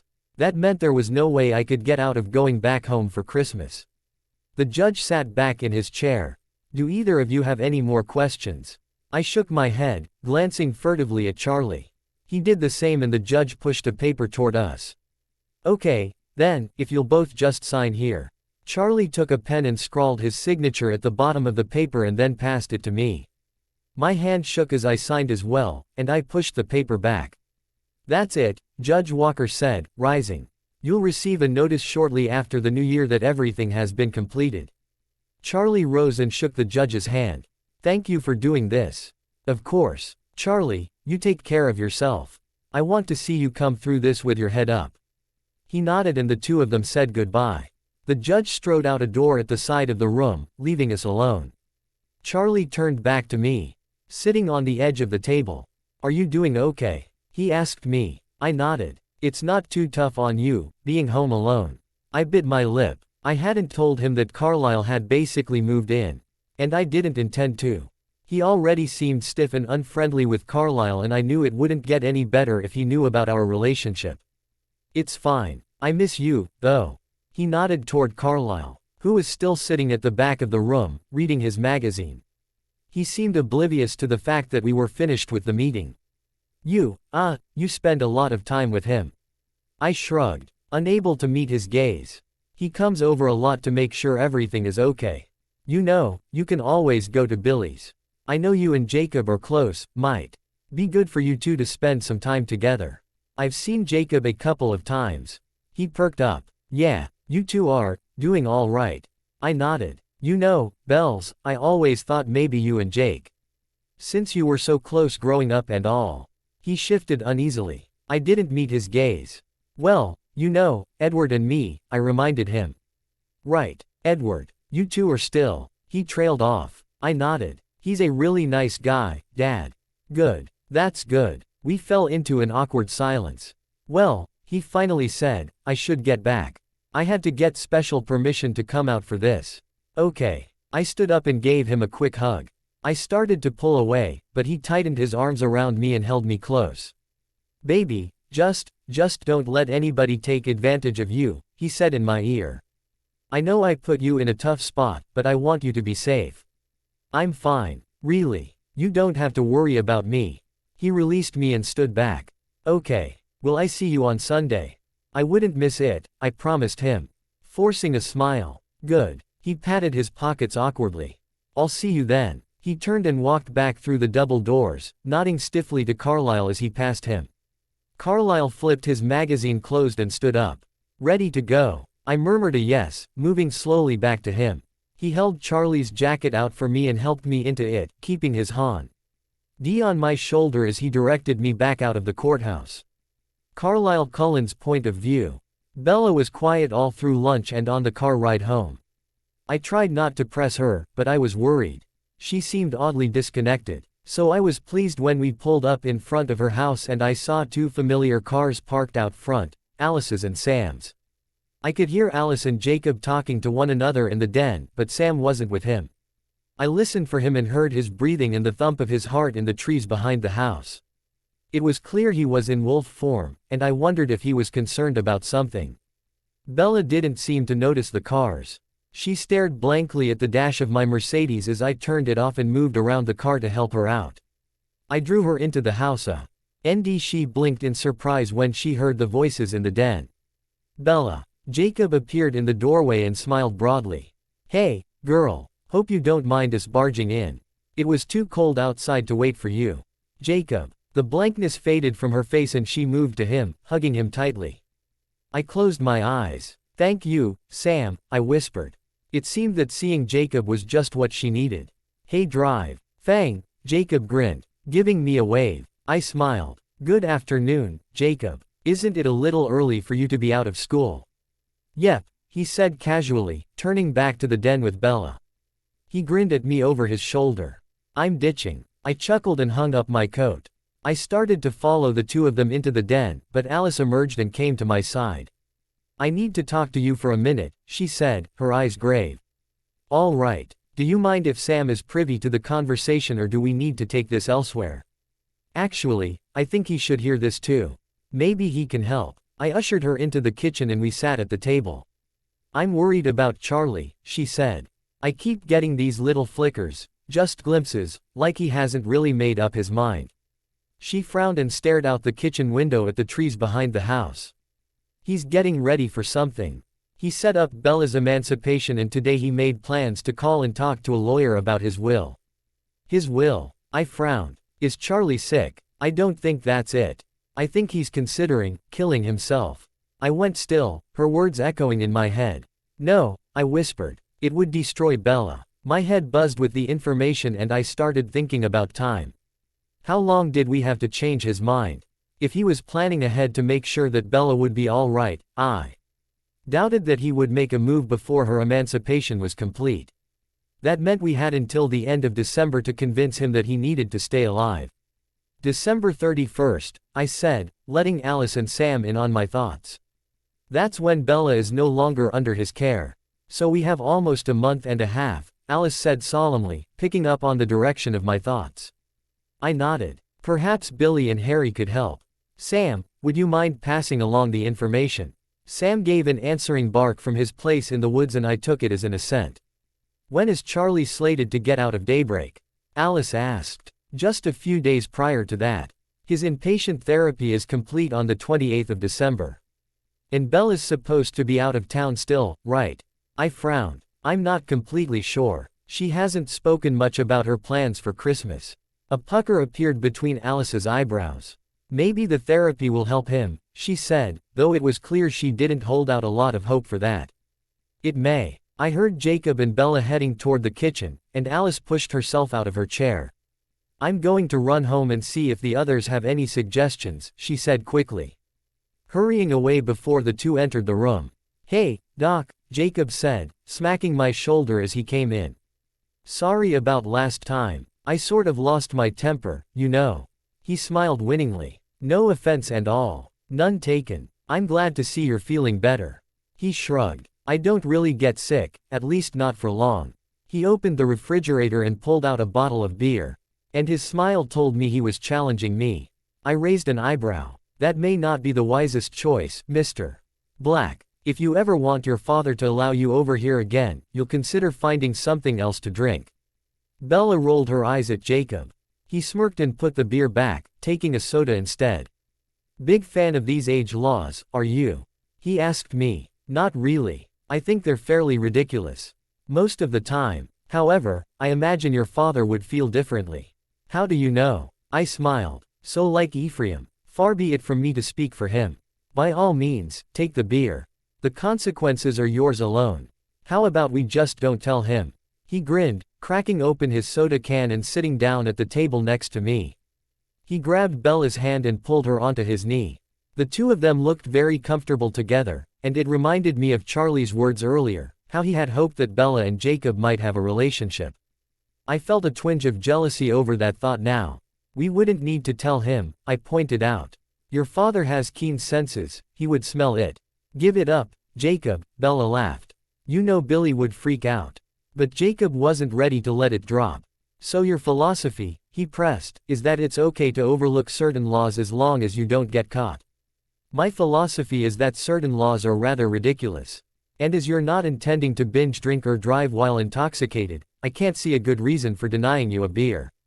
I smiled. But I am not your father and this is not my home. My opinion matters very little in this particular circumstance. So you think laws that protect kids are ridiculous? I smiled at his audacity. I think laws that protect people from something they don't need protection from are ridiculous. Look at Europe. Many European nations have no restrictions on what age is proper for a person to consume alcohol privately, and I am unaware of any significant alcohol or related health issues that are experienced there. In fact, alcohol dependency is much more common here in the United States, where restrictive laws are standard. And what about other age-related laws? I folded my hands in my lap, smiling.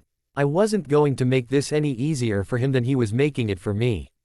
Such as, well, for instance, driving, he said. Apparently, he was still working up to his real question. Do you think I should be allowed to drive before I turn 16? You're tall enough to see over the steering wheel. You're dexterous enough to handle a vehicle. You're responsible enough to care for a father with ailing health, and in fact, his condition makes it all the more important for you to take on the task of driving. I see no reason why you should be restricted by a law. He seemed pleased with my answer. You're not a child, Jacob. By 15 I was apprenticed to learn a trade. My mother was married at that age. Bella's jaw dropped. Your mother was married at 15. I nodded. And Jacob, your great-grandfather was chief of his tribe at Bella's age. He blinked in surprise. How do you know that? I find Quileute history fascinating. Jacob and Bella exchanged stunned looks. Times change, I said, but I don't believe that people really do. You're no less capable than your ancestor was, and Bella has borne the burden of adulthood since she was very young. You won't find me treating either of you like children. Bella poked Jacob's chest teasingly. I guess he showed you. Jacob narrowed his eyes at me, but he couldn't keep the smile off of his face. You just watch your step. I've got my eye on you. I laughed out loud. You and everyone else, Mr. Black. I'm afraid your entire tribe has me under the microscope. Bella pushed off of his lap and moved to mine, leaning in for a kiss. Sorry about my obnoxious best friend. I tucked a lock of hair behind her ear and brushed her cheek affectionately. Apologies are unnecessary. I respect a man who speaks his mind. She propped her feet up on Jacob's lap, bridging the gap between us. Then you and Jacob should get along pretty well. Jacob smirked and raised his soda can to me before taking a drink. Bella stroked her fingers through my hair and I sighed softly, relishing the warmth of her caress. So, Jacob, how did you get here? Bella asked. Did you steal a car or what? Sam drove me, but he didn't want to wait around. He said he was going for a run. Bella shivered. I don't know how he can stand the cold. Jacob just laughed, tickling her foot playfully. We're not all from the Valley of the Sun, girl. I don't even notice the cold anymore. Well, it was nice of him to bring you. He seems like a good guy. Jacob snorted derisively. Yeah, he's a real prince. What? Bella asked curiously. What's that all about? He rolled his eyes. You remember Leah Clearwater? Yeah. Well, a year ago, she and Sam were together. The two of them were having some problems but they were working it out. Then Leah's cousin comes for a visit, and just like that, Sam drops Leah and all of a sudden he's engaged to her cousin. Bella frowned. Ouch. I squeezed her knee, clearing my throat softly. It's not terribly polite to speculate about Sam's relationships, I murmured. Bella furrowed her brow. How's Leah doing? Jacob shrugged. Not so hot. She's pretty torn up about it. We should take her out. Go to a movie or something with her. That sounds fun. You want to go this weekend? Yeah. She turned to me. You don't mind, do you? Of course not, sweetheart. I hope you have a good time. You could come if you wanted to. Jacob glowered at me, and I just laughed and shook my head. I'll bow out for this one, I told her, pressing a kiss behind her ear. Have fun with your friends. But next weekend, I'm keeping you all to myself. She ducked her head, coloring a little. Are we still going somewhere? If that's all right with you. I keep a cabin on a lake in Vancouver. I thought we'd leave Wednesday night. She chewed anxiously at her lip. Do you mind if we're back by Sunday morning? Not at all. I gave her shoulder a reassuring squeeze. I figure, Ed, you wouldn't want to miss the visit with your father. She smiled gratefully at me. There was a knock at the front door, and Bella extracted her feet from Jacob's hands to answer it. I heard her greet Sam. And after a moment the two of them appeared in the kitchen. Hey, Jake, Sam said, we have to get home. We just got here. He shrugged. Sorry. I've got things I need to take care of. You can go, Bella said. I'll run him home later. Sam shook his head. Sorry, no can do.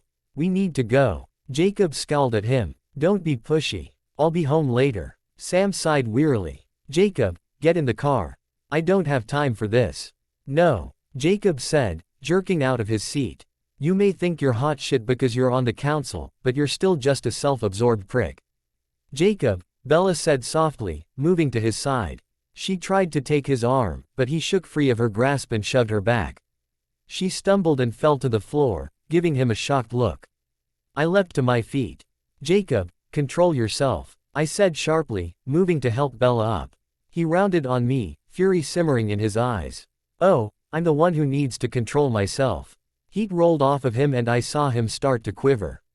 Shit, Sam hissed. He grabbed hold of Jacob's arm and I latched onto the other, dragging him toward the front door and out into the cool air. Jacob, get it together, Sam ordered. Control the anger. Don't let it control you. Get your fucking hands off of me. He jerked free of Sam's grasp but he couldn't break my grip, and I got him to the car and pushed him inside. You're a danger to Bella in this state. I told him urgently. You need to go home and calm down. Bella was watching us anxiously from the doorway. Jacob's eyes met hers and he stopped fighting me. Did I hurt her? I don't believe so, but I don't want it going any farther. Go home. He gave in and I closed the car door. Sam was already inside and he sped away, heading back toward La Push. I moved back to Bella, drawing her into the house. What's going on with him? She asked. I shook my head sadly, knowing my only excuse was worn awfully thin. He's still exhibiting symptoms of the flu. She stopped in the doorway to the den. Not following me in, I glanced back at her to see her looking at me sadly. Are you lying to me again? Her words were like a knife in my heart, and I winced against the pain. I knew I couldn't deny it. But I couldn't tell her the truth either. I'm sorry, Bella, I said softly. She looked at me for a moment, her eyes pleading with me for honesty, but I was incapable of giving her what she needed. As badly as I wanted her to know everything, it simply wasn't safe for her. I stood silently, unable to ease the hurt and confusion on her face. After a moment she turned away from me and left, her footsteps carrying her up to her bedroom. Belle Swan's point of view. Edward dropped his books on the table and took his seat next to me in biology. So how long are you going to keep him in the doghouse? I didn't even bother asking him how he knew I was mad at Carlisle. He always knew things that were none of his business. How long is he going to keep lying to me? I'd say, just about as long as you keep letting him. I stopped in the middle of reaching for my book, not knowing if I should be offended by that comment. Excuse me. He raised an eyebrow at me. Seriously, Bella, I expected better from you. Quote, what do you mean? He sighed in exasperation. How long have you known that the hyperpenemia story was bogus? I turned away from him, crossing my arms over my chest. A couple of weeks. Uh-huh. And in that time, have you seen Carlisle at all? You know I have. You have, he agreed. Every single day. So what, may I ask, have you two been talking about? I was feeling incredibly stupid. But how was I supposed to bring that up with him? So Carlisle, I googled your phony little disease, and it turns out you're a liar. You want to tell me what that's about? I just shrugged. Why haven't you asked him about it? I just can't. Yes, you can. He raised an eyebrow in challenge. You call me on my crap all the time. You're perfectly capable of it. I looked away. You're different. How? I don't like you very much. He laughed delightedly, his eyes sparkling. See, you put me in my place, and you're adorable while you're doing it. Why can't you do that with Carlisle? Quote. Thankfully, the bell rang and Mr. Banner started class. I turned my attention pointedly to the front of the room. Edward leaned close, whispering in my ear. I'll let you think about it. But this conversation is not over. Over the rest of the afternoon, I tried very hard not to think about it.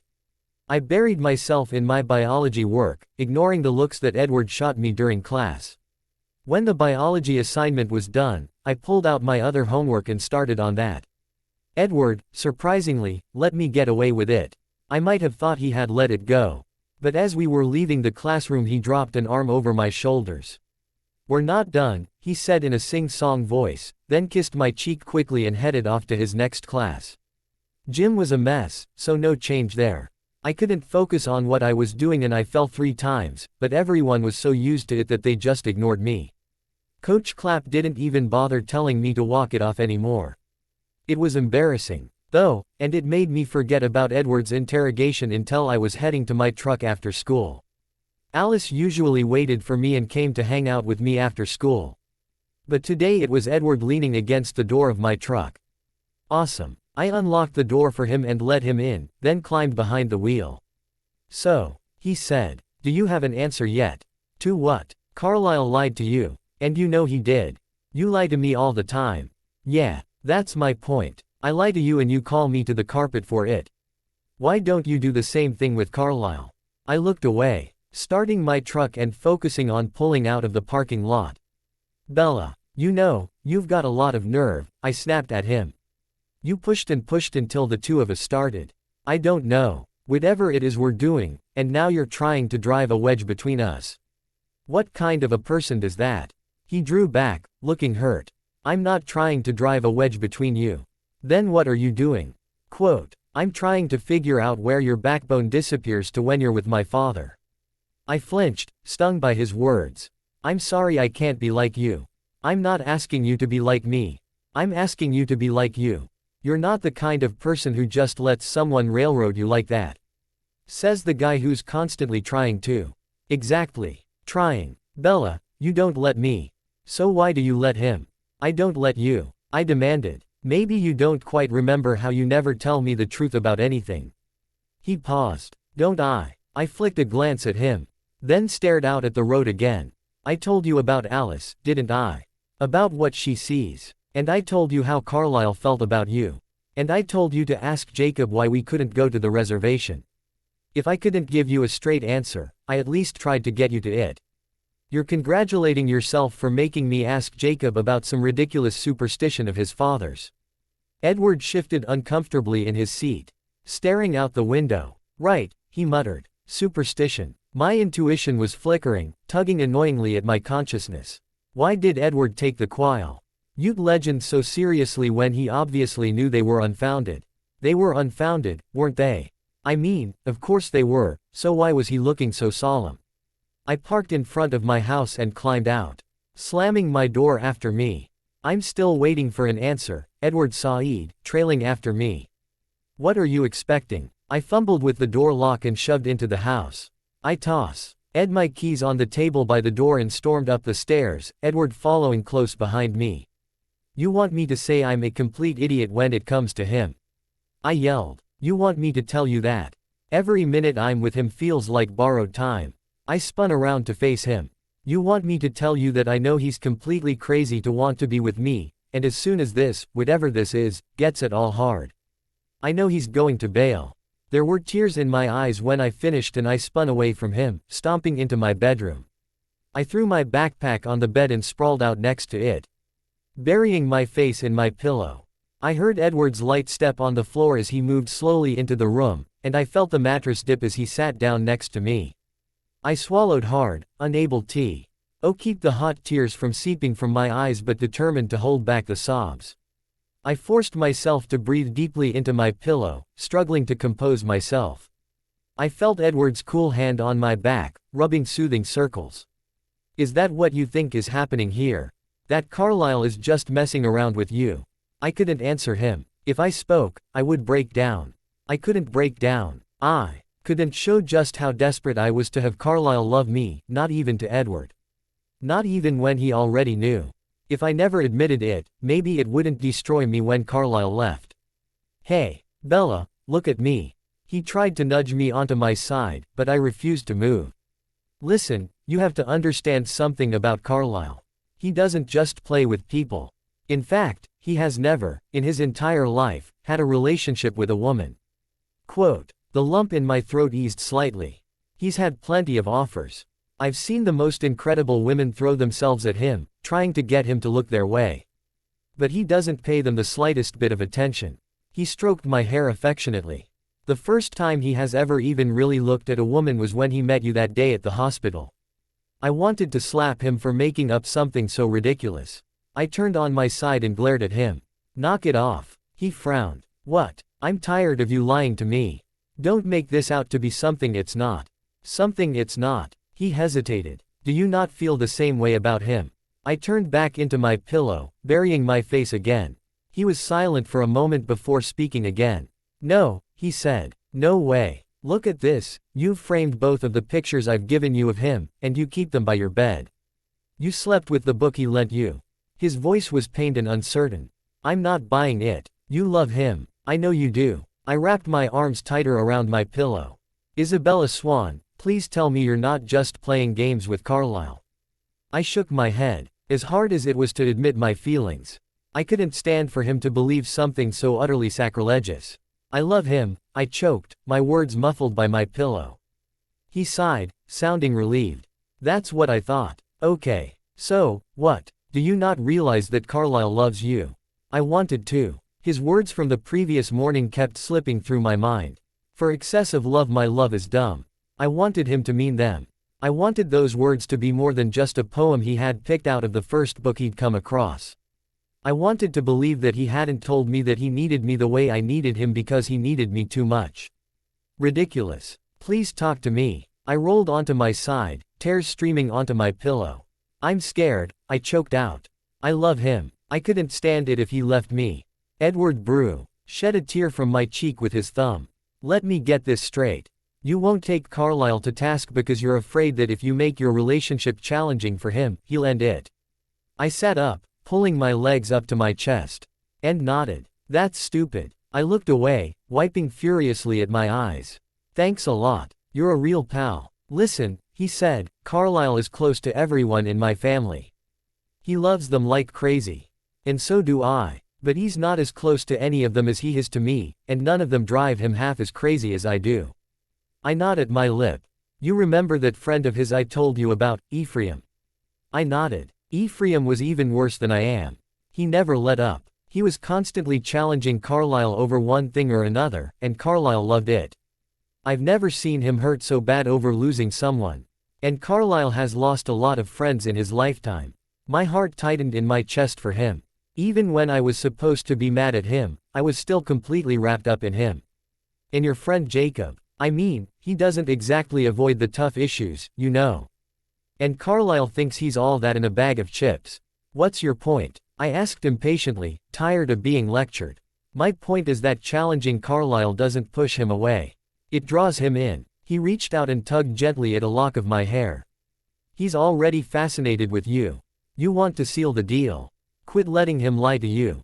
Push him until he doesn't have any choice but to tell you the truth. I stared at him, trying to believe he was right. I have homework, I blurted out. No, you don't. You finished it in biology when you were trying to avoid talking to me. I glowered at him. I didn't finish all of it. All right. He laughed. We'll pretend to do some homework. While you mull over what you're going to say to Carlisle. Thank you. I didn't bother to admit that he was right. I kicked off my sneakers and tugged off my socks, tossing them in the hamper. I could only stall for so long, though. And eventually it would be pretty obvious that I didn't have much to do. I pulled out my trigonometry book and did the whole 3 problems I hadn't finished, and I just sat there staring at the book, trying to figure out how to handle this situation. Honestly, having it out with Carlisle seemed a lot better than sitting around waiting for him to come to me. I had spent the entire previous night in my bedroom, clutching our photograph to my chest, wishing he would somehow make it better. And this morning I had spent all of breakfast avoiding his eyes. I couldn't keep going like this. I needed to address the problem. Stupid Edward. I hated it when he was right. I pulled out a sheet of notebook paper and started making a list of questions. Why did he invent hyperpenemia? What was it really that caused the golden eyes and pale skin? Why didn't the Quileutes like him? Why didn't he want me to know? What was going on with Jacob that he wouldn't tell me about? Edward read over my shoulder as I wrote one question after another. Carlisle and I were going to have a very long talk. When I finished, Edward nodded his approval. Add one more question, he said. Okay. I looked at him, waiting for him to tell me what it was. He reached over and plucked my pen from my hand, and in handwriting that perfectly mimicked my own, he wrote, "What happened to Rosalie?" I looked up at him. Something happened to her. He nodded. I wish Rose would take the time to get to know you. But she's scared you'll make her remember things she would rather forget. I felt a twinge of rejection. Why? He shrugged, not meeting my gaze. It's not fair for me to be the one to answer your questions. Why not? He hesitated. That's a story for another day. For now, focus on setting things right with Carlisle. You're being evasive, I muttered. He smiled sadly. I know. It's easier for me to share my family's secrets than it is for me to share my own. I considered forcing the issue. But after a moment I decided he was right. I had enough on my plate with trying to talk to Carlisle. I sighed. I guess I should start dinner. Do you want to stay, or is my cooking too repulsive for your oh-so-refined tastes? He chuckled. I'm sure it's fine. I'll help you. I stuffed my list of questions in my back pocket and the two of us headed downstairs. Started chopping broccoli for a vegetarian lasagna, but Edward stepped in and took the knife from me. I'll chop. I'm not sure you can be trusted with a knife. You're very funny, I said dryly, moving. To put some lasagna noodles on the stove to boil. We worked together for a little while, Edward stubbornly insisting on doing any work that required a sharp object. He wouldn't even let me grate cheese. But he worked fast, so I didn't protest too much. His company was kind of a nice change of pace from Alice's. I loved the girl, but she had never met a silence she couldn't fill. Edward was content to just be quiet sometimes. My stomach did a little lurch when I heard Carlisle's car pull up in front of the house. When the key turned in the lock, my knees buckled, and I barely kept myself upright. Edward moved up behind me and rubbed my shoulders. Just relax. It'll be fine. I nodded and turned to the cupboard, drawing out some plates and starting to set the table. My hands shook so badly I could hardly hold onto them. Carlisle entered the kitchen, loosening his tie. Edward, Bella, he said, nodding to each of us. What's up, old man? Edward asked, hopping up onto the counter. I'm surprised to see you here. Carlisle told Edward, eyeing him warily. I had some meddling to do. Carlisle raised a warning eyebrow but said nothing. Edward started to speak but then stopped, his brow furrowing. He cocked his head to the side and a curious smile came across his face. Well, what do you know? He said softly. What is it? Carlisle asked him. Sam has a friend he'd like to introduce to us. Really? Carlisle asked, looking surprised and intrigued. Who is it? Edward concentrated for a moment. What's the lineage? He asked. Carlisle waited, seemingly uninterested in answering Edward's unusual question. But after a moment, Edward seemed to answer it himself. Billy's cousin's son, Jared. From the Black Line then. Edward nodded, smiling. Fantastic. I wonder about Jacob. And whether the Atira line is still active. Carlisle glanced up at me. Speaking of Jacob, I spoke to his father this morning and he's feeling much better. Once again, his symptoms disappeared as soon as he got home. His father has decided to keep him home this weekend, however, so your plans with Leah will have to be postponed. Okay, I said, a little disappointed. I had been looking forward to going out. Edward cleared his throat and raised his eyebrows pointedly at me, reminding me that I was supposed to be asking Carlisle questions. I turned quickly back to the cupboard, pulling out glasses to put on the table. My hands trembled wildly, though, and one of the glasses slipped to the floor and shattered. I stumbled back, startled, and my foot fell onto a jagged piece of glass. I winced in pain, squatting down to pull the bit of glass from my heel, when I heard Carlisle yell Edward's name. I looked up, startled, to see Edward leaping toward me, his teeth bared in a terrifying snarl. Carlisle was between us in an instant and Edward collided with him in a sound altogether wrong. The crash of stone against stone rang through the kitchen, closely followed by the shattering of glass as I dropped the other 2 cups. And then the splintering of wood as Carlisle threw Edward across the room and he crashed into the wall. It buckled under the blow, leaving a gaping hole. On the other side was Edward. Crazed and actually growling, looking like some maddened animal. He came at me again with a speed that left me breathless, and for a moment everything was just a blur of motion while Carlisle tried to hold him back. I was too shocked to make any sense of what was happening. I looked from Carlisle and Edward to the trickle of blood that trailed from my foot where the shard was still embedded in my skin. I pulled it out and stared at the red-stained glass. Vampires. Terror crashed over me and I dropped the shard. I wanted to run away, but there was broken glass all over the floor. Would I make it worse if I bled more? Suddenly I was yanked off of my feet, wrapped in a pair of cold arms, and with a speed that turned my stomach, I was rushed out the back door into the falling night. "Sam, help me." It was Carlisle's voice that yelled the words, Carlisle's arms that held me against him. I looked into his face, tight with tension, and could only think one word. Vampire. I might have screamed had everything not suddenly gotten exponentially worse. I saw movement out of my peripheral vision and looked just in time to see 2 enormous animals come running in from the woods.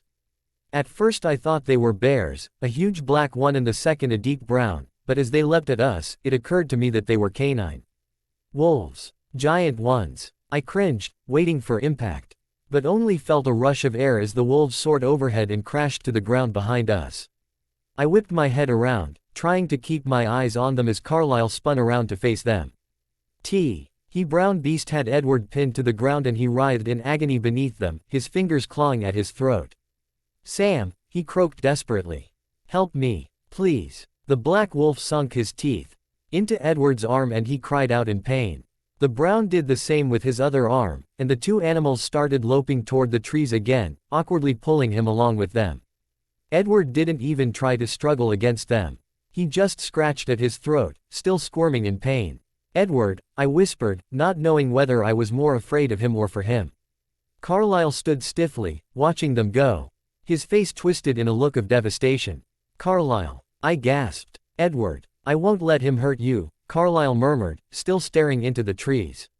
I wriggled from his arms and stumbled away from him, staring at the man who had just watched his son being dragged away by animals and had done nothing to stop them.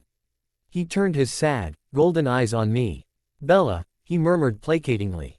"Vampire." I ran. Having seen the display of speed from Edward and Carlisle only moments before, it probably should have occurred to me that running was pointless.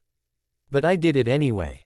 I darted back into the house, running on my toes so my sore heel wouldn't slow me down, and snatched my keys up off the table by the door. I fled the house, escaping to my truck, and fired the engine. Carlisle. He appeared in the doorway of the house as I shifted into gear and pulled away as fast as my aged truck would allow. He looked sad, and his expression tore at my heart. I tried to shove the pain away. I couldn't think about that. I couldn't think about anything. This had to be some kind of nightmare I was caught in. The world wasn't really like this. I didn't realize until I was halfway to La Push that I was running to Jacob. He needed to know what his father knew. He needed to believe that the legends had at least some grain of truth. Because whether the Cullens walked in the sunlight or not, whether they shrank from crosses and garlic or not, they were animals of the most terrifying kind. And blood made them crazy. Edward. He was my friend. I cared about him. He had been so fun and so supportive. Was he dead now? Was it quick? Or was he lying somewhere in agony, the life slowly draining out of him? Was Carlisle still ignoring his son? I shook my head, trying to make my thoughts go away. Edward had tried to kill me. But I still hurt for him, still found myself sobbing over the thought of never seeing him again. And Carlisle. I couldn't understand that kind of coldness and cruelty. But he had protected me. And even if he hadn't, I knew I could never make myself stop loving him. There was something fundamentally wrong with the world, and there was something just as wrong with me. I was relieved when I finally reached the Blacks' house. Jacob would make the confusion go away. Jacob could always make me forget. I stumbled out of the car, wincing as I moved across the rocky ground in front of the house. I hurried up the path and knocked on the door, and after a moment it was pulled open. I had expected to see Jacob, or possibly Billy, but it was old Quill who opened the door. His smile turned quickly to a concerned frown. "Bella, are you all right? I need to see Jacob," I said shakily, wiping impatiently at the tears that were clouding my eyes. Quill glanced uneasily back into the house. "Now's not the best time, I'm afraid. Jacob has been a little under the weather." I knew it was rude, but I had to see him, sick or not. I pushed past Quill and darted into the small house. Jacob was in the kitchen with Billy, no doubt cooking up some crazy sugary concoction. He raised his head when I came in and put down whatever he was doing, coming to me. "Bella, what's wrong?" he asked, enfolding me in a hug. His skin was burning hot and I clung to him, welcoming the relief from the cold. "You're freezing," Jacob observed. Was that why he felt so warm to me? "How come you're not wearing a jacket? Or shoes?" "Jacob," I hiccuped. "Edward, and Carlisle." "What?" he asked, concern in his voice. "What did they do?" "Bella," Billy said sharply, wheeling himself in from the kitchen. "Now is not a good time." "Dad, what's wrong with you?" "She's upset." "You're sick, Jacob," old Quill said.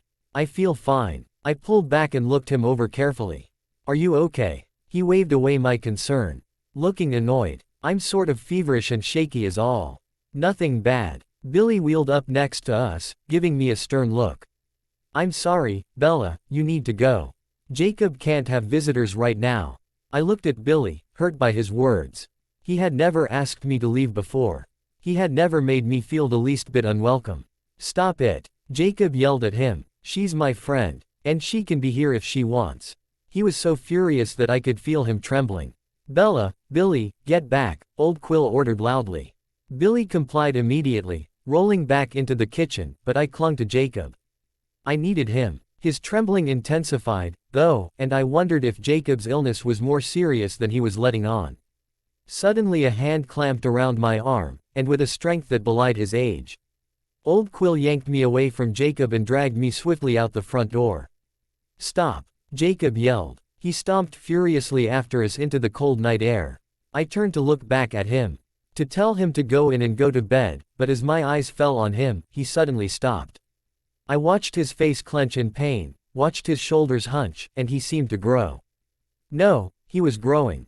Quickly. There was a sound of tearing fabric, a shimmer of heat-laden air, and where Jacob had been a moment before was now a huge, red-brown wolf, even larger than the ones I had seen before.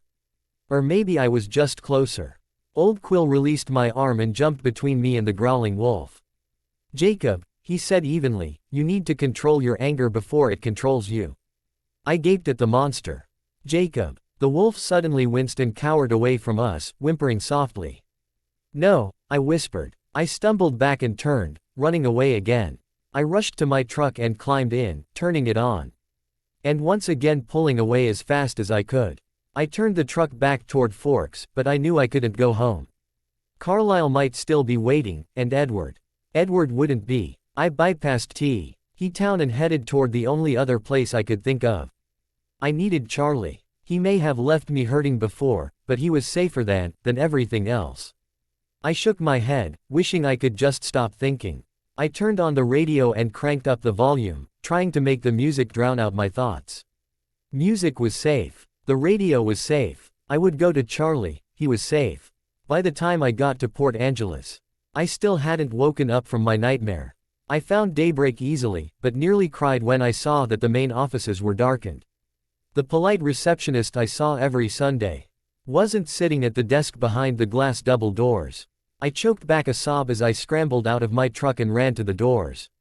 I tried to open them, knowing they would be locked, but yanking at them anyway. "No!" I screamed. "Dad!" I released the door handles and pounded on the glass. "Dad, help me!" I cried. I slammed my fists into the unyielding glass, willing it to shatter and let me in. I shuddered at the memory of a small blood-stained shard falling to the kitchen floor. A few minutes of banging and yelling left me exhausted and hoarse. I sagged against the door, sobbing convulsively, and sank to the ground. I huddled against the cold, smooth glass, reminded overpoweringly of the way it felt to tuck myself against Carlisle's chest. I shuddered at the thought, but I couldn't bring myself to move. I pressed my cheek to the glass, shivering violently, wishing I could make everything go away. I wanted nothing more than to turn back the clock to this afternoon when Edward was helping me make dinner. Before everything went so very, very wrong. Dad, I whispered, desperate for him to hear me. I need you. Carlisle Cullen's point of view. Watching Bella run from me may well have been the most painful experience of my life. Knowing that she was better off for it only hurt that much worse. I followed her as long as I could, keeping to the trees and staying out of sight, just making sure she was all right. When she crossed into Quileute territory, however, I knew it was time to let her go and see if Sam needed help with Edward. I turned back, sprinting to the woods behind Bella's house. I followed Sam's scent several miles back into the trees, to where the air blew clear and the smell of Bella's blood no longer drifted on the breeze. I heard the wolves before I saw them.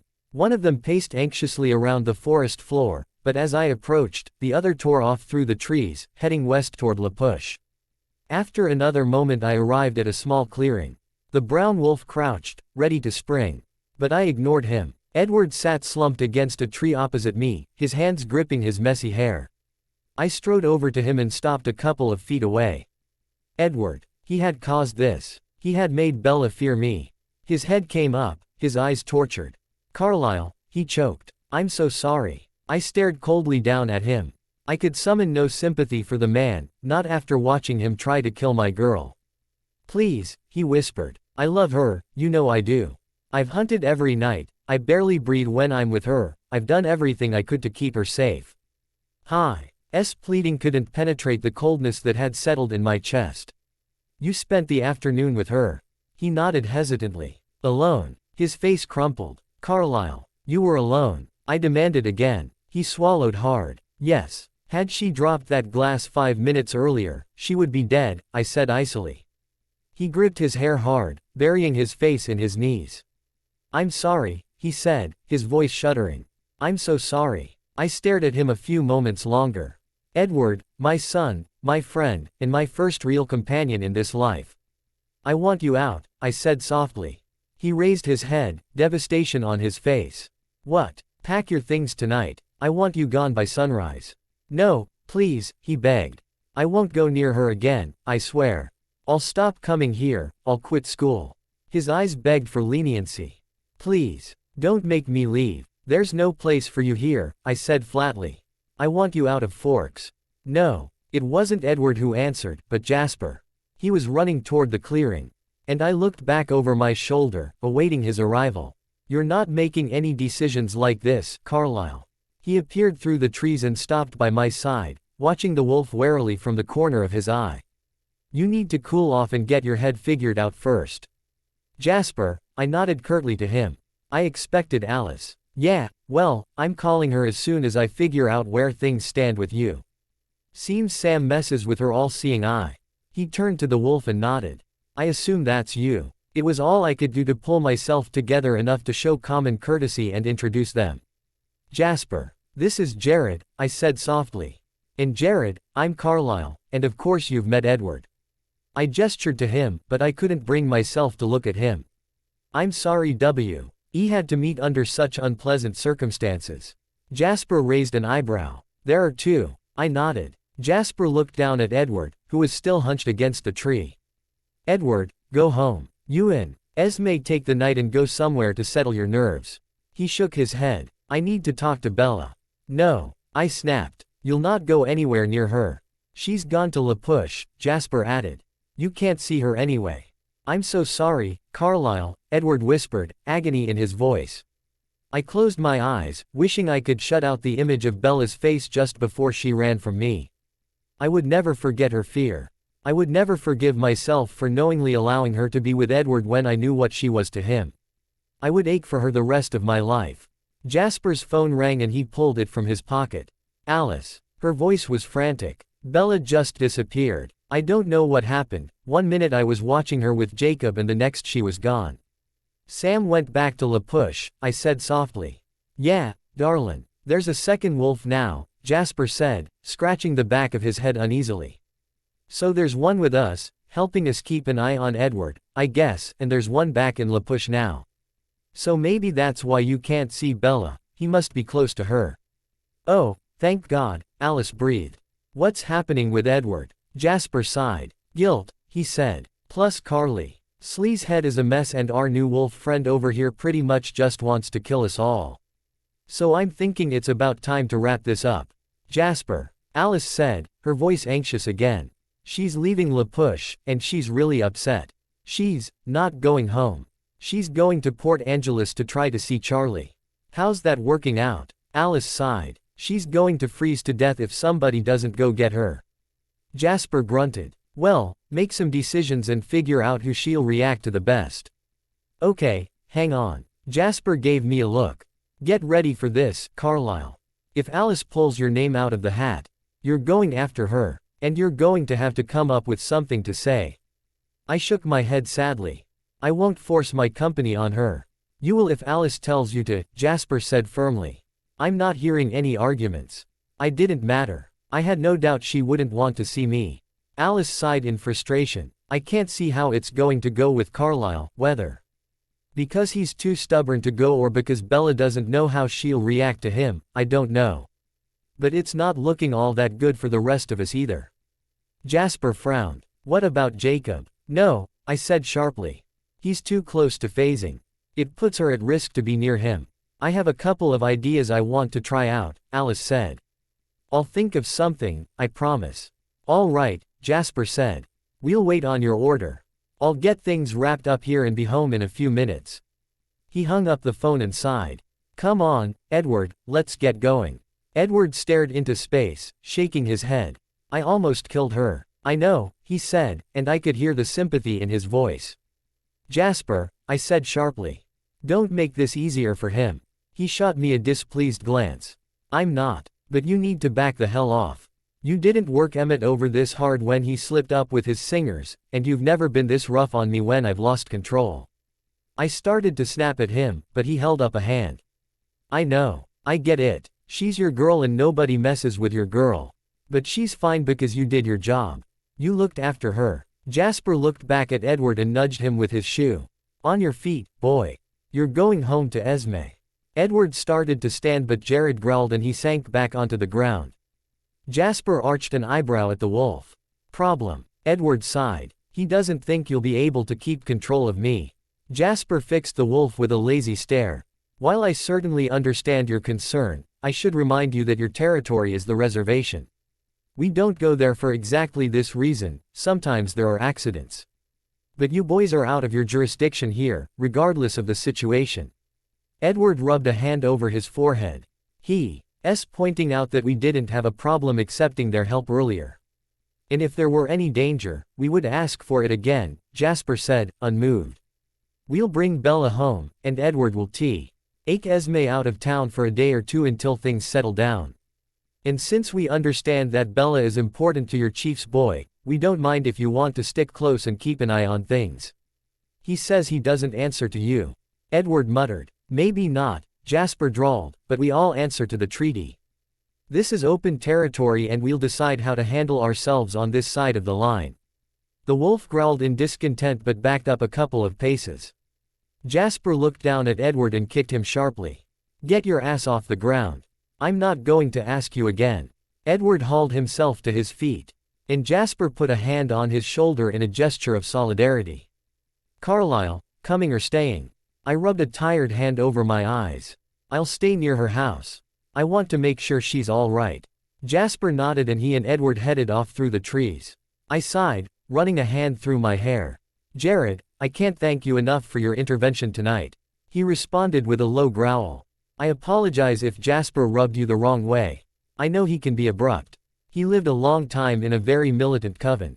Jared began pacing around the clearing again, and I sighed and straightened.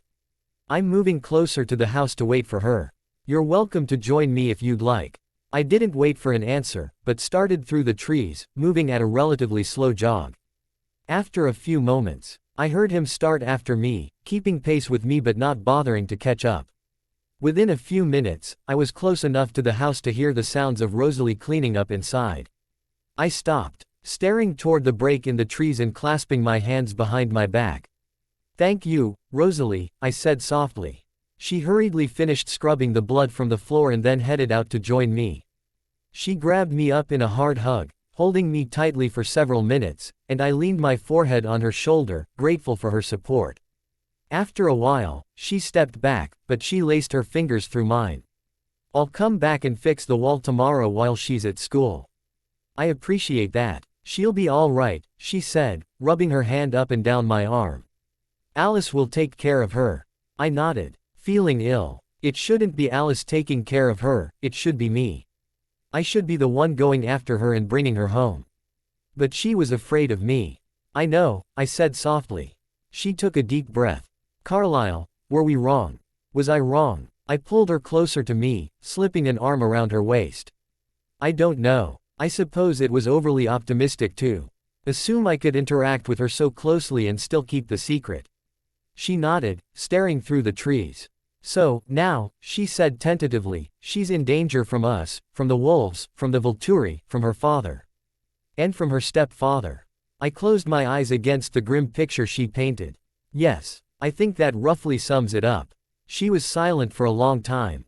It was nearly an hour later that she finally spoke again. "This changes things. I think you have to listen to Edward now. I think you have to let her choose." I rubbed her shoulder affectionately. "I may not have the opportunity. I'm not sure she'll speak to me again." I stared sadly at the house. This may be the end of my allotted time with Bella. My chest ached at the thought. I had always known my time interacting with her would be brief. I had hoped I would have a little longer with her, but then, I would always hope it could have been longer. My craving for her would never be satisfied. "I hope it's not," Rosalie said softly. "I don't want you to be alone anymore." Bella Swan's point of view. I didn't know how long I stayed on the ground, curled up against the glass door, but I knew I was in pain. The cold stung my fingers and toes and left me shivering violently. But the ache in my chest still outweighed the pain caused by the cold and I couldn't make myself leave. Not that there was anywhere to go. I didn't notice the white Suburban that pulled into the parking lot until the driver was out of the car and striding toward me. I looked up, praying it was someone with keys to the building who could let me in to see Charlie. And if my jaw hadn't been clenched with cold it would have dropped. "Bella." Mike Newton approached me, crouching down in front of me. "Are you okay?" I couldn't answer him. I was too cold. And I was definitely not okay. Mike shrugged out of his jacket and wrapped it around my shoulders, having to physically pull me away from the door to do it. The coat was warm from his body heat. And I doubted that I had ever felt anything so wonderful. "What are you doing out here?" he asked. I tugged his coat around me, trying to trap in the warmth. I couldn't even think about why he was here. I just wanted to stop shivering so badly. "Come on, you're going to get sick." He held out his hand to me. I looked at it, but if I were to reach out and put my hand in his, it would push the coat open and let in the icy air. I didn't move. Mike gave me an odd look but then stood and bent down, hoisting me into his arms.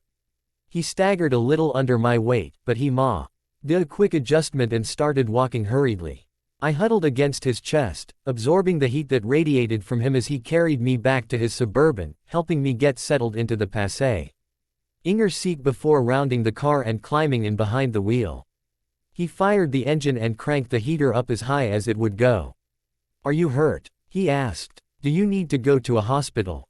I shook my head, hoping that the motion wouldn't be mistaken for a particularly violent shiver. Mike reached over to me and turned me toward him, pulling my feet into his lap. He rubbed them between his hands, warming them with friction and with his body heat. It felt wonderful. The car's climate control did its job well, and we were soon surrounded in blessed clouds of warmth.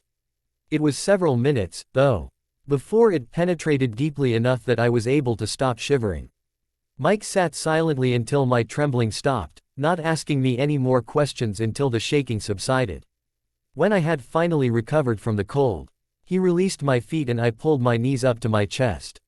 "What happened?" he asked gently. I shook my head, looking away. "Bad day." My voice was still a little raw from screaming to be let into the building. His eyes roamed over me, looking for some clue to what I wasn't telling him. "I'll take you home," he said, finding nothing. "No." I shook my head quickly. "I can't go home." "Why not?" I shrank back against the door, tugging his coat around me. I didn't want to think about why. "Where's your dad?" Mike asked me when I didn't answer him. I glanced at the building we were parked in front of and then away again. "Oh, Mike said, but it took a moment for him to realize exactly what that meant. Oh. I huddled against the car door, hoping he wouldn't ask me any more questions about Charlie. Well, we can't stay here. What about Edward? He said the name reluctantly.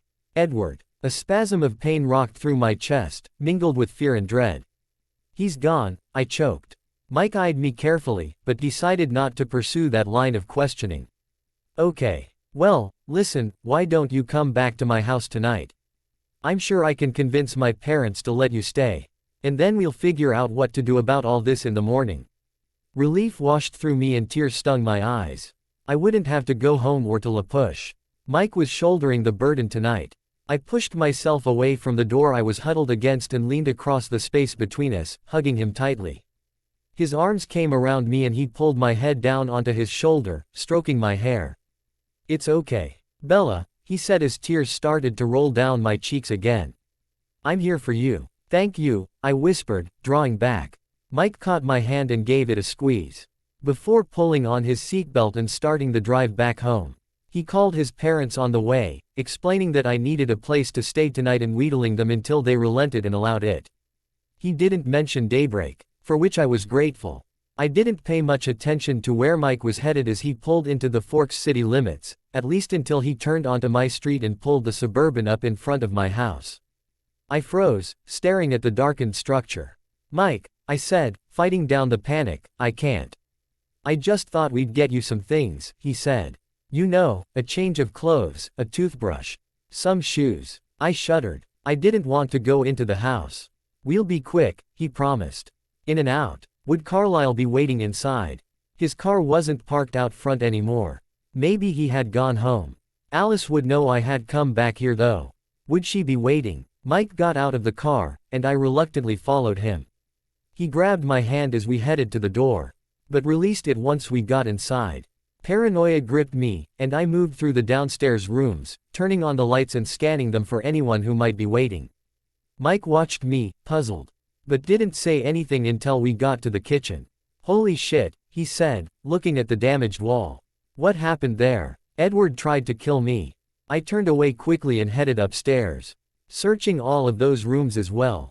I was particularly nervous checking Charlie's room, but the door stood open and the lights were out, leaving no evidence that anyone was inside. A look inside confirmed it. Carlisle wasn't here. I tried to shake off the empty feeling inside of me as I moved to my room and pulled out a duffel bag. I hurriedly stuffed some clothes inside it, then tugged on a pair of sneakers and grabbed a few necessities from the bathroom. As soon as I had everything together, I rushed back downstairs with Mike following behind me. I pushed out the door, not bothering to lock it, and climbed back into Mike's truck. He got in with me and I was grateful that he didn't linger. He just started the engine and pulled away from the house, heading toward his own. His parents were in the living room watching television when we got there. They both stood as we entered and introduced themselves to me. I hope you don't mind the couch, Mrs.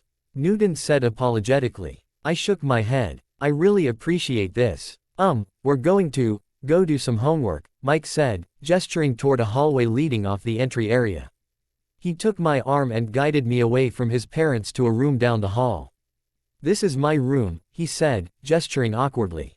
Go ahead and make yourself comfortable. I just need to grab something. He moved off to a bathroom at the end of the hall and I stepped into his room, shrugging my duffel bag off of my shoulder and dropping it on the floor by his bed. I glanced around at the sports posters on the wall and the collection of trophies on a shelf over his bed. It occurred to me that he and Charlie would probably get along well. I could imagine the two of them watching a game together, arguing rules and talking statistics. Mike Ray. Pete paired with a first aid kit in his hands and moved to the bed, sitting down on the edge and gesturing for me to sit with him. When I did, he pulled my foot up onto his lap and started taking off my shoe. What are you doing? I asked, tensing a little. There's a cut on your foot. You don't want it to get infected. I let him remove my shoe and sock and swab away the dried blood and dirt around the puncture in my heel. It didn't hurt much anymore, but he was right, it probably needed to be cleaned. He treated it with antibiotic cream and put a band-aid over it before closing up the first aid kit and tossing it aside. So, he said uncomfortably, how'd you end up in Port Angeles without shoes? Or a coat. I pulled my foot back, crossing my arms over my stomach. I don't really want to talk about it. He reached out and took my hand, rubbing it soothingly. Did Cullen do something? My first impulse was to deny it, to protect the Cullen family, to keep their secret. It didn't make any sense, but then, it didn't really make sense to talk to Mike about them either. And anyway, I wasn't sure I was ready to accept that all of this was real. I just shook my head. Mike scooted closer to me, releasing my hand to wrap his arm around my waist, his other hand coming up to brush my hair back from my face. Bella, he said hesitantly. I like you. You know that, right? I ducked my head. I know I'm not Edward Cullen. He said, sounding pained. I'm not as good looking as he is, I don't have money like he does, and I'm not as mysterious, or whatever. His warm fingers stroked my cheek gently. But I'd be good to you. I wouldn't hurt you and I wouldn't take you for granted. He tilted my chin up and leaned in, his warm breath washing over my face. I could make you happy. For just a moment I let myself contemplate a future with Mike or someone else like him. It would be a safe, complacent existence. A small house, a couple of kids, ball games with Charlie and Sunday brunch with his parents. I could fit there. It was a better life than the one I had known so far. His lips met mine, his coaxing kiss warm and soft. Too warm, and too soft. There was no thrill in the way his mouth felt against mine. No thrum of need in my body that could only be answered by him. It wasn't right. He wasn't Carlisle. Maybe Mike could give me a certain amount of happiness, but he would never make me wholly alive. Without Carlisle, an essential piece of me would always be withered and dead. It didn't make sense, and I knew that. Carlisle was a vampire, or something equally as disturbing. Why he hadn't already killed me, I didn't know. But I was in love with him, stupid as it may be, and the hole he left in my heart couldn't be filled by all of Mike Newton's good intentions. When I didn't pull away, Mike deepened the kiss. His tongue slipped between my lips, tasting mine, exploring my mouth eagerly. I owed him this, despite my feelings. He had come to my rescue tonight, and had given me a place to go when I couldn't go home. I could repay his kindness. After all, he wouldn't be the first guy the first had fucked so that I wouldn't have to go home for the night. But the gentle way he caressed my hair reminded me that he would be the first one who cared. It wasn't fair to him to let him think I felt the same way. I pulled back, breaking the kiss and ducking my head. Mike, I said hesitantly. I can't. I don't feel that way. His face pinched and he started to pull away, but I grabbed his arms to stop him. You can still. If you want. I didn't quite know how to tell him what I meant, so snaked my arms around his neck and drew him back to me, kissing him again. He pulled away, looking bewildered. I'm confused. Do you like me or not? I curled my hands into fists behind his neck. I didn't like talking about this, it was easier just to do it. I really appreciate you letting me stay here, I told him, nuzzling his neck so I wouldn't have to look him in the eye. If you want, I'll show you. I slid one hand slowly down his chest and stomach and let it settle over the semi-hard bulge in his pants. Mike grabbed my wrist and jerked it away, pushing me back and holding my hand between us. He looked shocked and angry, and I couldn't meet his gaze. What the hell kind of asshole do you think I am? I bit my lip and shrank back from him. Is that the kind of shit Cullen expects from you? He demanded. I winced. Vampire or not, Edward had been my friend, and I shuddered at the memory of him being dragged into the trees by two monstrous wolves. Mike was muttering under his breath in disgust and I couldn't stand to hear him talk that way about Edward. It's not like that, I said quickly. I just wanted to thank you. He released my wrists. Well, look, I appreciate the offer, he said, scratching the back of his neck. He laughed nervously, I really appreciate the offer. But I didn't go looking for you tonight so I could guilt you into a gratitude fuck. His words surprised me. He had been looking for me. Why did you? I asked tentatively. He shrugged, looking a little embarrassed. Alice said you needed help. My eyes widened in surprise. Alice. She said she was worried about you and she thought you might have gone to Daybreak, but that she couldn't get her car started to go look for you. She asked me if I would go. There was a knock on the bedroom door and Mike's mother poked her head in. We're heading to bed, she said. Bella, we made up the couch for you, so you can sleep whenever you're ready.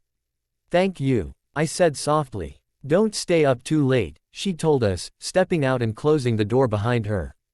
Mike smiled awkwardly. Well, you can get changed in the bathroom if you want.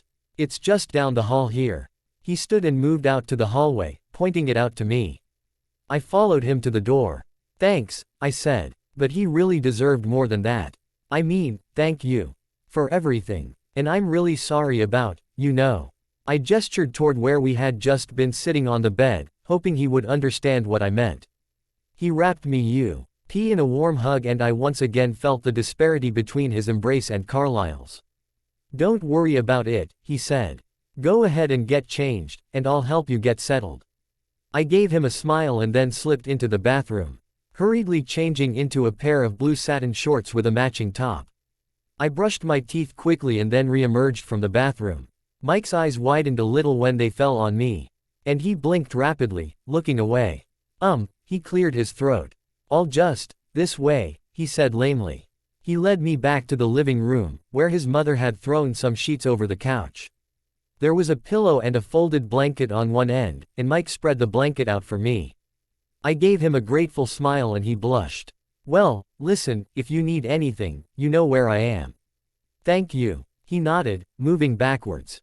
Good night, Bella. He turned and headed back down the hall, and after a moment I heard his bedroom door close. I moved to the couch and scooted under the blanket, lying back on the pillow. It wasn't the least comfortable I had ever been, but I couldn't sleep. Talking to Mike had grounded me, and now, alone with my thoughts, I was starting to realize what it was that made the ache inside so painful. I missed Carlisle. As irrational as it was, I loved him. I couldn't stop. Regardless of what he was, or whether he was dangerous, he was everything to me. Without him, nothing felt right. I had gotten used to ending the day in his arms, to the gentle caress of his hand on my back and the brush of his cool lips over mine before I went to bed. Now, without those things that centered me and calmed my nerves, I didn't know how to relax enough to sleep. I turned my face into the pillow and I would have cried if I'd had any tears left in me. Instead, I just whispered his name, aching for him, longing for his soothing embrace. We will continue in next part.